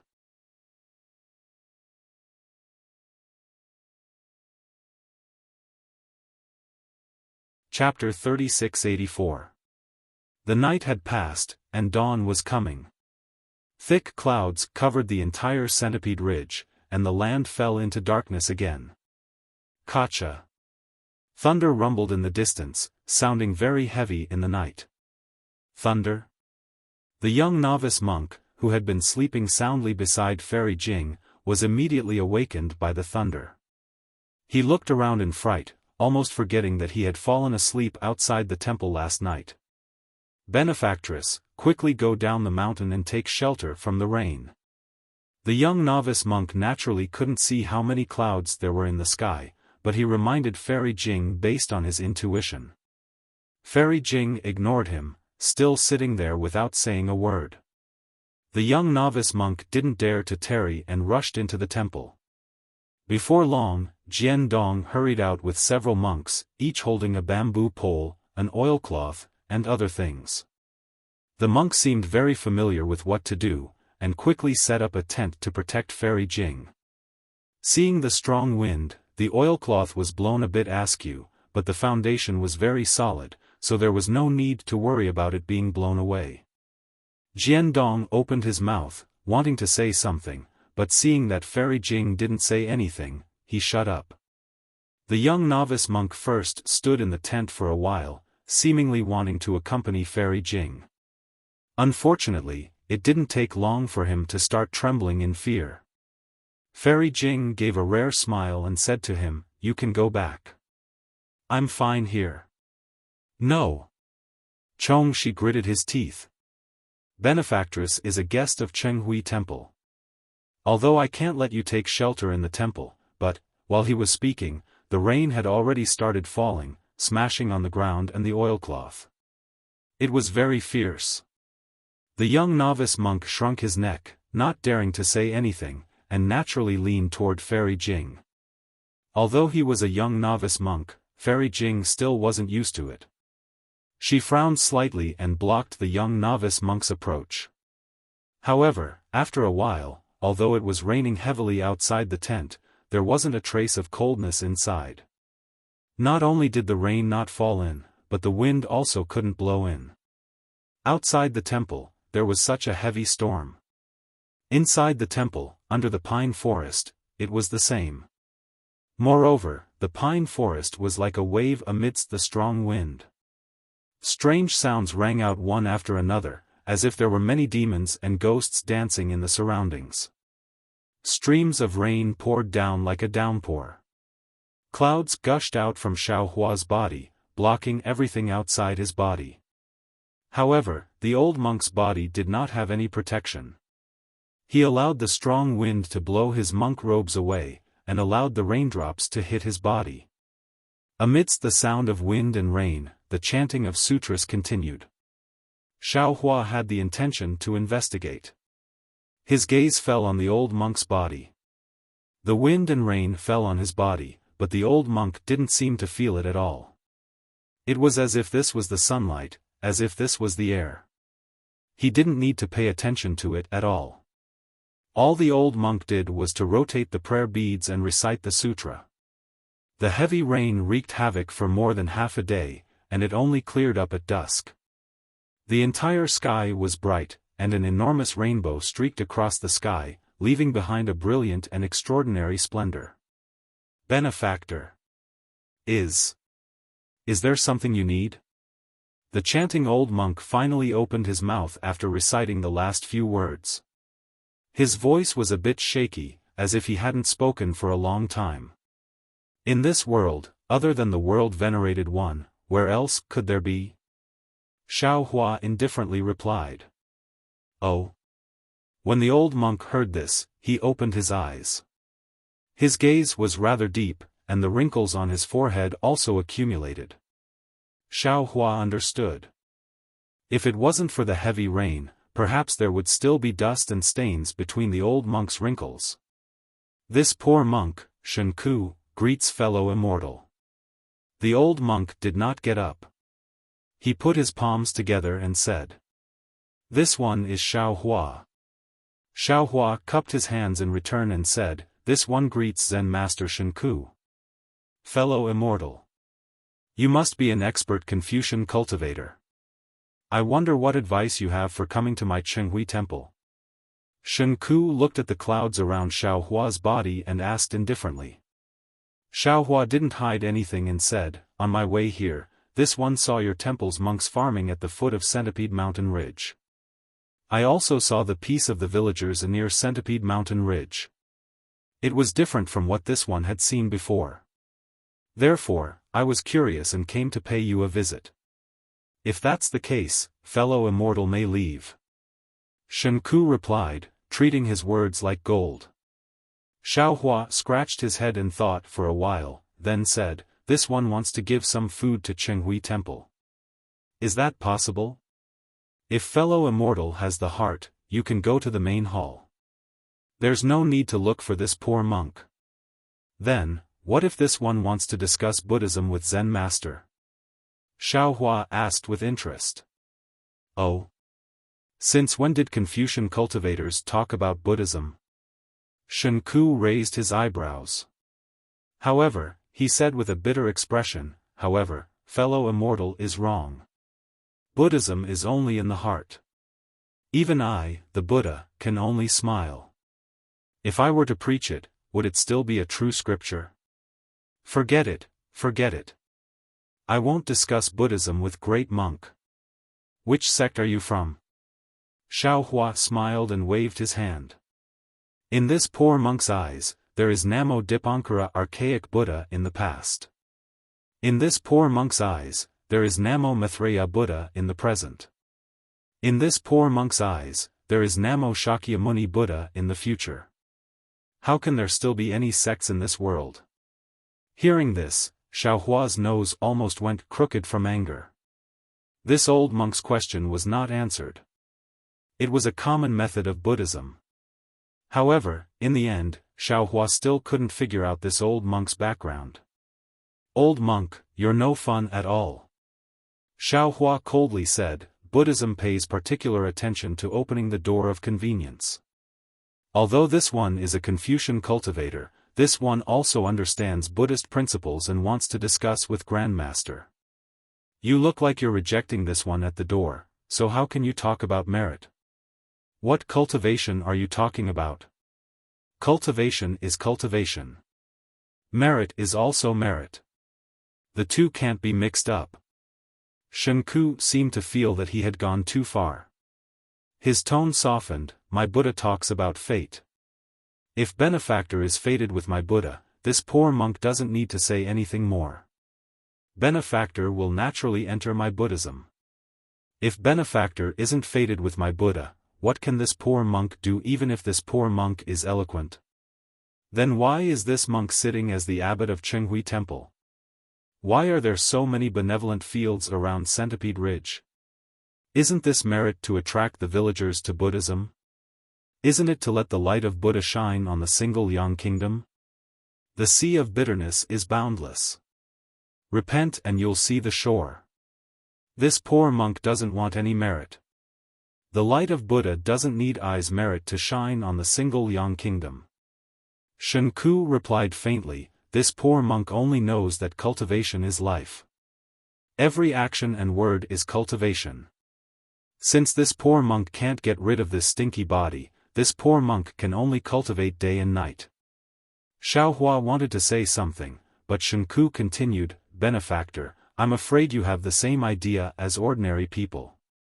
As long as one cultivates, one must break away from worldly affairs. You don't know that everywhere in this world is a sea of bitterness. Even if you hide in a meditation room, it's impossible to be peaceful. Instead, why not go deep into the sea of bitterness to cultivate? Benefactor, you just mentioned merit. Saving one person is merit. Saving 10 people is also merit. It doesn't have to be saving others in times of danger to be merit. The monks of Chenghui Temple, and even the monks of other single Yang kingdom, although they lack the time to chant sutras and meditate, they are also cultivating while working. Moreover, the monks of my single Yang kingdom don't let the people of the world suffer and accumulate merit. Who can say that this isn't merit?" "Huh, old monk, you're right." Xiaohua laughed. "Saving people from suffering is a small merit. Teaching people to get out of suffering is a great merit. There's no need to teach Buddhist principles. As long as you teach kindness, Buddha's light will shine." This Xiao is more and more interested in the state preceptor of the single Yang kingdom. "Goodbye." After saying that, Xiaohua cupped his hands at Shenku. Auspicious clouds appeared under his feet, and he rushed into the sky. Outside the temple, Fairy Jing saw Xiaohua come out. She also turned into a rainbow and chased after him. In a moment, the two figures disappeared. "Oh?" Shenku raised his eyebrows, slightly surprised. Then he closed his eyes and was about to chant sutras. But at this moment, he thought of something and said loudly, "Xing Zhu, which disciple brought this benefactor here? This seat has something to ask." Xiaohua flew into the sky with a smile on his face. Fairy Jing saw him and said with a smile, "Fellow Taoist Xiao seems to have gained a lot from this trip." "Yes, indeed." Xiaohua nodded. The Buddhist sect of the single Yang kingdom is different from what this Xiao knows. Although Chenghui Temple is the smallest temple in the single Yang kingdom, everything it does is magnanimous. The abbot of the temple is also different from ordinary monks. He's indeed a cultivator. I've never seen fellow Taoist speak so highly of a monk." Fairy Jing agreed. "It seems that Xiao Jun is indeed a wise ruler.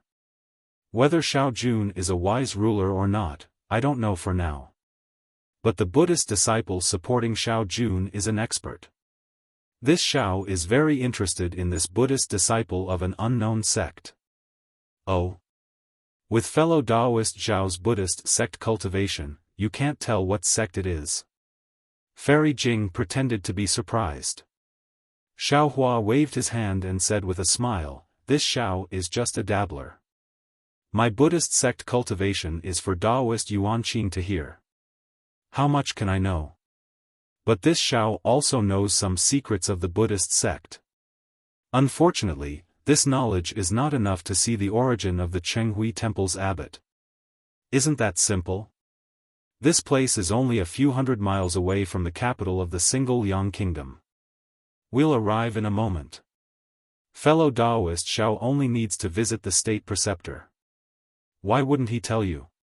Fairy Jing said with disdain. Xiao Hua shook his head slightly. "Don't be anxious.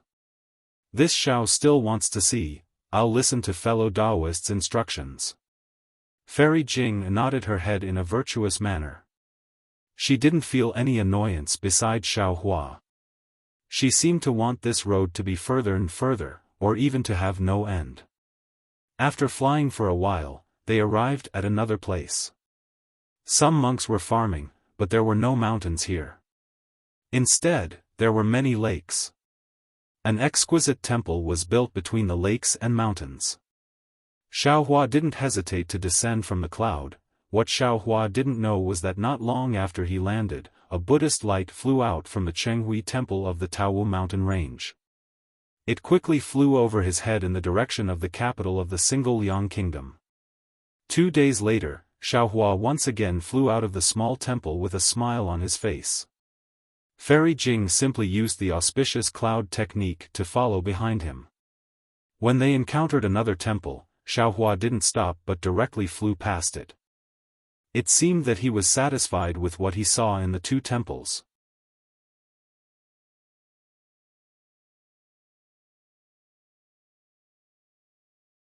Chapter 3685.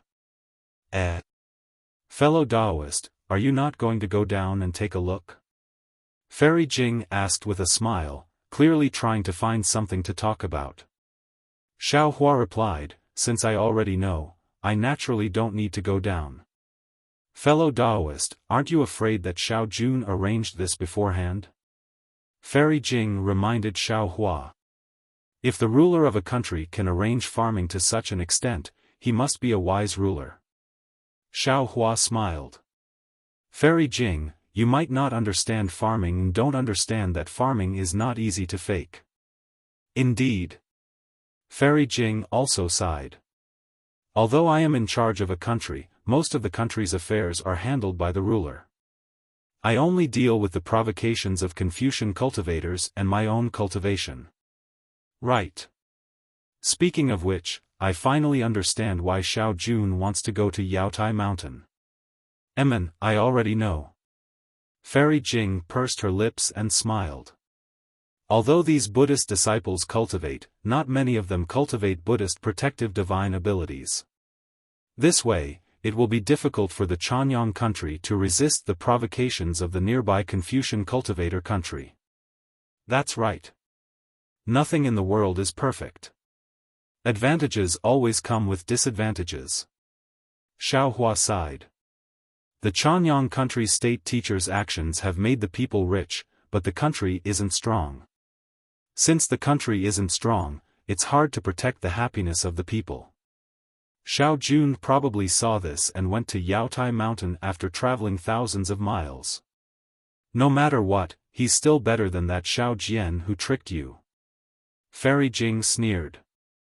Then, she was suddenly stunned. She looked into the distance and asked curiously, "What's wrong? So many monks.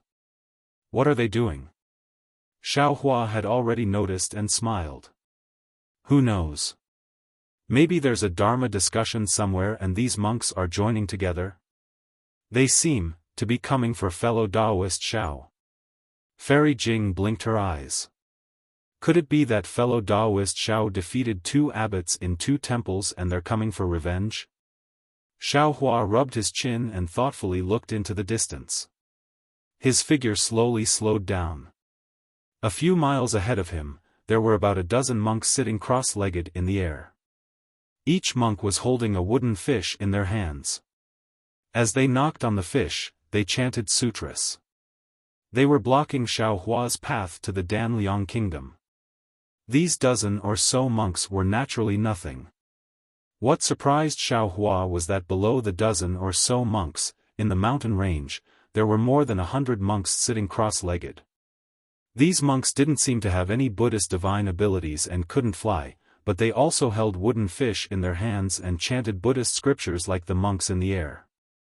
I'm not familiar with Buddhist etiquette, so I don't know what this means. Could it be that it's welcoming us? Looking at the strange scene, Fairy Jing said curiously, of course, it could also be that Xiao Jun sent a message back to the Chanyang kingdom, and the Buddhist sect's imperial preceptor sent someone to rely on. I'm not sure. Let's go and take a look first. Xiaohua's tone was somewhat cold. He said while flying forward. Actually, Xiaohua was also at a loss. If this was really Xiao Jun's message, then the previous farming matters might really have been arranged by the Buddhist sect's imperial preceptor. You lot are blocking this old man's path. What do you want? Xiaohua flew forward and scanned with his divine sense. He knew that these monks were only at the first or second grade of origin energy. He didn't put them in his eyes at all and asked indifferently. Hearing Xiaohua's question, a monk flew out and bowed, Amitba, those who walk different paths cannot work together. Confucian Senior, please turn back. My Chanyang kingdom doesn't have the person Senior is looking for. Do you know who this old man is looking for? This poor monk doesn't know. The monk's expression didn't change. Although my Chanyang kingdom was founded by a Buddhist sect, the imperial preceptor doesn't care about the matters of immortals and Buddhas. He only wants the citizens of the Chanyang kingdom to live a peaceful life. Therefore, I ask Senior to return to where you came from. Can you block this old man's path? Xiaohua sneered, do you have the qualifications to give this old man orders? This poor monk doesn't dare. After the monk finished speaking, he returned to his original position and sat down cross-legged. He lowered his head and chanted Buddhist scriptures. Humph. Xiaohua snorted coldly. The clouds around him surged as he charged towards the monks. His powerful aura pushed the monks away before he could get close. Although the monks weren't thrown off their feet, they still opened up a path for Xiaohua to calmly fly through. These monks are very strange. Fairy Jing flew over and turned to look at the monks. They weren't discouraged and didn't have any anger on their faces. They adjusted their formation and slowly flew behind Xiaohua and Fairy Jing. They were still knocking on the wooden fish and chanting Buddhist scriptures. On the ground, although the monks couldn't catch up to the monks in the sky, they were still slowly moving forward. What are these monks doing?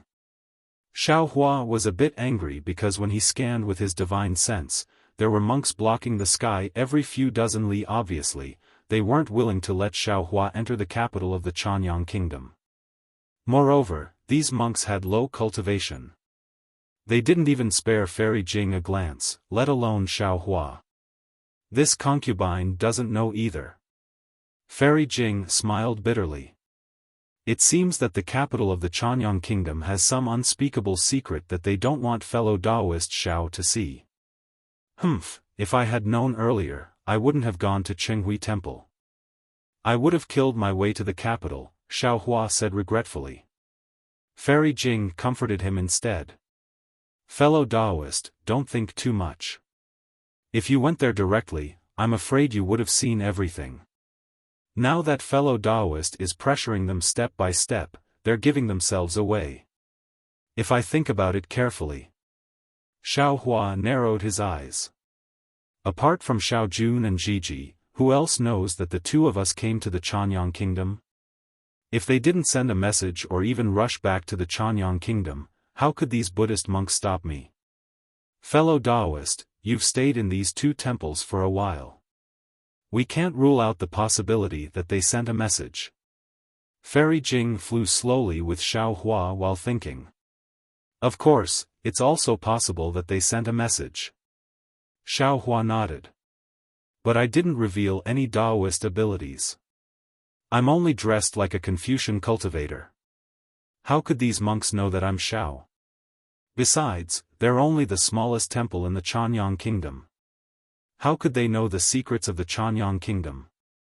Yes, fellow Taoists' words are reasonable. Xiao Jun must have sent a message back. Fairy Jing thought for a while.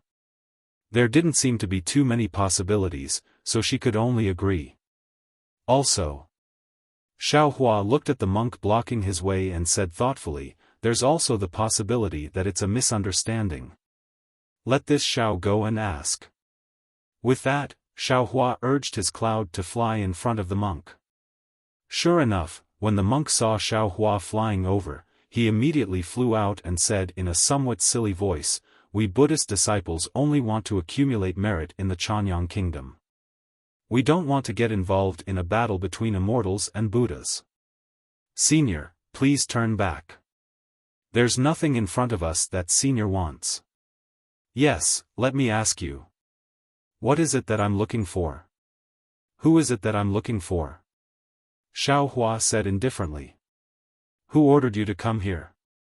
Has Xiao Jun already returned? This poor monk doesn't know what Senior is talking about. The monk wasn't angry. He put his palms together and said, the sea of bitterness is boundless. Turn back and the shore is before it's too late. You. Xiao Hua was a bit angry and said sternly, fine, this old man will only ask you one thing. Has Xiao Jun already returned to the Chanyang kingdom? If the Xiao Jun you're talking about is the king of my Chanyang kingdom, then this poor monk can tell Senior where the king is if not in the dragon court. The monk said indifferently, however, although Senior is a Confucian expert, my Chanyang kingdom is a Buddhist country. There's Buddhist light shining in the kingdom. Senior, go. Not waiting for the monk to finish speaking, Xiao Hua sneered, opened his mouth, and a mouthful of true qi rushed out, causing the monk to tumble down, and said, this old man wants to find someone. Actually, you juniors can stop me. Go. Call Xiao Jun out for this old man. Senior, please turn back. Please turn back. When a monk fell down, dozens of monks stood up. The monks behind the monk immediately knocked on the wooden fish and chanted something as though they were chanting scriptures. Each of them even used Buddhist divine arts. Xiao Hua was quite noisy when he heard it. It was like a swarm of flies were flying around his ears. Humph.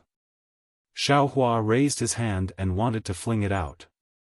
However, after thinking about it, he didn't want to waste time with these little monks.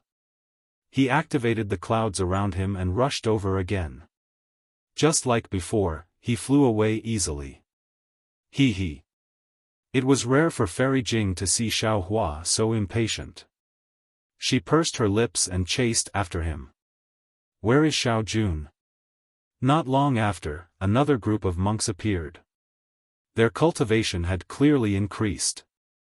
Xiao Hua didn't say anything and immediately shouted, hurry up and tell him to come see me. Amitba. The unknown monk put his palms together and said, Senior, please turn back.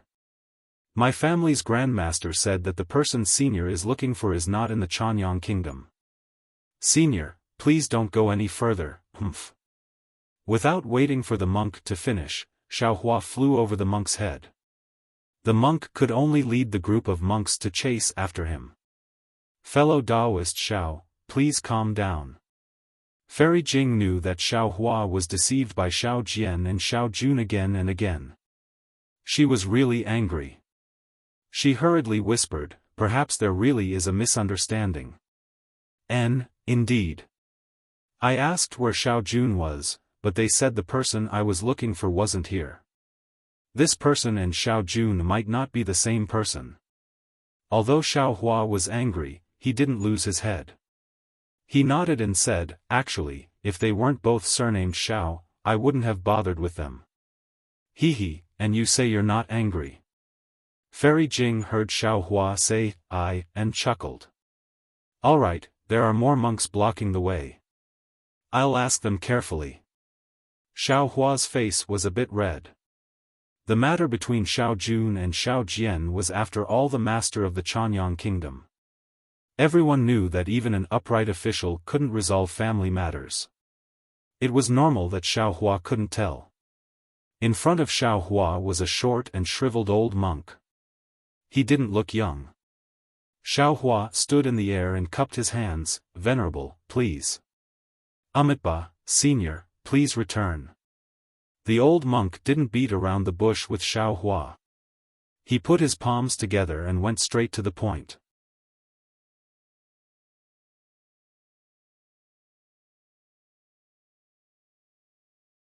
Chapter 3686. Xiao Hua's body swayed in the air. Fortunately, Xiao Hua's personality was good. If it was someone else, they would have already attacked. Xiao Hua took a deep breath and asked, I know you don't want me to go to the Chanyang kingdom because the person I'm looking for isn't there. But the problem is this person Xiao Jun? I'm only looking for Xiao Jun to ask him some questions. I don't want his life. What are you afraid of? Besides, I've already seen Xiao Jun on Yaotai Mountain. Even if I had any ill intentions, I wouldn't have attacked him there. Why must I chase him all the way to the Chanyang kingdom? Or, who do you think I'm looking for? Amitabha, I don't know. The old monk said he didn't know anything. Senior, please turn back. Then Xiao Hua took another breath and asked, Is Xiao Jun in the Chanyang kingdom? I don't know. The old monk answered again. Senior, please turn back. Xiao Hua opened his mouth and a green light shot out. It instantly approached the old monk's forehead. It was a flying sword light that touched the old monk's withered skin. Unfortunately, the old monk didn't even blink. He said in a low voice, Amitabha, I know I'm not Senior's match. If Senior wants to kill me, then do as you wish. Buddha is merciful. I'll let Senior do as you wish. You're crazy. Why would I kill someone for no reason? Xiao Hua was so angry that he had nowhere to vent. He snorted and ignored the old monk. His figure rushed into the air and flew away. Seeing Fairy Jing chase after him, Xiao Hua smiled bitterly. This Buddhist disciple is good at everything, but he's stubborn. He knows he's not my match, but he still wants to stop me. Oh, right, he asked but didn't answer. Even now, I don't know why they're doing this. Or maybe they don't know at all. Fairy Jing said with a smile. Things are getting more and more interesting. I feel that it's the Buddhist sect's imperial preceptor who has nothing to do with Xiao Jun, that's right. The problem is that the Buddhist sect's imperial preceptor stopped me because he didn't want me to find someone. This person. I really can't think of anyone. That's right, Xiao Hua wasn't from the hidden immortal continent. He didn't know many people and didn't know many things. Although there were a lot of books about the hidden immortal continent in the space, Xiao Hua didn't have the heart to look at those things that weren't useful for cultivation after he obtained the Confucian scroll from the Copper Pillar State Academy. Therefore, he didn't even know about the mysterious yellow list, which was something that Taoist cultivators should know about. Fairy Jing hesitantly said, Actually, this imperial teacher is trying to hide something. Humph, he's definitely trying to hide 300 taels of silver here. Xiao Hua sneered, what kind of state teacher can this kind of person be? This time, even if this Xiao doesn't dare to be interested in their so-called secrets, then I can congratulate them now. They have successfully piqued my interest. Fairy Jing, are you interested in accompanying me to take a look? Fairy Jing's words had a double meaning. You're the one with the greatest responsibility in the world, and I'm the one accompanying you. All right. Xiao Hua said with a smile, we won't waste time with these little monks. Let's go directly to the capital city. It was extremely simple for two cultivators of 4th or 5th grade essence force to break away from these monks. Fairy Jing didn't use any divine ability. The auspicious cloud under Xiaohua's body grew several times larger. He brought Fairy Jing past the group of monks and arrived at the capital city of the Danliang state in just an hour. Naturally, when they were still very far away from the capital city, several faint Buddhist senses swept out from the capital city. However, these Buddhist senses were very indifferent. After discovering Xiaohua and Fairy Jing, they didn't stop and immediately returned, as if they were just checking whether they had arrived or not. Xiaohua sensed the Buddhist senses and immediately determined the cultivation of the owner of the Buddhist senses. He coldly said, "Humph, you're just a little monk of 4th grade essence force. You actually dare to block this old man's path." Fairy Jing was now very familiar with Xiaohua. She said self-deprecatingly, "AI, that's right. I'm only at 4th grade essence force. This cultivation is really too difficult. Fairy Jing will definitely be able to divide your attention in the future. Oh, you'll definitely be able to astral projection. Right now, you're just accumulating." Xiaohua said with a smile. Astral projection, astral projection. I'm both looking forward to it and afraid. Fairy Jing's face revealed an indescribable expression. Let's just leave it to fate. Oh. Why? Xiaohua naturally knew the difficulty of advancing to 5th grade essence force. However, he still pretended to be curious and asked. However, before Fairy Jing could answer, 2 figures flew out from the direction of the Danliang state's capital city. They stepped on a thin layer of Buddhist light and flew in front of Xiaohua and Fairy Jing. "And, they're finally out," Xiaohua muttered. His figure stopped in midair. Fairy Jing also urged her auspicious cloud to fly a distance away. This poor monk Jingyi greets fellow immortal Xiao. The monk in front was thin and tall. He wore a shabby monk's robe. His exposed hands and arms were extremely thin. He was simply skin and bones without a trace of flesh. Looking at his head, it was also like a skeleton. There were many wrinkles that looked like they were carved by a knife.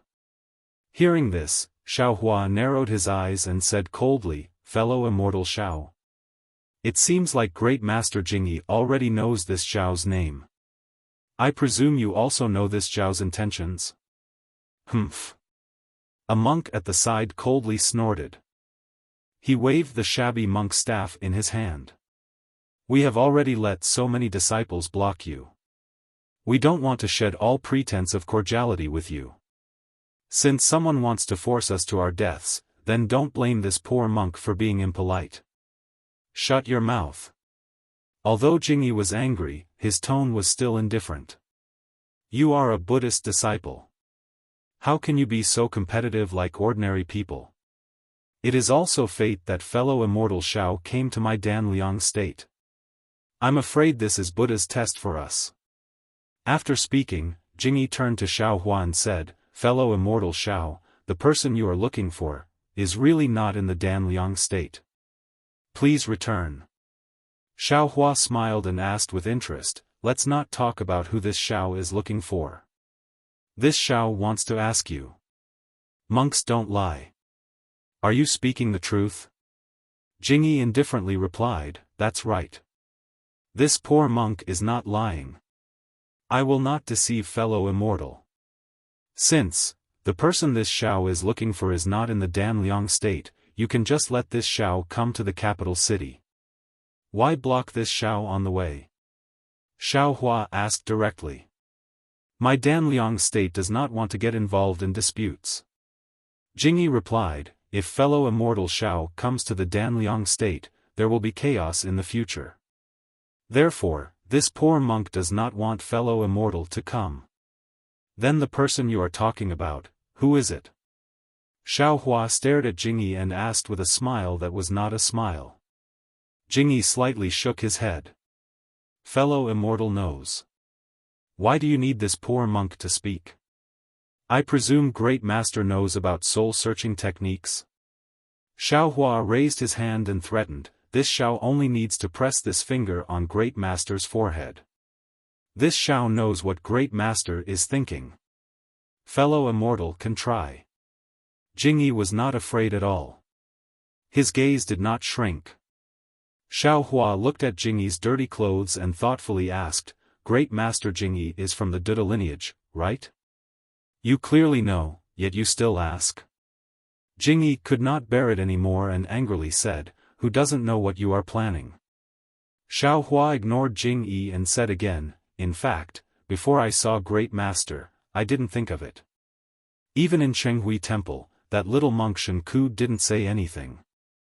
However, since he didn't say which sect he belonged to, then, he should belong to the Duda's branch. Do you think this Xiao is right? That's right. Fellow immortals' eyes are like torches. This poor monk is indeed Ku Duda. The word Ku completely explained Duda's cultivation. Xiao Hua said, although Buddhism does not advocate Ku Duda's arduous cultivation, even the revered one of the world praised his ascetic cultivation. However, this Xiao is somewhat puzzled. Duda has 13 items. How many items can Great Master hold? Since Great Master has the position of state teacher and the help of the Danliang state, how many more ascetic cultivations does Great Master have? Amitba. The sea of bitterness is boundless. Where is not ascetic cultivation? Jingyi put her palms together and said softly, in the past, the revered one of the world fed the eagle with his body and abandoned his body. Today, this old monk will throw his body into the secular world. What is wrong with that? The revered one of the world sacrificed his body to save a pigeon. This old monk will sacrifice his body to save hundreds of thousands of people in the Danliang state. What is wrong with that? Xiao Hua was stunned. He somewhat understood the intention of Danliang state teacher Jingyi. Jingyi treated the position of state teacher as a kind of ascetic cultivation. She treated the responsibility of state teacher as a part of the sea of bitterness. She used it to sharpen her Buddhist nature in the secular world. Ku Duda's ascetic cultivation was indeed effective. Whether it was Buddhist Dharma or Buddhist techniques, they were far superior to ordinary Buddhas. However, just as Jingyi said, Ku Duda was usually alone. His methods of accumulating merit were limited. Even if he had great magic power, he could not accumulate much. However, if he became a state teacher, the amount of merit he could accumulate was incomparable. However, Xiao Hua immediately smiled bitterly. Taoist cultivators treated state teachers as glory, splendor, and wealth. They treated the power of a country as their reliance for cultivation. However, Ku Duda treated glory, splendor, and wealth as a sea of bitterness. He used his ascetic cultivation to contribute to the country. It had to be said that in the same country, Taoist cultivators and Buddhist cultivators were completely different. Xiao Hua turned his head to look at Fairy Jing. Fairy Jing had a contemplative look on her face. She seemed to have some thoughts. Forget it, forget it. Xiao Hua waved his hand. Whether it is Buddhist or Taoist, whether it is ascetic cultivation or chanting sutras, it is all cultivation. I do not understand Duda's ascetic cultivation, nor do I understand the accumulation of merit. I originally wanted to take a look at the situation in the Danliang state. I wanted to see whether Xiao Jian or Xiao Jun was a wise ruler. However, Grandmaster has repeatedly stopped me. Now, I want Grandmaster to give me an explanation. Xiao Jian? Xiao Jun? Jingyi was slightly stunned. Fellow immortal, is related to the two of them by blood? No. Xiao Hua waved his hand. Grandmaster, there is no need to guess blindly. Do you think Xiao Jun or Xiao Jian is better? Both of them are dung. Jingyi answered without hesitation. You and I are also dung. Only Buddha is real. When Xiao Hua heard this, he almost fell from the sky. He really wanted to choke Jingyi's neck and ask if he could speak properly.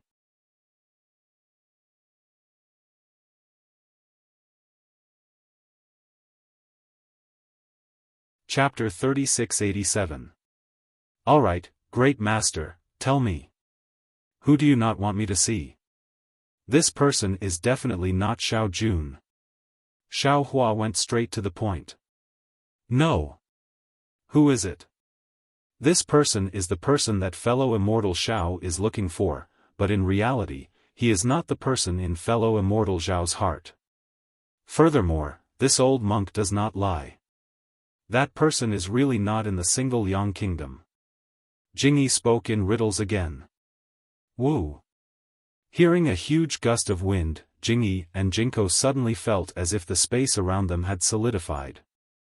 Not only were they unable to move, even breathing became difficult. Jinko turned pale with fright. The Buddhist staff in his hand trembled and Buddhist light shone brightly. Unfortunately, before his telekinesis could reach the Buddhist staff, he saw Xiao Hua suddenly stretch out his hand and grab Jingyi's neck. He said fiercely, "Little monk, can you speak properly? Who exactly is this person?" Jingyi did not resist and allowed Xiao Hua to grab his neck. He said with a hoarse voice, "This old monk cannot say and does not want to say. If this old monk says, I'm afraid. Fellow immortal Xiao will not be able to leave the single Yang kingdom. I'm also afraid that the single Yang kingdom will no longer exist." Who? Who is so powerful? Xiao Hua was shocked and asked. Sigh. A soft sigh like a spring breeze brushed past Xiao Hua's spiritual will hammer. A Buddhist will that was even more indifferent than Xiao Hua's Buddhist will swept over from the distant mountain. A voice that was louder than a golden bell rang in Xiao Hua's ears, "If you are looking for this old monk, then come over." Martial ancestor. Jingyi escaped from Xiao Hua's hand and immediately knelt in midair. Tears flowed down his face. "You. How can you show yourself? You know that this is a trap." Ksitigarbha Bodhisattva said, "If I don't enter hell, who will?" The voice sighed, but there was no resentment or hatred in the voice. Even though the voice was loud, Xiao Hua felt comfortable listening to it. Since Buddha wants this old monk to die, how can this old monk not die? I don't know how many years it will take to get rid of this skin. Now is the time. Martial ancestor. Jinko also knelt, but as his tears flowed, he looked at Xiao Hua with resentment. Damn it, he's at least in the embryo formation realm. Xiao Hua was truly shocked. He never would have thought that in the hidden immortal continent, in this Dan Liang country, there was actually a hidden 7th grade elemental energy. Buddhist expert. I think. Xiao Hua bitterly smiled, "I'm afraid things are different from what Grandmaster thinks. There must be a mistake. This Xiao." Of course, Xiao Hua already knew that he had made a mistake. Furthermore, from the looks of it, this misunderstanding was extremely serious. It was actually related to the life and death of this 7th level origin power expert. Since he had already forced the other party out, how could a mere misunderstanding be resolved? Moreover, Xiao Hua immediately understood why clean clothes and those ordinary monks had blocked him. Not only did they not want him to find this Buddhist expert, they also did not want him to lose his life. Fellow immortal Xiao, please. Jingyi stood up. Her expression returned to normal as she raised her hand. Fairy Jing smiled and said, "Master Clean Clothes, we must have misunderstood. The master is meditating, so we won't disturb him." As she spoke, she gave Xiao Hua a meaningful glance, hinting for him to flee. Xiao Hua bitterly smiled. This was a 7th grade elemental energy expert. He had never encountered something like this before. Although he had made a breakthrough in his lightning evasion technique, but Xiao Hua wasn't confident that he could escape. And if he escaped, not only would he leave behind Fairy Jing, he would also provoke the other party.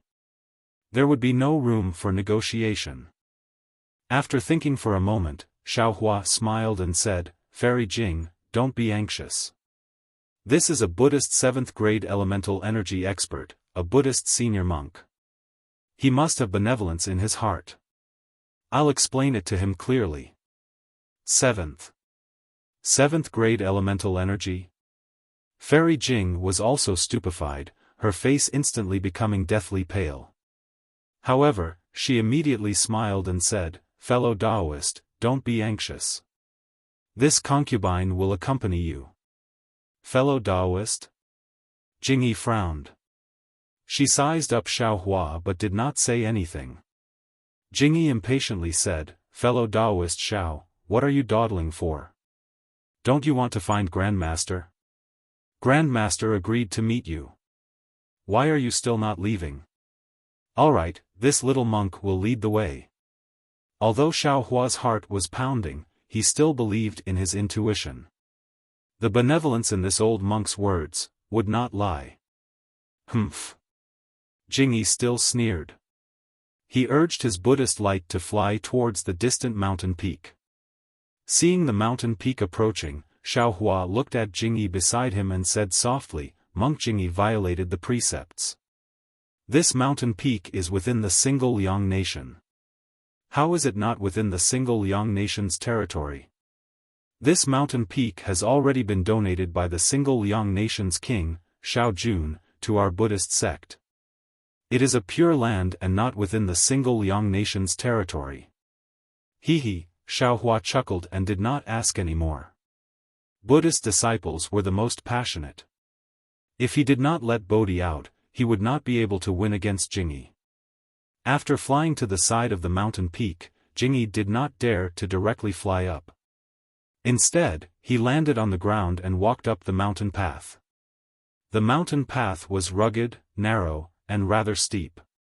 Jingyi did not use Buddhist techniques and climbed up step by step. Xiaohua naturally did not mind. He also walked with his feet firmly on the ground. As for Fairy Jing, how could she walk? However, after walking a few steps, light clouds appeared under her feet. When they arrived at the waist of the mountain, they walked to a cave full of thorns. Jingyi knelt on the ground and kowtowed. "Martial ancestor, disciples have brought 2 people here. Do you really want to see them? Come in." That voice was still faint, as if it was neither sad nor happy. Jingyi saw that they could not persuade their martial ancestor. They stood up and stood at the 2 sides of the cave. They put their palms together and said, "2 immortal friends, please." Looking at the pitch-black cave, Xiaohua did not dare to release his divine sense. He turned to look at Fairy Jing and said, "Fairy Jing, wait outside. I can go in by myself." "No need. Since we are here, I will also pay my respects to the Buddhist seniors." Fairy Jing's eyes were sincere as she looked at Xiaohua. She had the determination to advance and retreat together. All right. Xiaohua was helpless. He took the lead and walked into the cave. Fairy Jing did not hesitate to follow. The cave was very big and also very dark. There was no light, but it was nothing for Xiaohua and Fairy Jing. Xiaohua walked into the cave and saw that at the end of the cave was a huge wall. In front of the wall was a square stone. A tall and thin monk wearing a shabby monk robe was sitting there facing the wall. Looking at the back of the monk, Xiaohua respectfully put his palms together and bowed. Junior Xiaohua greets the Buddhist seniors. Junior Li Jing greets the senior. Fairy Jing did not dare to be negligent and also bowed. "Xiaohua, are you looking for this old monk?" As the monk spoke, he slowly turned around. Xiaohua stared unblinkingly at the monk as he turned around. When he saw the monk's appearance, there was a boom sound. It was as if a thunderbolt had struck his head. Xiaohua's mind was filled with an explosion. He had never seen this monk before, but he clearly remembered this monk's appearance. Although this monk's face was very thin, his appearance had changed too much. Wasn't it the appearance of the shabby golden body in the Jiangqiao temple of the Longevity Town? Wasn't it Xiaohua's disguised appearance of Si Hang? This was the fake Si Hang meeting the real Si Hang. Moreover, in a flash, Xiaohua immediately understood everything. It must be what he had said in front of the Chenghui Temple of the Centipede Territory. If all the temples in the world were like Chenghui Temple, then why would there be a longevity town in the hidden immortal continent? This attracted the attention of others, who thought that he came from the longevity town. Now that his Tao cultivation had not recovered, he only used the cultivation of a Confucian cultivator. They thought that he was a Confucian cultivator. The news was naturally sent from the Chenghui Temple to the state preceptor of the Danliang country, Jingyi. Jingyi only needed a little analysis to conclude that he knew about this monk and came to the Danliang country to look for this monk. Jingyi definitely knew that his grandmaster was not Ci Heng, not the owner of the 99 zhang golden body in the longevity town, so he wanted to stop him. However, he could not say it clearly. He could only say that although the Ci Heng Xiaohua was looking for looked exactly the same as his grandmaster, and even his grandmaster left merit in the longevity town and set up a statue, his grandmaster was not Ci Heng. Jingyi did not lie to Xiaohua. Moreover, as the state preceptor, Jingyi could clearly see that the longevity town, which was hundreds of thousands of li away, was now at the peak of the storm. As long as his grandmaster appeared, he would definitely be killed by the Confucian cultivators. He naturally did not want Xiaohua to see his grandmaster. It's a misunderstanding. After thinking it through, Xiaohua hurriedly bowed again. Junior came to the Danliang country to verify whether Xiao Jian or Xiao Jun was lying. I never thought of looking for Senior. Besides, this Junior has no idea who Senior is. He. The monk shook his head slightly. He raised his hand and pointed at the stone wall, asking, Xiaohua, do you see what this is? Xiaohua raised his head and looked at the shadow on the stone wall that seemed to be carved by a knife. He said in surprise, Senior, is this Senior's shadow? That's right. The monk nodded faintly. This old monk has been thinking about the relationship between my skin and the Sarira for the past 1,000 years. I have been meditating in front of this stone wall. This shadow is left behind by this old monk's skin. Great Master's Dharma is powerful. Junior is truly impressed. Xiaohua was so impressed that he prostrated himself on all fours. The monk continued, since the shadow can leave behind traces, how can your eyes not reveal any flaws? Benefactor Xiao, you must recognize this old monk. Ai, all right. Xiaohua knew that this monk's dharma was powerful. He might know something like mind reading, heavenly vision, and so on. He simply admitted, this Xiao has seen Senior's statue in the longevity town. There's nothing to hide. The Danliang country's monarch, Xiao Jun, knows. As he spoke, Xiaohua recounted the events of the past. He smiled bitterly and said, at that time, when Senior displayed his invincible might in Longevity Town, Junior had already fainted. By the time Junior woke up, Senior had already left without attaining the fruit. However, Junior heard from others and naturally knew who Senior was.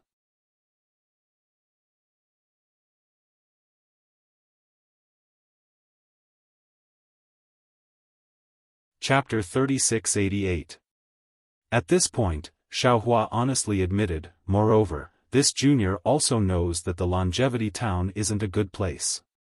Master Jingyi doesn't dare to let people know that Senior Ci Heng is here. Therefore, this Junior didn't dare to admit it and wanted to cover it up. I was afraid that Senior would kill me to silence me. He. The monk laughed, so you're a Taoist cultivator. Jingyi should have thought of this long ago. This Junior also understands Confucian cultivation, so Master Jingyi misunderstood. Xiaohua hastily explained. Benefactor, don't be afraid. How could this old monk kill you to silence you? Actually. The monk sighed and said, if this old monk was Ci Heng, so what if this old monk went to the longevity town? Unfortunately, this old monk's Buddhist name is Benevolent, not Ci Heng. That Buddhist fruit isn't this old monk's, so how could this old monk go to the longevity town? How is this possible? Xiaohua was shocked to death. He looked at Fairy Jing, who was also shocked, and exclaimed at the same time. There was a Buddhist disciple who used this old monk's appearance to do good deeds in the longevity town. The benevolent Ku Tuchuo sighed and said, it was misunderstood by others. Oh, this junior understands. Xiaohua hastily said with a smile, just like today's misunderstanding, what a coincidence. Today was a misunderstanding, but the longevity town might not be a misunderstanding, and it can't be so coincidental. The benevolent monk said. Hearing this, Xiaohua hastily bowed and said, Senior C.I. Hang, as for whether it's a coincidence or a misunderstanding, this junior doesn't know. This junior definitely won't speak of what happened here. This junior is a Taoist disciple, this junior isn't interested in the disputes between immortals and Buddhas. Do we need to swear a blood oath? Fairy Jing probed. No need. The benevolent monk said kindly, this old monk has never forced anyone to swear a blood oath before. Okay, this junior guarantees that he won't say a single word. Xiaohua solemnly vowed. Of course, Xiaohua had to make a solemn vow. He definitely wouldn't say a single word about this matter, because he was the real C.I. Hang, a fake C.I. Hang. How could he reveal the real C.I. Hang, a fake C.I. Hang? Fairy Jing was overjoyed as she said, this junior is the same. This matter concerns senior's life. This junior definitely wouldn't dare. Benevolent Xiang waved his hand and said, if that's the case, you may leave now. Thank you, senior. Fairy Jing hadn't thought of such a simple ending. She bowed, looked at Xiaohua, and prepared to leave. But Xiaohua's starry eyes flashed with a strange expression. He looked at the knife-like marks on the stone wall and said in a low voice, Senior, you said that you've been in this cave for 1,000 years, and you've always been thinking about the relationship between the skin and the saraira. I wonder if you've learned anything? Can you tell me? Oh. Benefactor Xiao also knows about Buddhism? C.I. Xiang was a little surprised and asked curiously. Xiaohua had a humble expression on his face. This junior has been curious since young. Regardless of whether it is the Taoist sect, the Confucian sect, or the Buddhist sect, I have some understanding of them. Since senior has some insights, this junior is also secretly delighted. I hope to hear it. All right. A smile appeared on C.I. Xiang's face as he said, Jingyi, Jinko, wait for the two of you to come in. Xiaohua and C.I. Xiang's words weren't hidden from Jingyi and Jinko. The two of them heard clearly from outside, and their faces were already red. When they heard the call, they thought it was C.I. Xiang scolding. They hurriedly came in and knelt on the ground. This disciple was careless and caused such trouble. Grandmaster, please punish me. Unexpectedly, C.I. Xiang didn't answer and instead said, My Buddha has said that the corporeal body is a skin on the outside, easily decaying. Inside, the saraira is a spirit, immortal for 10,000 years. When Jingyi and Jinko heard this, how could they not know that C.I. Xiang was lecturing? They hurriedly sat down cross-legged and closed their eyes to listen carefully. Xiaohua hurriedly sat down after seeing this. Similar to Jingyi, he put his palms together and quietly listened to this rare comprehension. This old monk thinks that a person is a person. Everything is based on the corporeal body. The corporeal body's influence is truly important, sometimes even more powerful than the saraira. The corporeal body is the shadow, leaving scars on stone walls. However, the saraira has no light, leaving no traces in the mortal world. The saraira can't leave the corporeal body, and it can't be nourished without the corporeal body. C.I. Xiang's words drifted in the cave. Those who were fated to hear it were intoxicated, while those who weren't fated to hear it were irritated. Fairy Jing sat for a moment and saw the joy on Xiaohua's face. It was even more pronounced than Jingyi and Jinko's frown. She was delighted.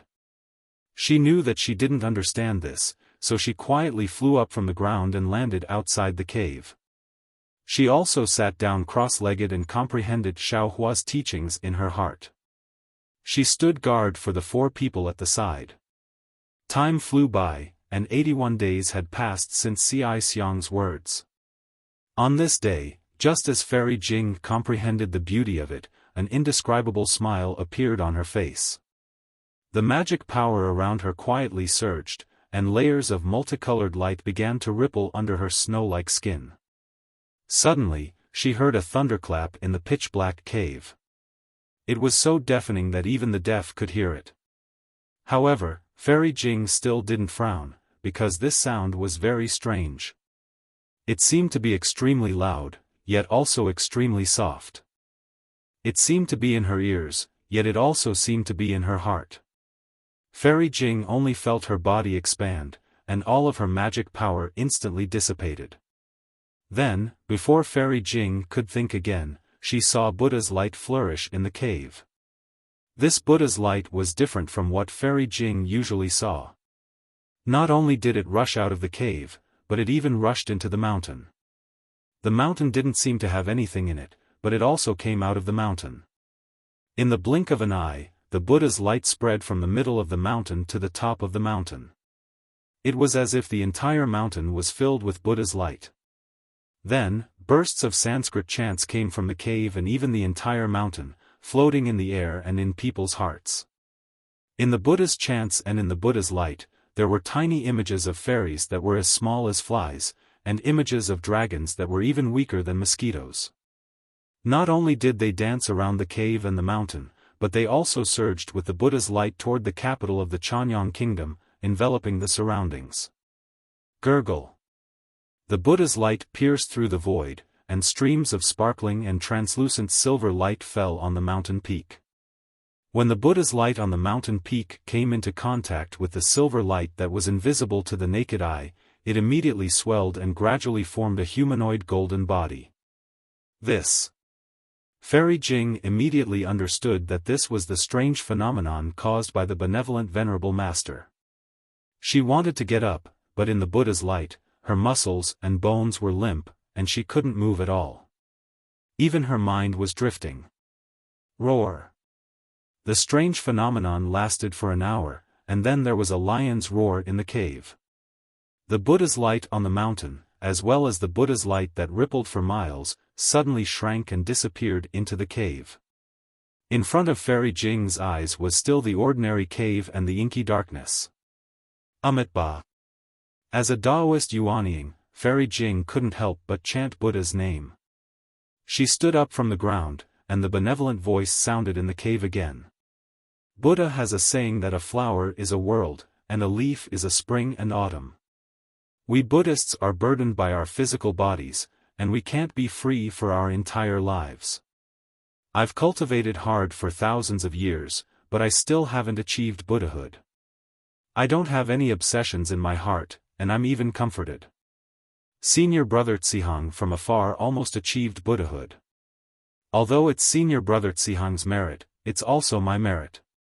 I have no hope of achieving Buddhahood in this life, so I'll wait for the next life. There's always hope, and there's always an end to life. Everything in the world is arranged by the Buddha. Although I don't know why the Buddha sent Xiao Tanhua to me, I know that I can't remember any merit in my heart, and all cultivation is based on external things. Therefore, I can't not see Tanhua. Jingyi, Jinko, do you understand? There was silence in the cave, and no sound could be heard. Fairy Jing shook her head slightly, knowing that Jingyi and Jinko didn't understand Great Master Ci Xiang's Zen theory. Xiao Tanhua. Great Master Ci Xiang's tone was hesitant, and he probed, have you understood? There's a lamp in the world that illuminates the earth. People see the light, but don't see the lampstand. What's wrong with the lampstand? Xiao Hua's voice sounded. There's a lampstand, but there's no light. Who can see the lampstand? There's no need to have a lampstand, there's no need to have light, but there's light that illuminates the world. Amitabha. Excellent, excellent. Great Master Xiaofan chanted Buddha's name and didn't speak again. After a while, Jingyi and Jinko accompanied Xiaohua out of the cave. Fairy Jing's gaze wavered, and the Xiaohua in her eyes seemed to have changed greatly, but also didn't seem to have changed at all. Let's go. Xiaohua quietly transmitted his voice. Great Master Xiaofan is in seclusion again. All right. Fairy Jing transmitted her voice and moved her body, slowly flying down the mountain path. Xiaohua and the other two respectfully bowed towards the cave and carefully walked down. After leaving the mountain peak, Xiaohua bowed and said, "Great Masters, please forgive me for offending you." Jingyi's face was rather dry. Great Master Xiaofan's rare lecture, but he and Jinko didn't get as much as Xiaohua. They were really disciples of Buddhism in vain. Hearing Xiaohua's words, he hurriedly put his palms together and said, "Amitabha, there's no need to mention this matter. It's this old monk's fault. Please, Xiao Tanue, if you want to see if Xiao Jian or Xiao Jun is lying, just go to the capital city and you'll know." All right. Xiaohua didn't want to go, but looking at Fairy Jing, he felt that there was only one last step left. After hesitating for a while, he agreed. However, the four of them flew into the capital city of the single Liang kingdom and flew out in less than an hour. At this moment, Jinko was no longer there, and Jingyi was beside him. Xiaohua had a smile on his face as he bowed and said, "Great Master Jingyi, please return. The doubts in my heart have been resolved." "Thank you, Great Master. As long as Xiao Tanue doesn't have any doubts." Jingyi smiled and said, "This old monk is an ascetic monk, following the ascetic path of my Buddhism. It's rare for Xiao Jun to be able to participate in the daily practice, which surprised this old monk. That's right. To be able to live in a dilapidated palace, to be able to protect Queen Gigi, and to live in a daily life that's even worse than the ordinary marquises of other kingdoms, this kind of monarch is the fortune of the single Liang kingdom." Xiaohua nodded and then took out a huge Qianquan bag from his sleeve and handed it to Jingyi. He said with a smile, "This Xiao has disturbed your kingdom and also listened to Great Master Xiaofan's lecture. This is this Xiao's sincerity, please accept it."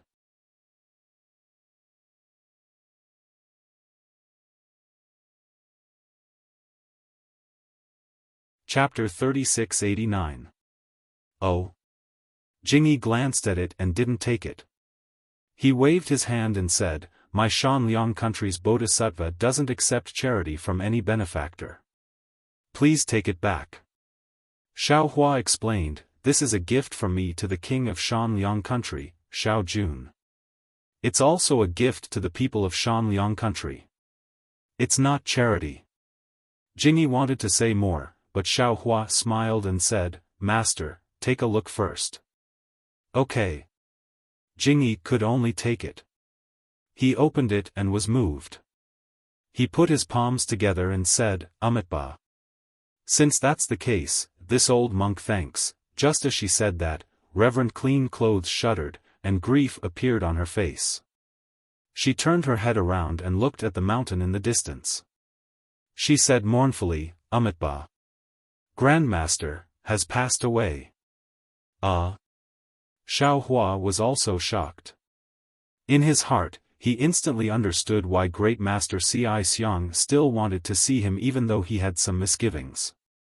Why Great Master Xiaofan still had to spend 81 days of hard work to give them an explanation. "This old monk won't send you off." Jingyi bowed and said, "I hope the two of you can remember your words, Master, don't worry. This Xiao understands."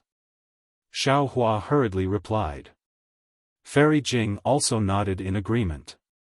Jingyi didn't say anything else. He put away the Qianquan bag and hurriedly flew to the mountain peak.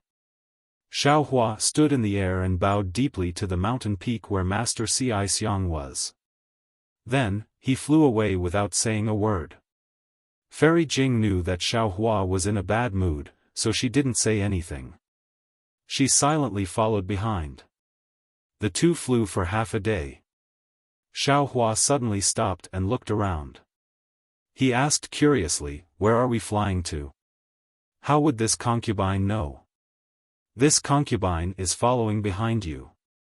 Fairy Jing smiled and said softly, "Although Master Ci Xiang left, this concubine heard him say that if he couldn't achieve karma in this life, he would be able to in the next life.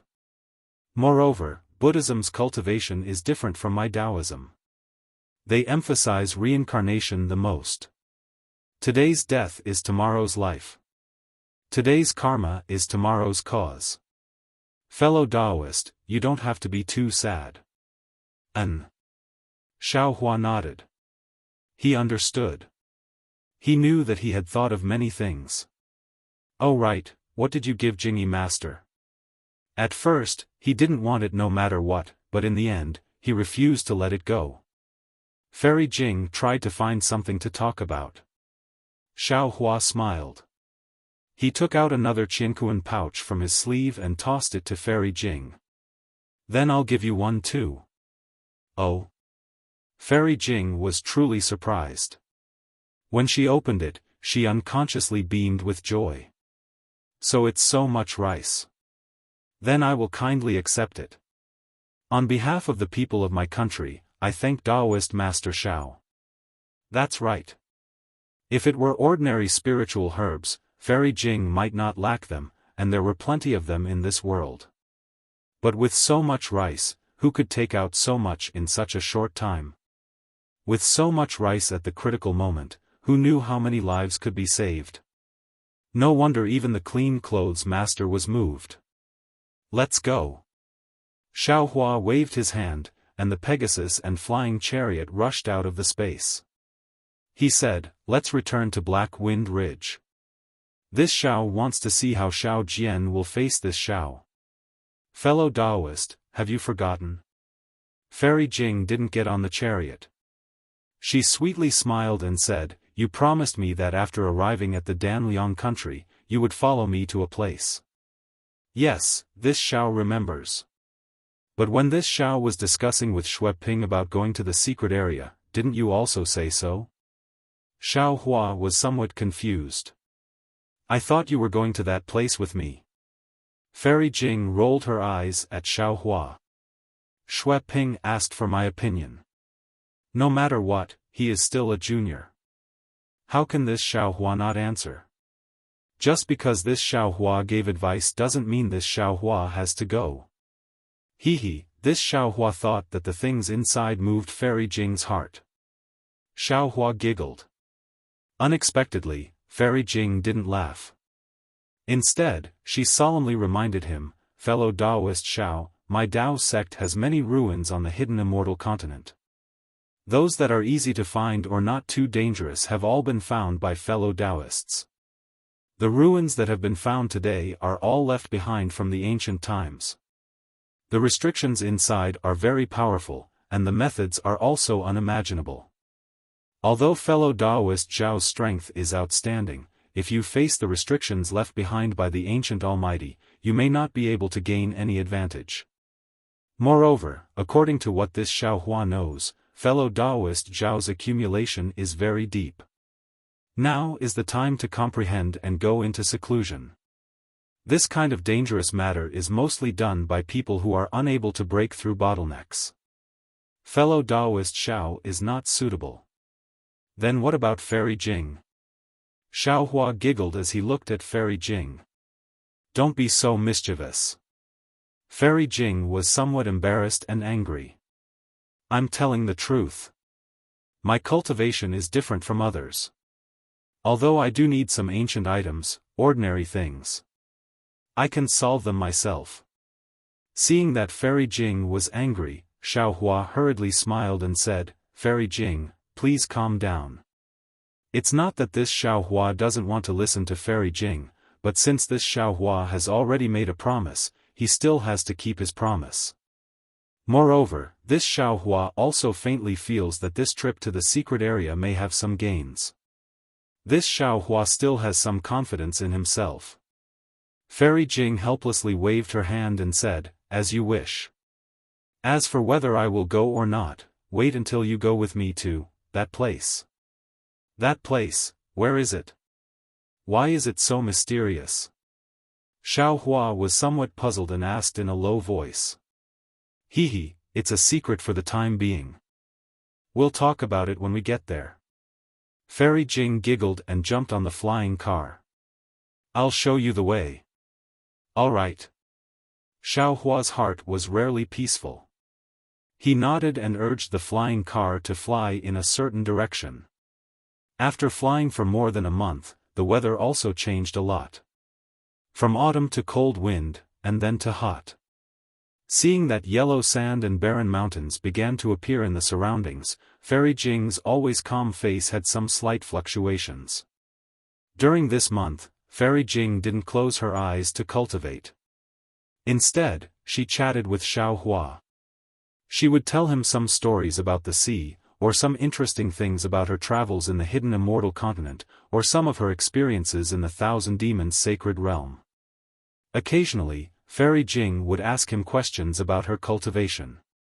Regarding cultivation, Xiao Hua naturally didn't hide anything from her. As for chatting, he generally just smiled and didn't say anything.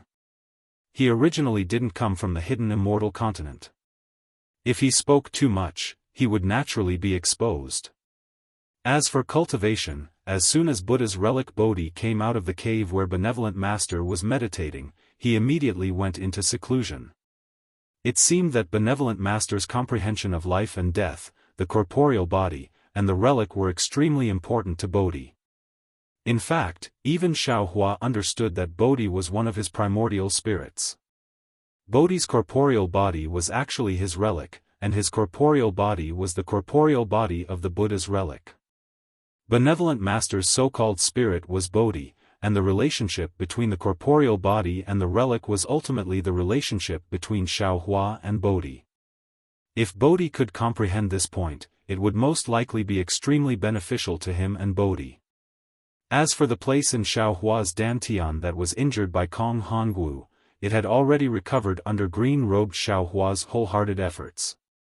In particular, the 140 or so nascent souls were placed around the invisible nascent soul by green-robed Xiao Hua according to the formation of the capital star formation. The 5 Qi righteous thunder had already returned to normal. Every time it landed on the invisible nascent soul, a trace of lightning would rush into the bodies of the 100 or so nascent souls. Although these nascent souls grimaced in pain, their bodies would gradually expand, and they also seemed to be nourished. Soul cultivator Xiao Hua naturally wasn't idle.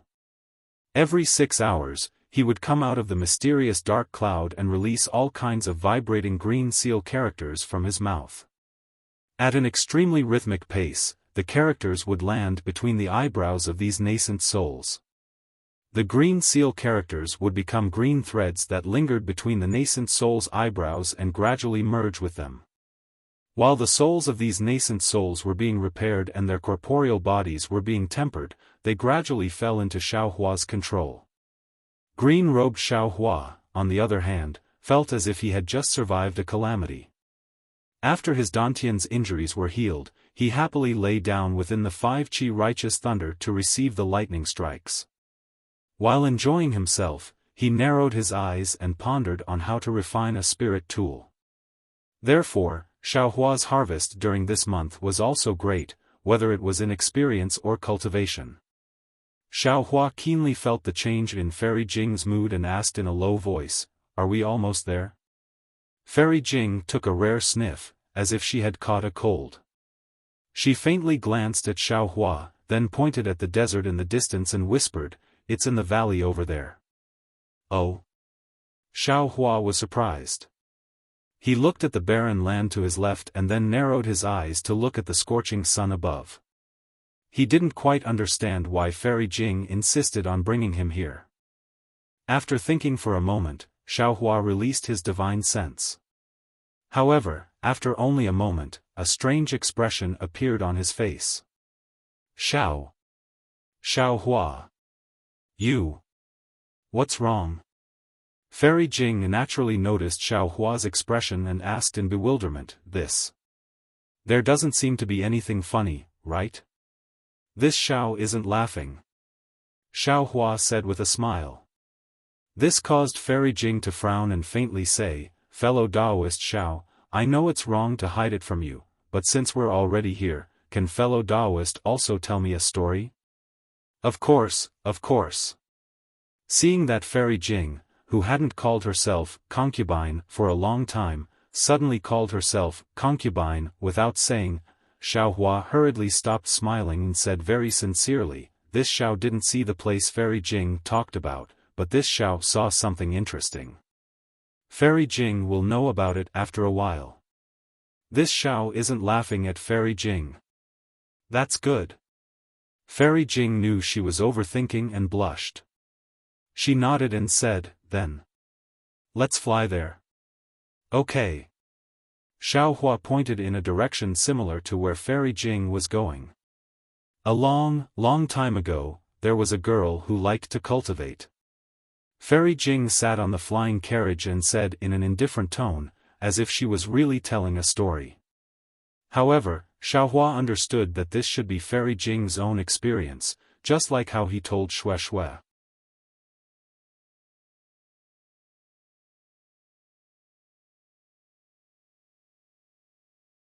Chapter 3690. Fairy Jing's story was naturally Fairy Jing's love story. It sounded very ordinary. The young Fairy Jing met a cultivator she fell in love with. Unfortunately, this cultivator was a Confucian cultivator and not a Taoist cultivator. In the beginning, the Confucian cultivator still insisted on his love and resisted the resistance from his family. Unfortunately, nothing in this world was perfect. After Fairy Jing told him about her bloodline, the Confucian cultivator was completely defeated. In his eyes, the human bloodline was incomparably noble and the bloodline of a Confucian family was incomparable. He couldn't accept that his lover had a demonic bloodline. Fairy Jing looked at the departing figure of the Confucian cultivator and collapsed on the ground. Her heart was incomparably gloomy. However, this decadence only lasted for a moment. When Fairy Jing got up, she was an incomparably strong Taoist cultivator. Moreover, her Tao heart was so firm that it was beyond ordinary. Xiao Hua, do you believe in love at first sight? Fairy Jing's face, which had turned pale because of the opening of her scar, was now somewhat flushed. Xiao Hua nodded. He unconsciously thought of Fairy Hongxia and even Jiuxia. I also believe in it. Fairy Jing firmly nodded. However, she immediately became a bit disappointed. However, I also know that emotions that start easily, are also easily lost. Love that doesn't sharpen together, won't last long. I feel that I can't compare to the love of that female cultivator in your story. Your past life. I didn't have time to participate. As for your future. I don't dare to participate. I don't think. Facing Fairy Jing's confession, Xiao Hua bit his lips. He didn't know how to face it and didn't know how to open his mouth. Fortunately, just when Xiao Hua was feeling very awkward, whoosh. A communication talisman unexpectedly flew over, and a voice came from afar. Xiao. Fellow Taoist Xiao, why are you here? Xiao Hua hastily got up and said to Fairy Jing with a smile, Fairy Jing, look, this is what this Xiao was talking about before. This Xiao laughed because he saw him. He. Fairy Jing felt a bit regretful. After all, she didn't hear Xiao Hua's reply. However, if he didn't reply, wouldn't she be more satisfied?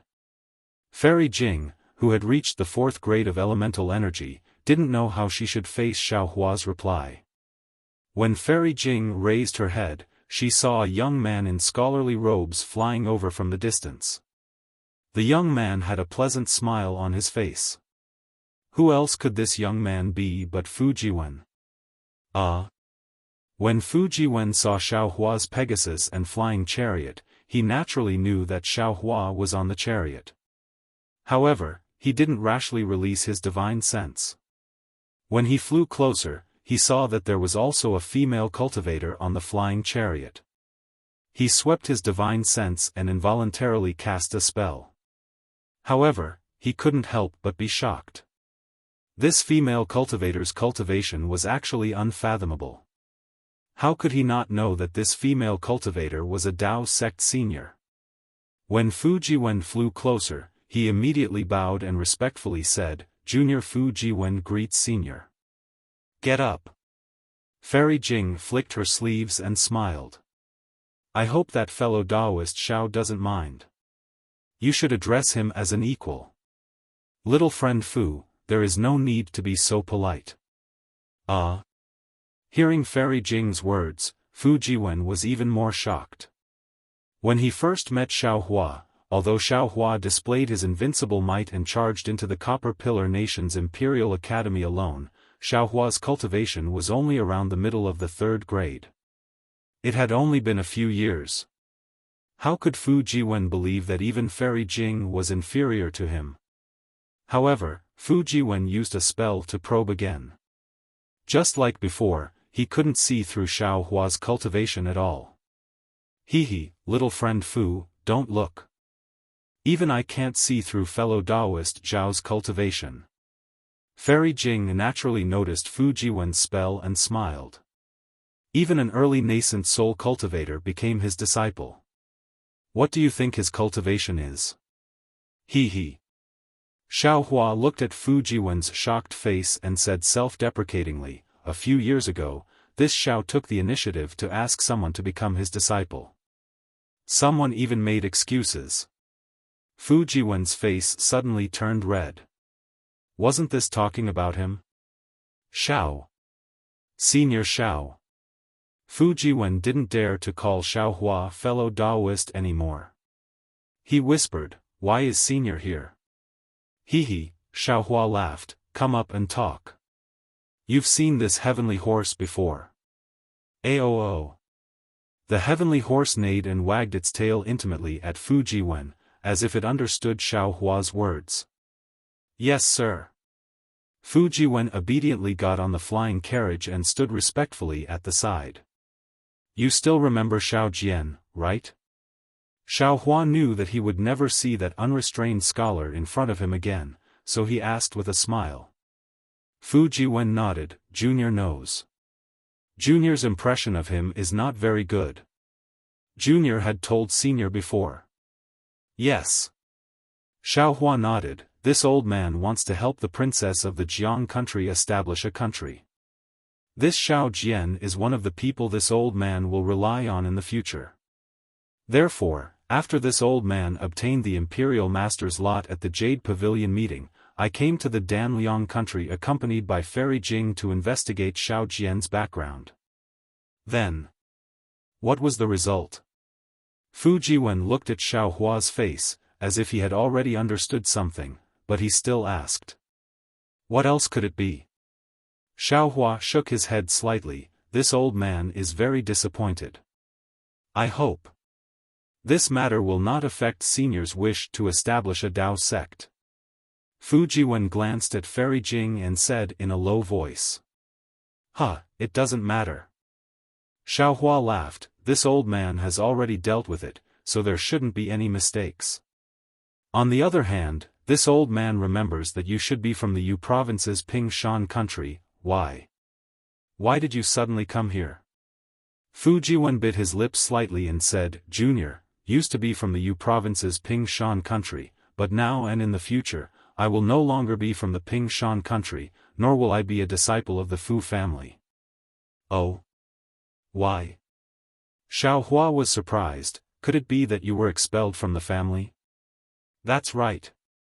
Fu Jiwen sighed deeply. "Right now, this junior is cultivating in a hut not far away."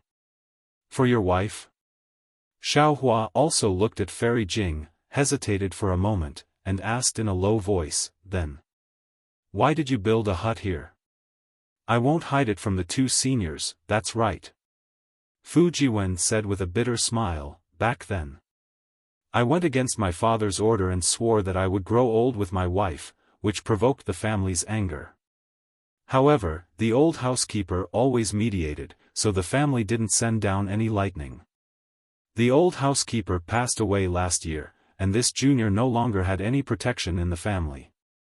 My father gave a restriction that if I wanted to protect my wife, I would be expelled from the family, and if I wanted to stay in the family, I would have to abandon my wife. What an infatuated man! Fairy Jing praised. After thinking for a moment, she took out a magic treasure from her Qianquan bag and handed it to Fujiwen, saying, "This is something I obtained in my early years. I'll give it to you today." "Thank you, senior." Fujiwen knew that a nascent soul cultivator's magic treasure was extraordinary, so he hurriedly received it and bowed to thank her. If this item is refined by a male and female cultivator together, it will have unexpected effects. Fairy Jing said with a smile. "Yes, this junior understands." Fujiwen said with a bitter smile, "Unfortunately, this junior can't ask my wife to come out and thank senior." "Oh? Little friend Fu, what do you mean?" Fairy Jing was slightly taken aback. Fujiwen said respectfully, "Seniors, please don't be impatient. This junior should have reported this matter to Senior Xiao long ago. Seniors, please follow this junior to the hut, and this junior will explain it in detail." "All right." Xiaohua patted the Pegasus and the flying carriage rushed to the place where Fujiwen came from. Not long after, they arrived at a tall mountain range. A small, simple house made of poplar wood was erected on a slightly shady foothill. "Seniors, please." Fujiwen got off the flying carriage first and respectfully invited Xiaohua and Fairy Jing inside. Xiaohua smiled and put away the flying carriage and Pegasus. He entered the wooden house first and saw that the interior of the house was very simple. Apart from the praying mat, there were some scrolls. The scrolls were a bit messy, and it seemed that Fujiwen's cultivation was very difficult. Fairy Jing looked around and glanced at Xiaohua in surprise. Because there was no trace of a second cultivator in the wooden house, Fairy Jing didn't know where the wife Fujiwen mentioned was. After the two sat down, Fujiwen took out some spirit fruits from his small cosmos pouch and respectfully handed them over. He then said with a smile, "Didn't Senior Xiao ask before? The reason why this junior built a hut here is very simple. It's because this junior first met his wife here. Hee, so that's how it is." Xiaohua smiled and picked up the spirit fruit. He tasted it and said, "Then the memories here must be very beautiful." "It's not that beautiful." Fujiwen said with an embarrassed smile, the situation at that time was very strange and almost scared this junior to death. With that, Fujiwen carefully took out a fist-sized wooden box from his bosom. Xiaohua saw the wooden box clearly. It was the thunder amplification wood that he gave to Fujiwen at the auction in Zhaixinglu that day. Xiaohua's heart moved and he became pensive. Sure enough, Fujiwen took out a wooden box made of thunder amplification wood and carefully opened it. Inside the wooden box, there was a fist-sized odd-shaped jade crystal. The jade crystal was suffused with rays of multicolored light. Lines of multicolored inscriptions flowed on the surface of the jade crystal like chains. Layers of lightning mist floated on these inscriptions. Heaven's Punishment Prison Crystal? When Fairy Jing saw this item, her face showed surprise. She let out a low cry as if she had seen something terrifying. Heaven's Punishment Prison Crystal? Xiaohua frowned and carefully thought about it. It was as if he had never seen this item in the scrolls. Fairy Jing glanced at Fujiwen with dissatisfaction. She raised her hand to stop Xiaohua's hand and then transmitted a few words. Sure enough, Xiaohua's face was a bit strange.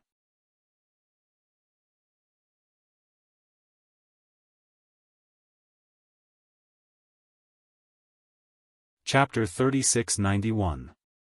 On the other hand, Fujiwen blinked, not understanding what Fairy Jing was talking about.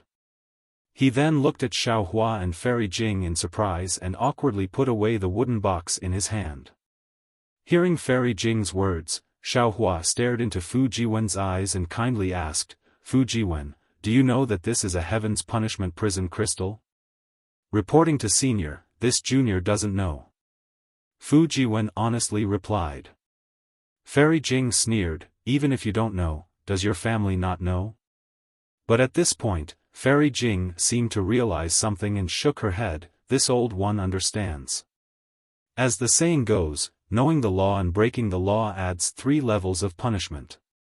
If you don't know that this is a Heaven's Punishment prison crystal, even if the Immortal Palace's law enforcers catch you, your punishment won't be too strict. This is your Fu family protecting you. The Immortal Palace's law enforcers? Fu Jiwen's face instantly paled. Although he didn't know what a Heaven's Punishment prison crystal was, he knew what a law enforcer was. After a while, he said in a low voice, "My Fu family is originally a small family in the peaceful mountain country.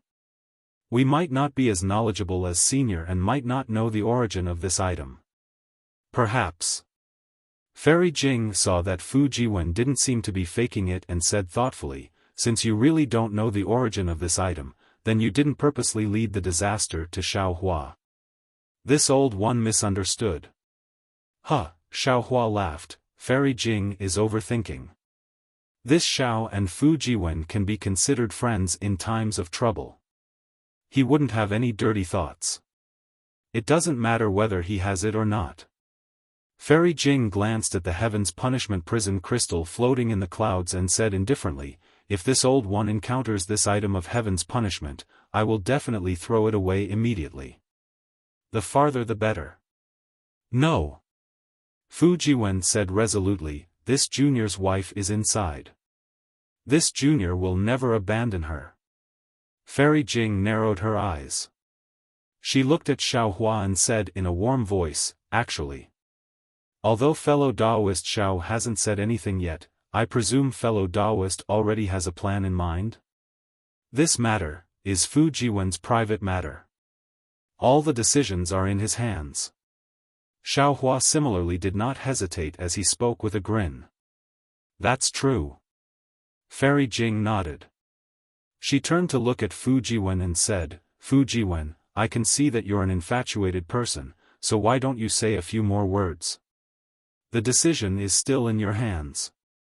Fairy Jing pointed at the Heaven's Punishment prison crystal and explained, "The Heaven's Punishment prison crystal, as the name suggests, is a punishment from the heavens.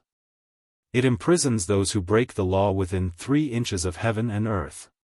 Confucian cultivators had a painted ground as a prison, and this was the case when they refused to make any progress.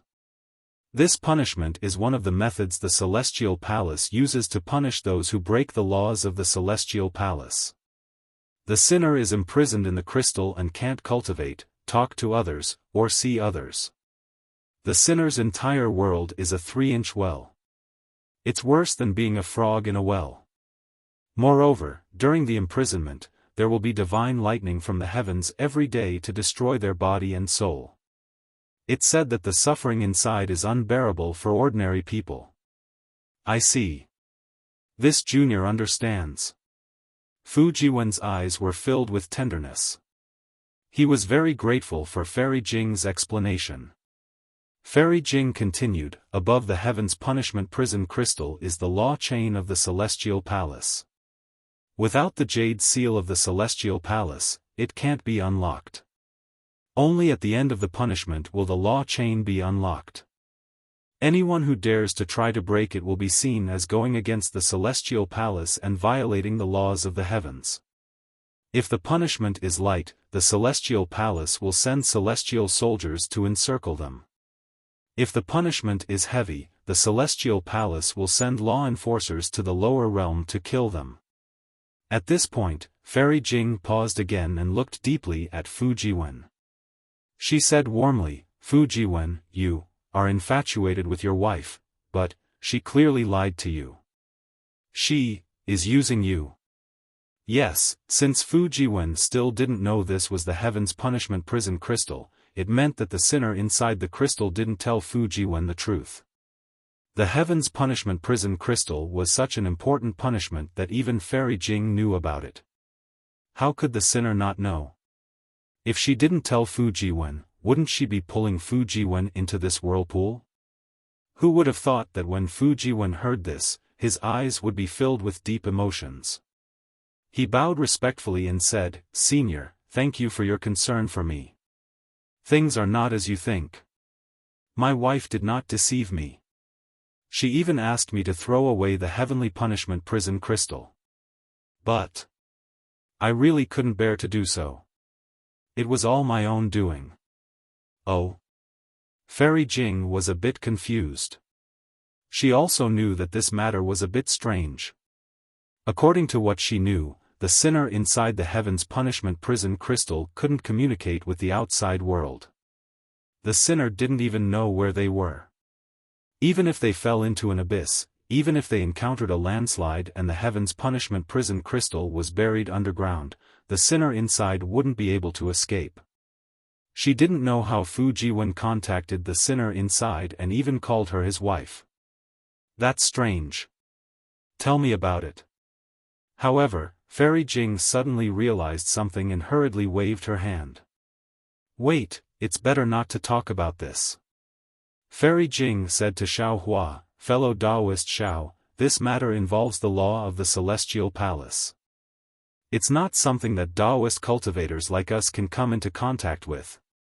Even a first-rate scholarly cultivator clan would probably avoid it if they were to encounter it." He. How could Xiao Hua, who had even killed the Hall Master of Star Lord Hall, be afraid of this? Especially Fujiwen, who he admired a lot. Xiao Hua smiled faintly and said, "Fairy Jing, don't be afraid. Let's listen first. I'm very curious. What kind of law did the woman who made Fujiwen fall in love with her commit?" "All right." Fairy Jing knew that she couldn't persuade Xiao Hua, so she could only nod. Fujiwen carefully put the Heaven's Punishment Prison Crystal into the wooden box. Looking at the time, he hid it close to his body again. He stood there and explained the whole matter in detail. It was really a sad but beautiful story. As early as a few years ago, Fujiwen traveled to this place. Seeing that the time was late, he rested at the foot of the mountain.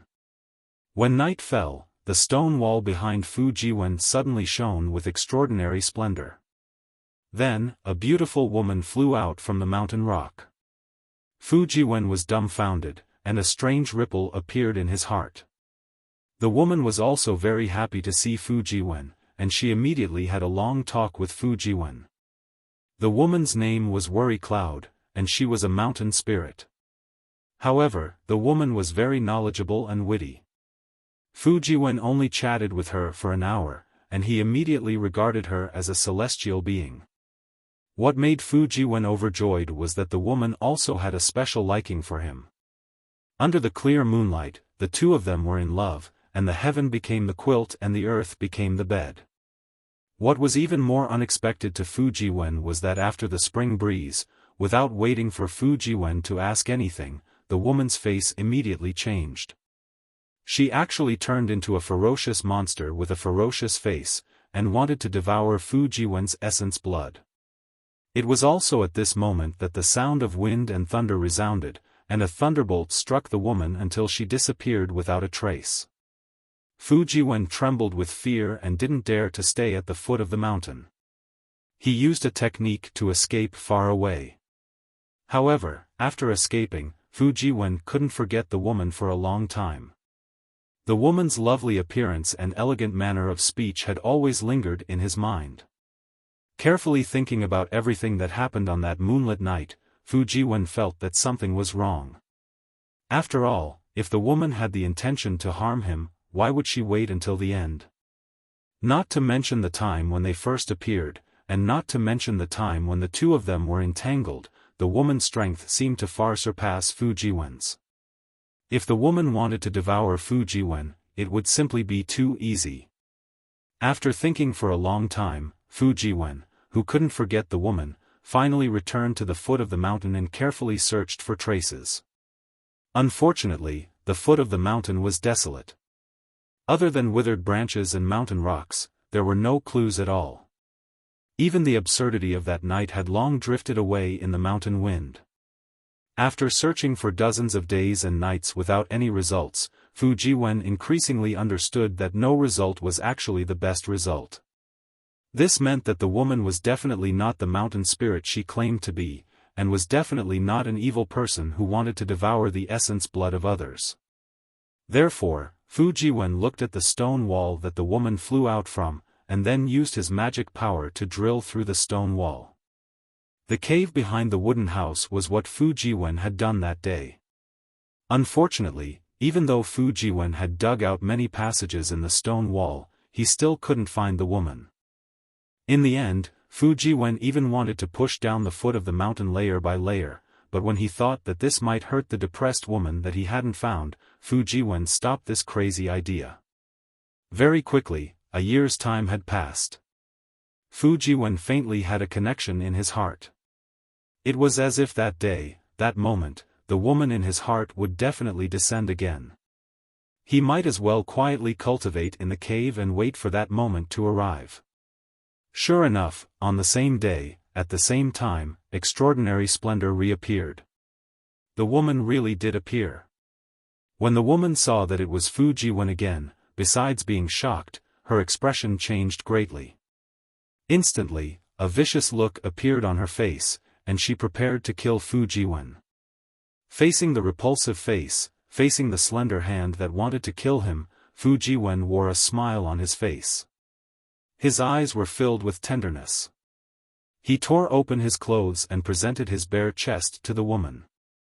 The woman was stunned. She actually couldn't do anything. When the woman saw the passage in the stone wall, she cried again. The woman was drunk again. She hugged Fu Jiwen and didn't let go for a long time. The two who hadn't seen each other for more than a year naturally had sex again. After the romance, the woman's attitude changed again. Although she wasn't as vicious as before, she still warned Fu Jiwen not to stay here. She also made it clear to Fu Jiwen that she was a mountain spirit and was different from ordinary humans. She didn't have any sense of shame or etiquette. Fu Jiwen wasn't the first man that she had given herself to. She was just lonely and unbearable, so she easily found Fu Jiwen.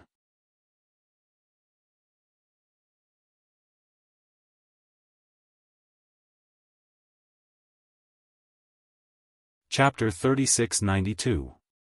That night's ending was no different from the first time. After the thunderbolt, the woman disappeared. However, this time Fu Jiwen was careful and used his divine sense to follow her. However, the moment his divine sense was released, it was immediately destroyed by the thunderbolt. Not only did Fu Jiwen not find the woman's whereabouts, but he was also injured. Fu Jiwen was unwilling to admit defeat. He immediately thought hard and used the runes of the Tian Shu in his chest as a guide to seal the areas near the cave and explore one by one. Hard work paid off. After nearly half a year of hard work, Fu Jiwen finally found an area in the depths of the mountain with faint lightning and found the Tian Fa prison crystal inside. Although Fu Jiwen didn't know what this thing was, his intuition told him that this thing was the woman named Yutan. Looking at the lightning that would appear from the void above the heaven punishment prison crystal every once in a while, his heart would ache when the lightning landed inside. He could imagine how his lover would be suffering inside. Sure enough, on the same day in the second year, the Tian Fa prison crystal flashed with dazzling clouds. The binding inscriptions on it broke and turned into strokes. Yutan flew out of the clouds. Worry Tan looked at Fu Jiwen and then at the Heaven's Punishment prison crystal in front of Fu Jiwen. She sighed slightly and didn't say another unpleasant word. She held Fu Jiwen's hand and looked at the crescent moon in the night sky. She told him how much she missed him in the past year. The two of them made love to each other until 2 hours were up. The inscriptions on the crystal recast and produced a thunderbolt that pulled the woman into it. The woman didn't mention her origin, let alone what the Tian Fa prison crystal was. Fu Jiwen brought the Tian Fa prison crystal back from the foot of the mountain. From then on, he regarded the woman as his wife and told this to his parents. Of course, Fu Jiwen's parents didn't agree. They even threatened to expel Fu Jiwen from the family and exterminate the mountain spirits. However, just as Fairy Jing had guessed, Fu Jiwen's parents didn't ask to see the Tian Fa prison crystal and the so-called mountain spirit, Yu Tan. Fu Jiwen didn't give in. He took Xiao Rui and the old housekeeper out of the house and made a living alone. In order to help Yu Tan resist the sky thunder in the void, he went to Zhai Xing Lu in the Bronze Pillar country, met Xiao Hua, and obtained the thunder amplification wood. I see. Fairy Jing nodded and said, it seems that this old one has wronged you and Yu Tan. Your relationship is truly admirable. Unfortunately, you are a cultivator of the mortal world. Your Confucian cultivation base is not high, and you have also mixed Taoist cultivation methods. It is very difficult for you to marry someone from the immortal palace. Not to mention that this woman has violated the laws of the immortal palace and is a sinner. How can you be with her? Even if you're sneaking around right now, if you're discovered by the law enforcers, you won't be able to keep your lives. I'm afraid that Yu Tan also knew this. That's why he decided to separate from you. He didn't want you to be implicated. Fairy Jing. Xiao Hua was a little bewildered. Didn't you say that the sinners in the heavenly punishment prison crystal are unable to communicate with the outside world? Why can this sorrow cloud come out for 2 hours every year?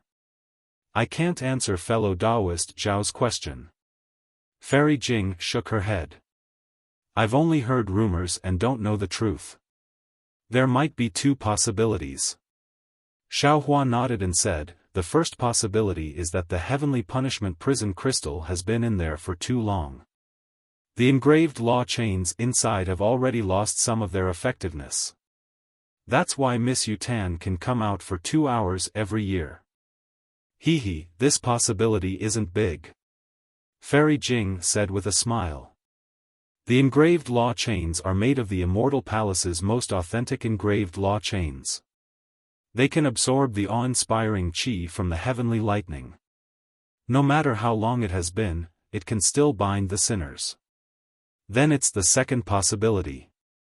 Xiao Hua said with a smile. The engraved law chains of the heavenly punishment prison crystal have been tampered with.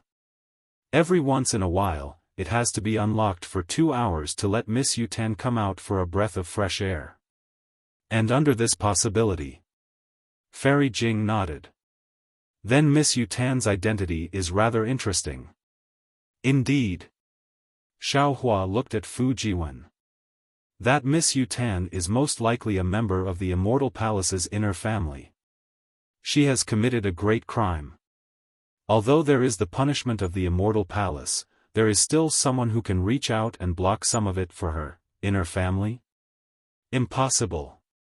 Fairy Jing said with a smile. How could the Empress bloodline be so carelessly left in the hidden immortal continent?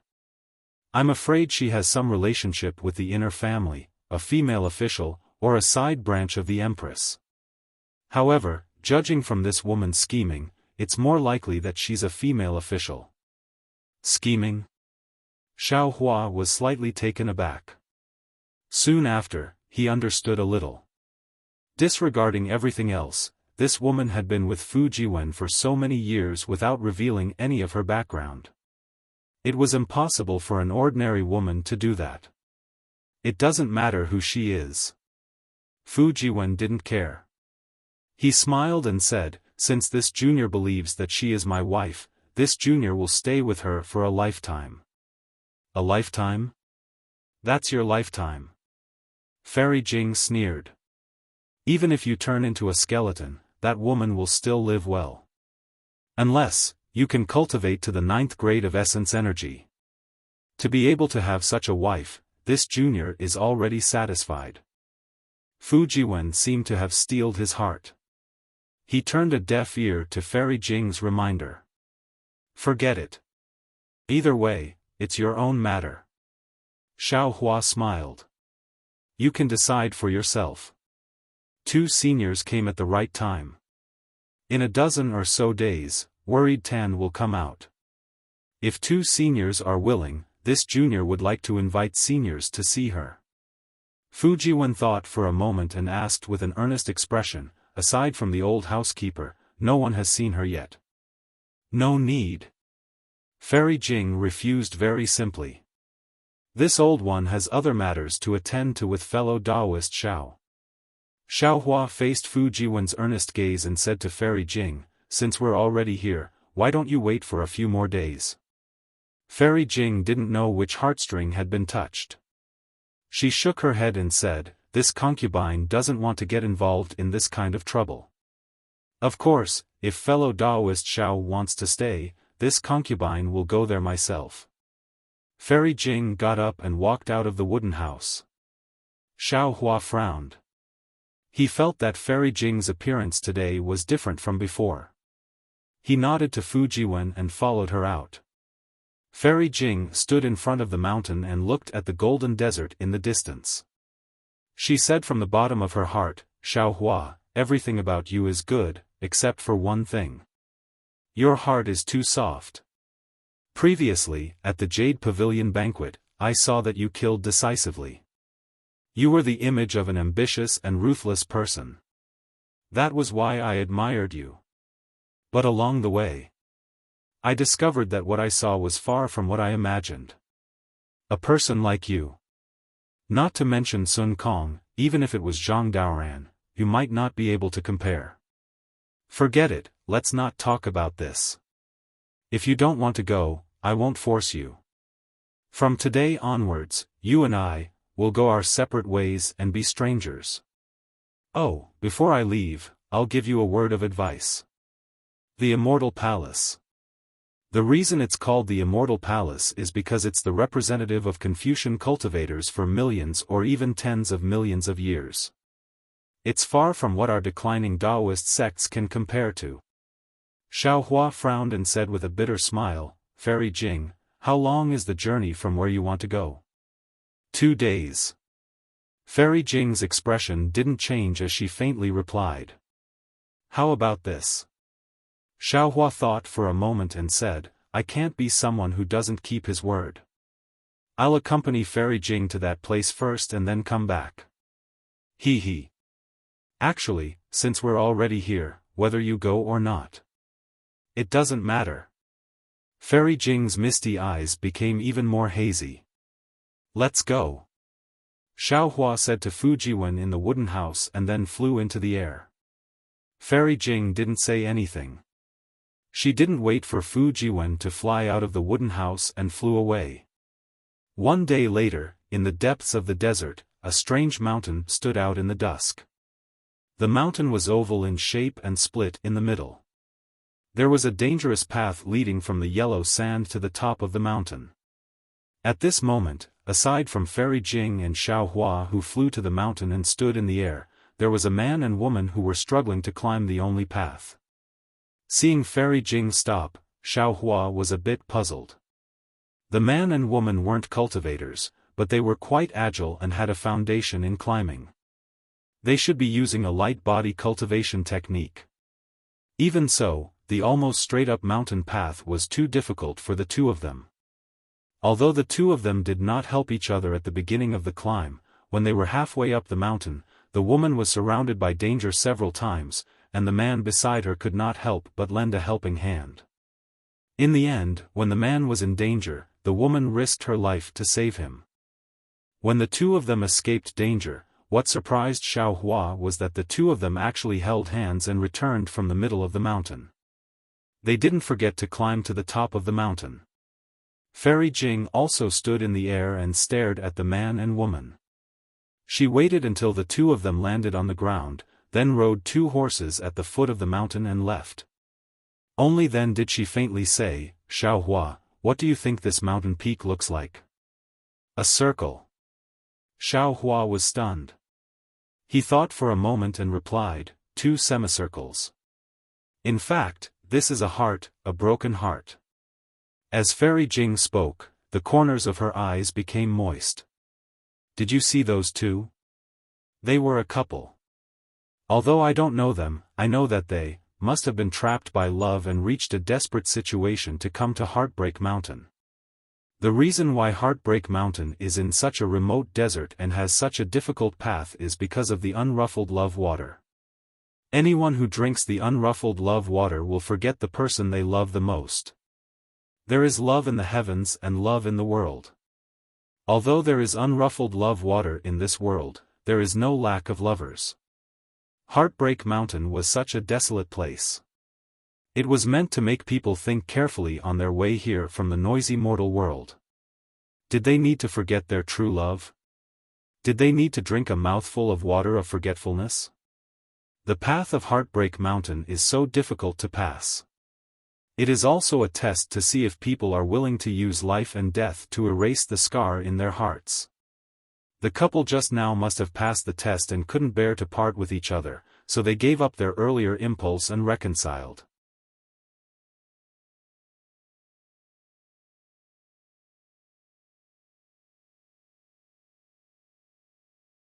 Chapter 3693. After she finished talking about the origin of Heartbreak Mountain and the forgotten love water, Fairy Jing held back the tears in her eyes and said with a smile, "I have already told you a story before. Now, can you accompany me to the top of Heartbreak Mountain and watch me drink a mouthful of the forgotten love water? Watch as this concubine forgets about that person." See. Xiaofan had an indescribable feeling in his heart. He stared at Fairy Jing and couldn't figure out whether her words were true or false. He vaguely felt that Fairy Jing had feelings for him, but her story clearly didn't mention him. Xiaofan really didn't know what Fairy Jing meant by this. As the saying goes, a man can't guess a woman's thoughts. Even someone as strong as Xiaofan was at a loss when facing Fairy Jing's unfathomable heart. Perhaps I'm just being paranoid, Xiaofan thought to himself. Then, he followed Fairy Jing and slowly flew up Heartbreak Mountain. He probed in a low voice, "Is there really forgotten love water in this world? Can it really erase the love in a person's heart?" "Of course." Fairy Jing said decisively, "Don't think that this is a desert where not a drop of water exists. Although the forgotten love water on Heartbreak Mountain is only the size of a fist, it can last for tens of thousands of years.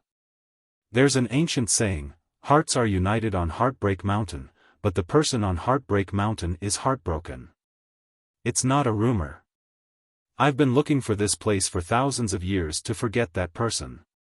After a while, I drank the forgotten love water. Fellow Taoist Xiao will know when he sees it."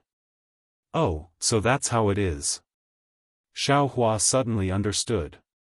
His heart suddenly lightened, but he sighed and said, It's really hard on Fairy Jing. Actually, sometimes, a true love is a rare memory that doesn't necessarily have to be forgotten. For a male cultivator like fellow Taoist Xiao, it's a beautiful memory. But for female cultivators like me, it might be a disgrace. How can I cultivate when I have to face the unhappiness in my heart every day? The danger of an unstable Tao heart doesn't disappear. I'll tell fellow Taoist Xiao." Fairy Jing smiled sweetly, as if she could really forget that person after drinking the forgotten love water. "Forget it, I'll listen to your decision." Xiaofan knew that for Fairy Jing, forgetting someone was much more realistic than missing someone. This method of severing emotions was the best choice for a cultivator like Fairy Jing. While the two of them were speechless, they had already landed on the peak of Heartbreak Mountain. The mountain peak was not big, only a few hundred feet. There was a deep crack across the mountain peak, which was where the mountain peak had split open. In the center of the crack, there was a stone stool that looked like a wine cup. The stone stool was as tall as a person and was extremely clean.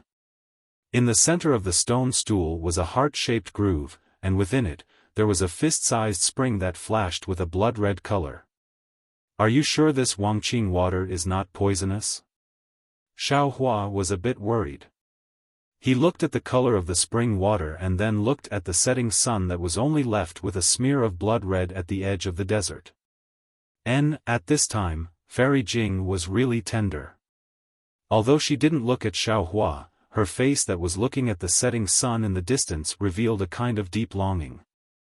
She then looked at Xiaohua as if she would never recognize him again in the future. Xiaohua smiled and said, "Don't worry. If it's as Fairy Jing said, this Wangqing water can only make you forget the person you love the most, then after drinking the Wangqing water, you will definitely remember this Xiao.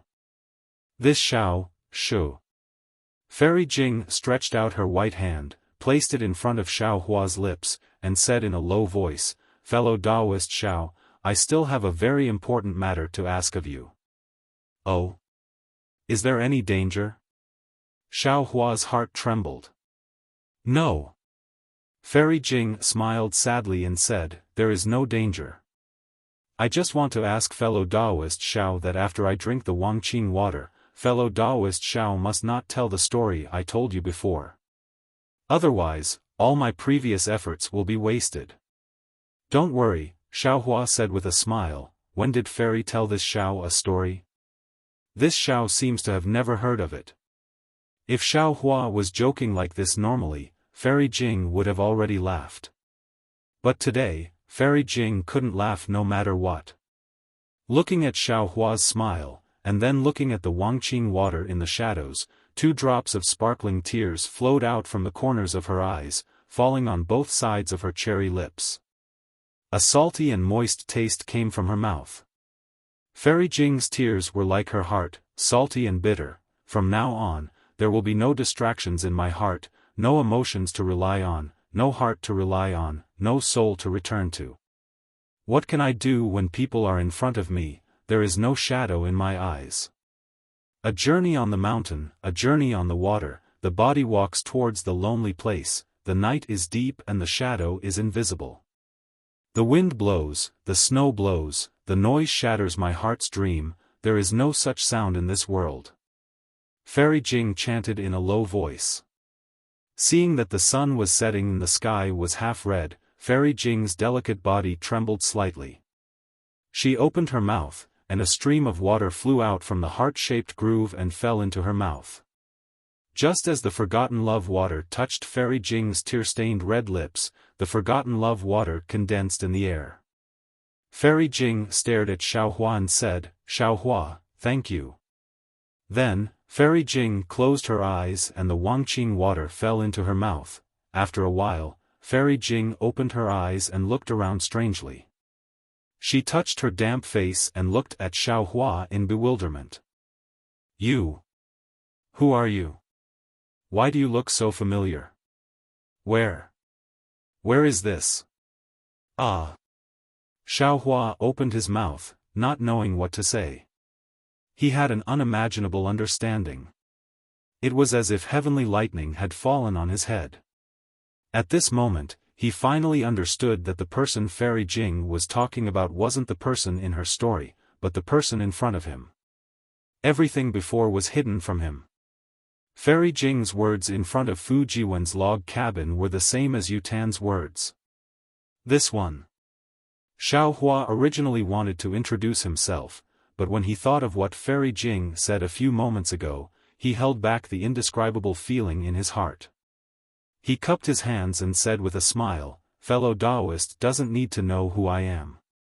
It's already late. Fellow Taoist. It's better for you to return early." "Oh, okay." Fairy Jing smiled and cupped her hands. "Although I don't know who you are, I feel very relieved. This one is called Li Jing, and my Buddhist name is Fairy Jing. I'm in charge of a seaside country in a corner of the hidden immortal continent. If fellow Taoist comes to the seaside that day, you can come to my country for a chat. Goodbye." With that, Fairy Jing urged her magic power, turned into a rainbow, and flew into the distance. Could it be? Xiaohua watched as Fairy Jing nimbly left. His heart was truly bewildered. He looked at the already withered groove on the stone block and secretly said, is this really the unruffled love water? The strange water that can make people and cultivators forget the person they love the most? Xiaofan stretched out his hand as if to test it, but just as he touched the ice-cold stone groove, he hurriedly withdrew his hand. His figure turned into the wind and flew toward Fu Jiwen's log cabin. He really didn't dare to touch the Wangqing water. He didn't want to forget the person he loved the most. Poor Fairy Jing. Suddenly, a voice appeared in Xiaohua's mind. It was the scholarly cultivator Xiaohua. Even at the last moment, she still refused to say the love in her heart. She still buried it in the deepest part of her heart. Even if she had to bear the burden herself, she didn't want to let someone else be the burden. Actually, fellow Taoist already has a lot of dual cultivation partners. One more Fairy Jing doesn't matter. One less Fairy Jing doesn't matter. Why be so pedantic? Let the world have one more person without love? Without waiting for Xiaohua to speak, the green-robed Xiaohua sighed. Alas, what do you know? Xiaohua said helplessly in his heart. It's not that I don't like Fairy Jing. It's just that I like her. I haven't reached that level of love. You all know about my situation. I already owe others a lot. I don't know if this kind of love will have any results. The less I can, the less I can. Fellow Taoist dares to say that you don't miss her in your heart? Fellow Taoist dares to say that you didn't have any doubts just now? The scholarly cultivator Xiaohua was somewhat unwilling to let it go. If Fairy Jing had said a few more words, perhaps fellow Taoist would have thrown himself into her arms? Perhaps. Xiaohua knew that he couldn't hide it from these primordial spirits. He could only admit it. However, I still admire Fairy Jing's decisiveness. She's worthy of being a cultivator in charge of a country. Although her cultivation isn't very high, her way of dealing with people is much better than my indecisiveness. She's already at the early nascent soul stage. Her cultivation isn't high. The green-robed Xiaohua mocked. Taoist Zhao's vision is also very high now. Alas, you all can say whatever you want. Perhaps this is fate.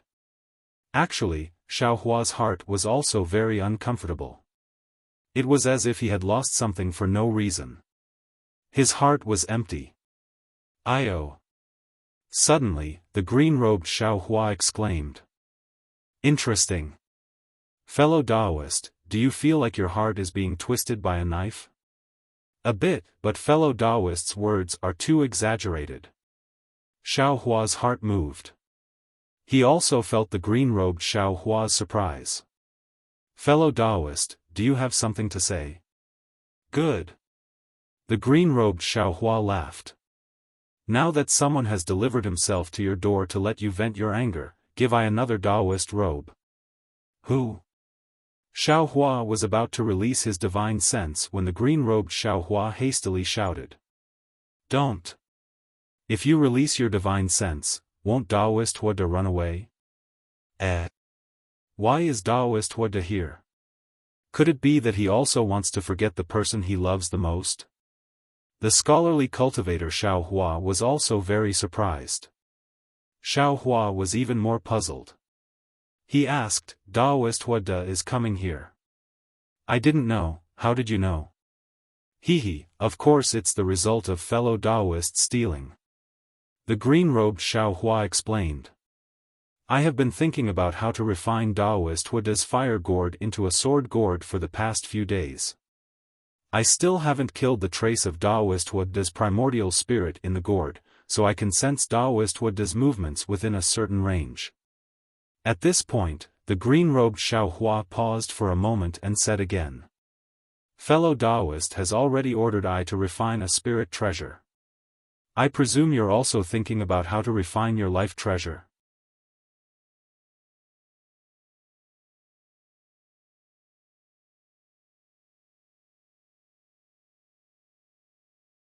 Chapter 3694. Xiaohua smiled bitterly. Looking at the desolate Heartbreak Mountain in the night, he sighed and said, Fairy Jing said it well. On Cast Emotion Mountain, one's heart is united, but on Heartbreak Mountain, one's heart is broken. The night on Heartbreak Mountain is truly desolate. Over there. The green-robed Xiaohua pointed in a direction. Xiaohua used the wind evasion technique and flew for a while. Under the guidance of the green-robed Xiaohua, he used the trace concealing technique to hide. Only then did he use his mind to enter his body. He saw that around the tricolored heaven's heart in his dantian, balls of true energy were constantly surging like flames. They seemed to have some spirituality, but if one looked carefully, they would feel that this spirituality was a bit forced, or rather, it was a bit passive. It wasn't the kind of rare spirituality. Looking outside the 5 brocade cloud painting, the endless amount of righteous qi was much more vast than before. The true energy that Xiaohua had bitterly cultivated for who knows how many years had already been condensed into true energy by the 5 brocade cloud painting. There was not a trace of impurities in his dantian. Fellow immortal Confucian cultivator, how do you feel? Jade Archive Xiaohua looked at the scholar's primordial spirit and asked with a smile. The Confucian cultivator Xiaohua waved his hand, and the scroll in his hand turned into countless words. These words turned into birds and fishes, or plants. Some of them turned into birds and fishes, and some of them turned into plants, and some of them turned into plants, and they covered the nearby area with green leaves. If fellow immortal had asked me before the year, I might have proudly shown off to fellow immortal. Xiaohua indifferently replied, after all, fellow immortal has been tempering the true energy in your chest for the longest time. After the seal was broken, I worked hard to catch up. Now, my strength is close to fellow immortals. Of course, according to the realm of Confucian cultivators, my cultivation is not worth mentioning. However, fellow immortal from the Buddhist sect received guidance from Grandmaster Ci Xiang and went into seclusion. His thoughts made me feel a lot. Just as fellow immortal has been pondering, Buddhism, Taoism, and Confucianism have their own strengths. What is the true essence of each sect's cultivation? Perhaps I already know a little bit. Fellow immortal, please speak. Jade Archive Xiaohua said with a smile. Taoism's techniques are ever-changing and have the ability to reach the heavens. Whether it was the Confucian cultivators or the Buddhist cultivators, they were far inferior in this aspect. If I simply pursue the ability of Confucianism and cultivate the Tao of primordial spirit, I will follow the prescribed path of refining essence into qi, refining qi into spirit, refining spirit into void, and refining void into heaven. In the end, I will be neglecting the essentials and pursuing the trifles. It is better for me to abandon these appearances and search for the foundation of Confucianism. When Xiaohua heard this, he clapped his hands and said, "Immortal friend is right. I also feel that Great Master Ci Xiang's words are right. If the Buddhist sect's Fozi doesn't properly handle the relationship between the corporeal body and the Sarira, even if he reincarnates for 10,000 years, he still won't be able to reach the peak. If Confucian scholars don't understand the essence of true energy in cultivation, what can they do even if they reach the void refinement and heaven fusion stage? Taoist cultivators are the same. They don't know the foundation of Taoist cultivation. Even if they cultivate to the transcending tribulation stage, I'm afraid they won't be able to achieve anything." Xiaohua echoed. "That's why we each have our own responsibilities. There's no need to compete with each other. The so-called realm, the so-called means, they are all just appearances. Only by grasping the foundation can we achieve the great Tao." Green-robed Xiaohua also spoke from his lower dantian. "Good." Xiaohua clapped his hands and opened his mouth. The imperial star spike and imperial shield flew out. He said with a smile, "To be honest, I already don't want to refine these 2 imperial tools. This is because the Tao of imperial tools of Confucianism is far inferior to the Tao of Taoist magic tools. It has already deviated from the foundation of Confucianism. Immortal friend, you should still slowly refine them. Xiaohua waved his hand and said, "It's currently a chaotic world. You and I can't cultivate peacefully. One more life-saving means is one more opportunity to explore the essence of cultivation." Xiaohua agreed and sucked the two imperial tools into his mouth. "Green-robed fellow Taoist," Xiaohua said with a smile, "presumably, you also understand. The so-called life origin magic treasure is to separate a part of the primordial spirit and refine it into the magic treasure. Using one's own primordial spirit to drive the magic treasure is far more convenient than using one's divine sense to drive it. It's like another magic treasure controlled by oneself. This way, although cultivators can't refine spirit tools, with a life origin magic treasure fused with the primordial spirit, it's possible to touch the threshold of spirit tools." "Indeed." Green-robed Xiaohua nodded. "Moreover, fellow Taoist already knew that your primordial spirit can no longer be split after going through the 3 gold lightning tribulation.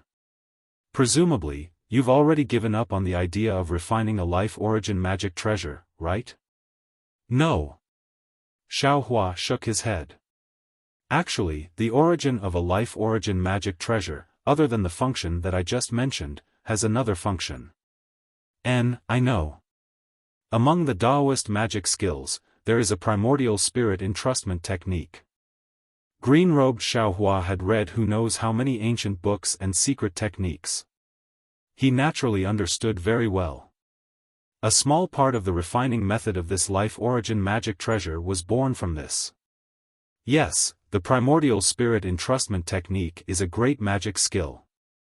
It's impossible for ordinary cultivators to successfully cultivate it. Some almighty experts changed this magic skill and taught it to their own disciples, thus obtaining a life origin magic treasure. Xiaohua said with a smile. Similarly, if a cultivator's main body dies, with only the primordial spirit in the life origin magic treasure, it's impossible to achieve the goal of primordial spirit entrustment technique. However, other methods can be thought of, such as possession, to leave a chance of survival. If that's the case. To be honest, I and the others. I'm afraid we're all fellow Taoists' life origin magic treasure. Green-robed Xiaohua said with a sigh. Why is fellow Taoist still entangled with the life origin magic treasure? I don't want to give up on the life origin magic treasure, not because I have to refine it, but because I want to see the mysterious primordial spirit entrustment technique. Xiaohua replied. Unfortunately, the secret technique we obtained is abnormally incomplete. We can't see anything from it at all. Don't think about it. Fellow Taoist already has a spirit tool. In the future, when this spirit tool is complete, it may even be a spiritual treasure. Why bother about the life origin magic treasure? Green-robed Xiaohua said with a smile. Speaking up to here, Green-robed Xiaohua seemed to have thought of something and hurriedly said, That's right. If fellow Taoist has nothing to do in the future, don't use the yin and yang dual magic treasure to block disasters. Thinking about Taoist Jing Ru's cauldron, I feel a bit of heartache. See, so that's how it is. Green-robed Xiaohua said, and Xiaohua immediately understood.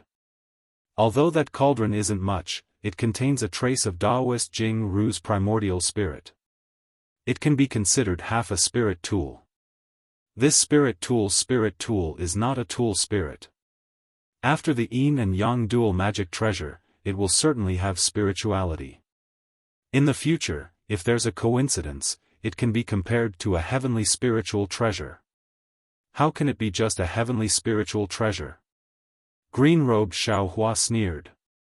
It's also possible to advance to the Xiantian realm. Fellow Taoist, you're more prodigal than I.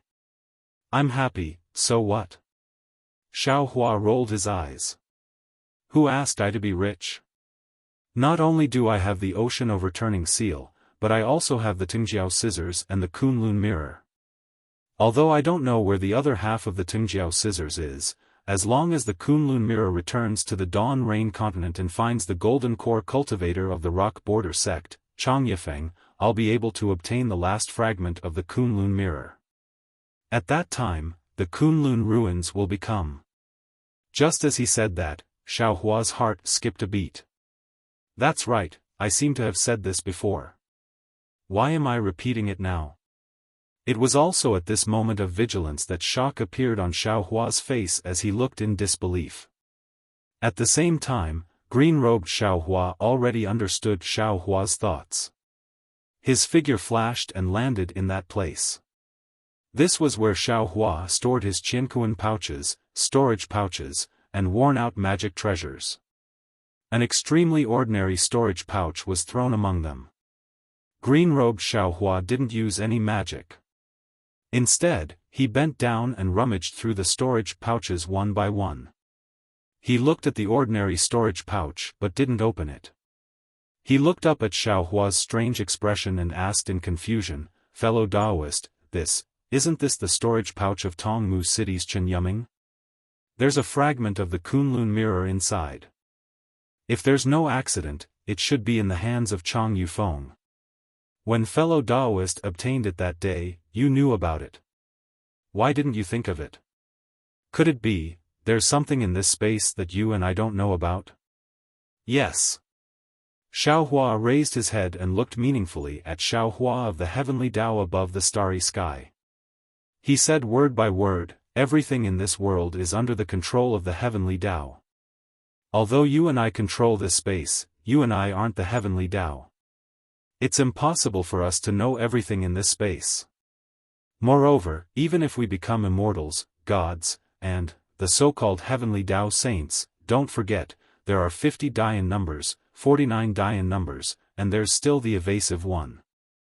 In this world, there's never anything that can be completely controlled." Rumble. Above the starry sky, a deafening sound was endless. The entire space was shaking.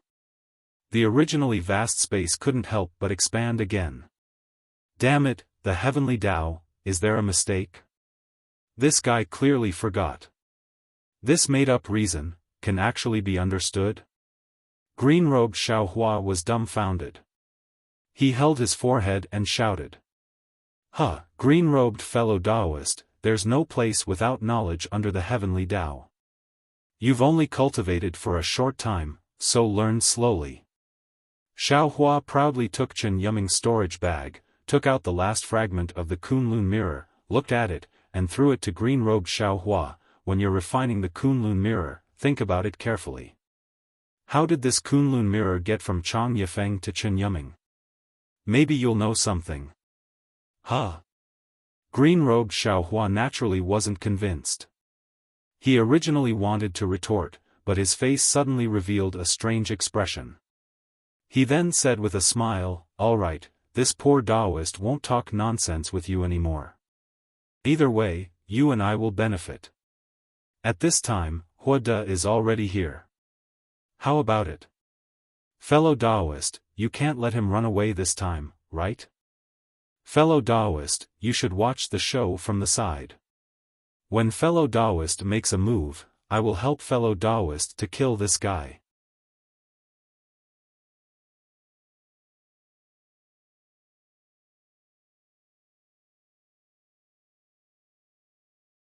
Chapter 3695. Good. Jade Archive. Xiaohua nodded. This Hua Dezhenren is really hateful. He is especially good at borrowing power and stirring up trouble.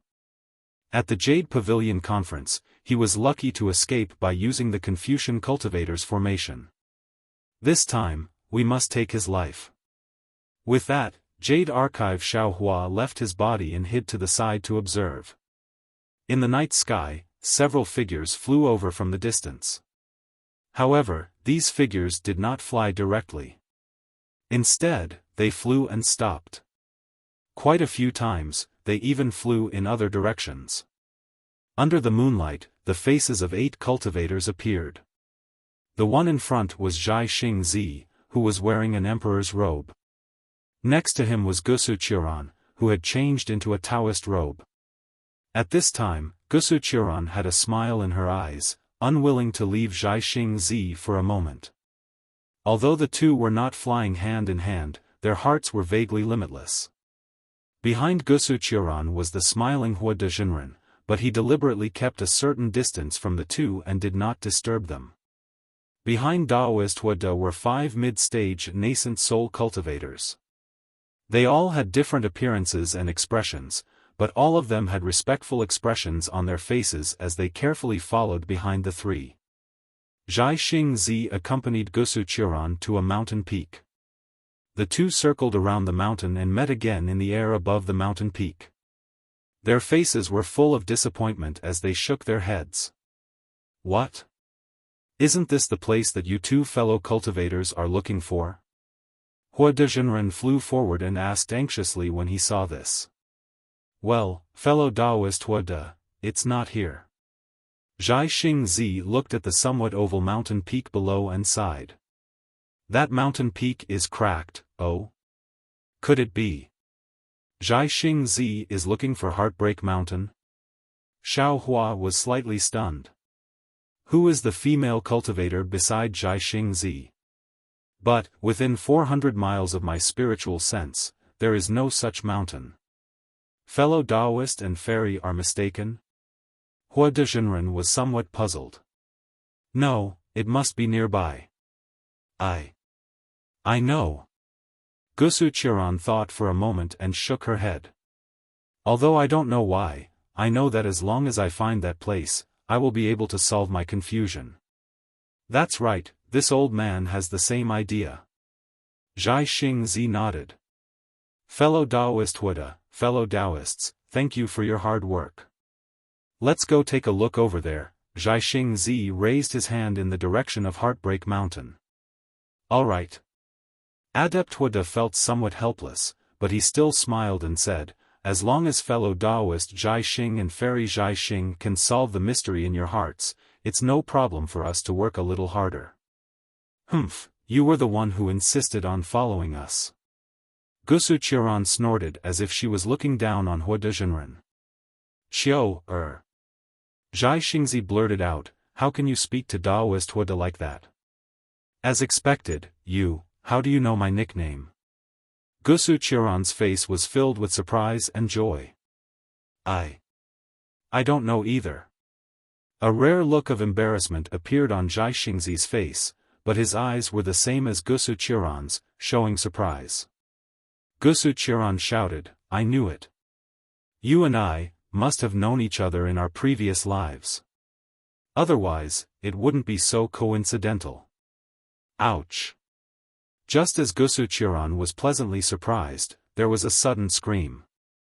Gusuqiran's body fell like a rock, straight towards the sharp rock beneath her. Zhai Xingzi hurriedly moved his body and immediately landed below Gusuqiran. He shouted as he was about to catch Gusuqiran. However, just as he extended his arm, Zhai Xingzi's expression changed slightly. The protective light flashing around his body suddenly disappeared.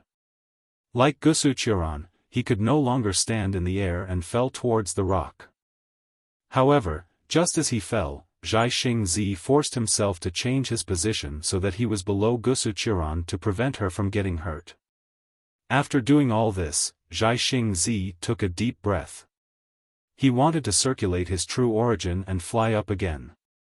Unfortunately, the light on the surface of Zhai Xingzi's body flickered a few times like a candle in the wind. In the end, it was extinguished. Bang bang.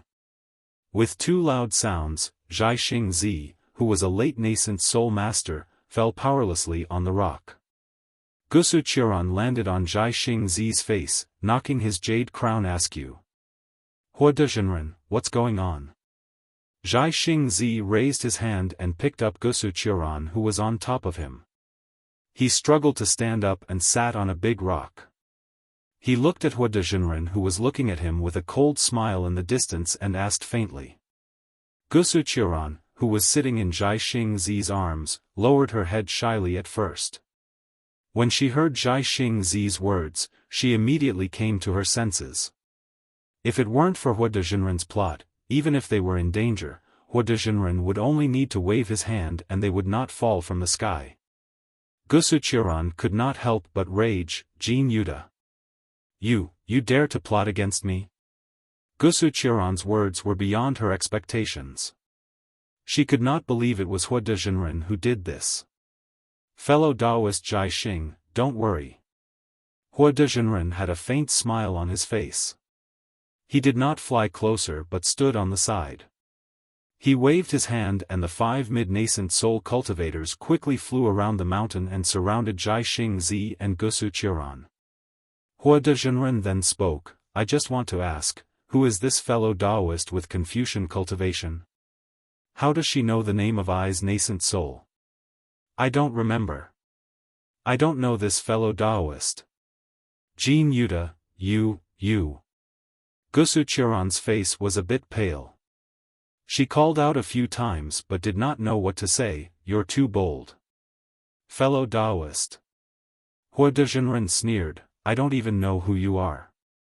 How is this bold? Then Hua Dezhenren looked up at the 5 mid-nascent soul cultivators who had surrounded Jai Xing Zi and Gusuqiran and said, Fellow Taoists, please be the judge. This fellow Taoist appeared out of nowhere and met Jai Xing Zi alone when we returned from the Jadestage meeting. Jai Xing Zi brought her out and did not mention her origin. He only said she was Qiu Xianzi. The strangest thing is that Jai Xing Zi actually sent all the fellow Taoists away while he brought this strange Qiu Xianzi to a strange place. We have already discussed the rules that we will get after the Yaotai meeting. He has already forgotten about the rare treasures and other things that we will get. If I didn't argue with him, he would have brought the 6 of us here. Otherwise, who knows what Jai Xing Zi is up to? Jai Xing Zi looked coldly at Hua Dezhenren and did not speak. There was no sign of surrender in his eyes. If I didn't bring you fellow Taoists to follow behind them, how would we have discovered that this so-called Qiu Xianzi is not a Taoist cultivator? Perhaps she knows the simple spells of our Taoism, or perhaps she has our Taoism's mental cultivation method, but this old man can see clearly that she is a genuine Confucian cultivator. Hua Dezhenren did not hesitate to reveal Gusuqiran's background. Since we know that Qiu Xianzi is a Confucian cultivator, then. Fellow Taoists, can you think about it more? We just took the pure young ancestor from Jadestage Mountain and Qiu Xianzi appeared. What does this mean? Think about it, what else can it mean? It means that Jai Xing Zi is not the Jai Xing Zi we trusted before. He is in cahoots with Confucian cultivators. And this Qiu Xianzi. If I'm not wrong, she should be someone from Jadestage Mountain Star Lord Palace. This so-called pure young ancestor must be Star Lord Palace's bait. Jai Xing Zi wants to return the treasure we risked our lives for to Star Lord Palace through Qiu Xianzi. Damn Jean Yuta, you yourself are Kong Hongwu's subordinate Star General. You unexpectedly slander others, falsely accuse the star plucking? The matter involved the star plucking. Gusuqiran could not help but be furious, cursing. Oh! Qiu Xianzi is truly incredible. How do you know that I am Kong Hongwu's Star General? Hua Dezhenren asked thoughtfully, if you are not from Star Lord Palace, how do you know? Since you are not from Star Lord Palace, are you not slandering me? However, Hua Dezhenren only said this. He then said to the 5 middle-stage nascent soul cultivators, you didn't believe me before, not daring to help me kill the lackeys of Confucian cultivators. Do you understand now? Jean Yuta. Gusuqiran bit her lip, her eyes flashing with anger, You are truly despicable. Of course you know who I am, but how can I not know who you are? Gusuqiran turned to the nascent soul state cultivator next to her and said, Jean Yuta was a pawn that Star Lord Palace placed among the Tao cultivators. When I saw you all, the first person I contacted was naturally Jai Xing Zi, but the second was him. You may not have noticed Jean Yuta's expression at that time. It was very interesting. His face was ashen. Why? He was afraid I would expose his true face. Fine, now that things have come to this, I will make it clear to you. I am naturally from Star Lord Palace, and I have an agreement with Jean Yuta. We can't expose each other's details. However, I really didn't expect that Jean Yuta, a little star general like you, would dare to make a move against me. You. Are you tired of living? Lady Chiu, I don't know what you are talking about. You can make up all you want, but I've always been upright. How many cultivators on hidden immortal continents say that I'm from Star-Lord Palace? It doesn't matter whether you're there or not. Hua Dezhenren's face was full of sorrow. I believe I am worthy of heaven and earth, I believe I am worthy of my conscience. This is enough. Damn it. Gusu Chiron was obviously not as good as Hua Dezhenren. She cursed and struggled with all her might. Unfortunately, no matter how she urged her true chi, it was useless. Heart-corroding bone. Suddenly, Gusu Chiron understood and exclaimed, You actually got Star-Lord Palace's secret poison from Kong Hongwu? You really deserve to die. You're tuning into the Xiaofan's Wuxia Tales YouTube channel. Don't forget to subscribe and join us on this journey to catch the most captivating stories.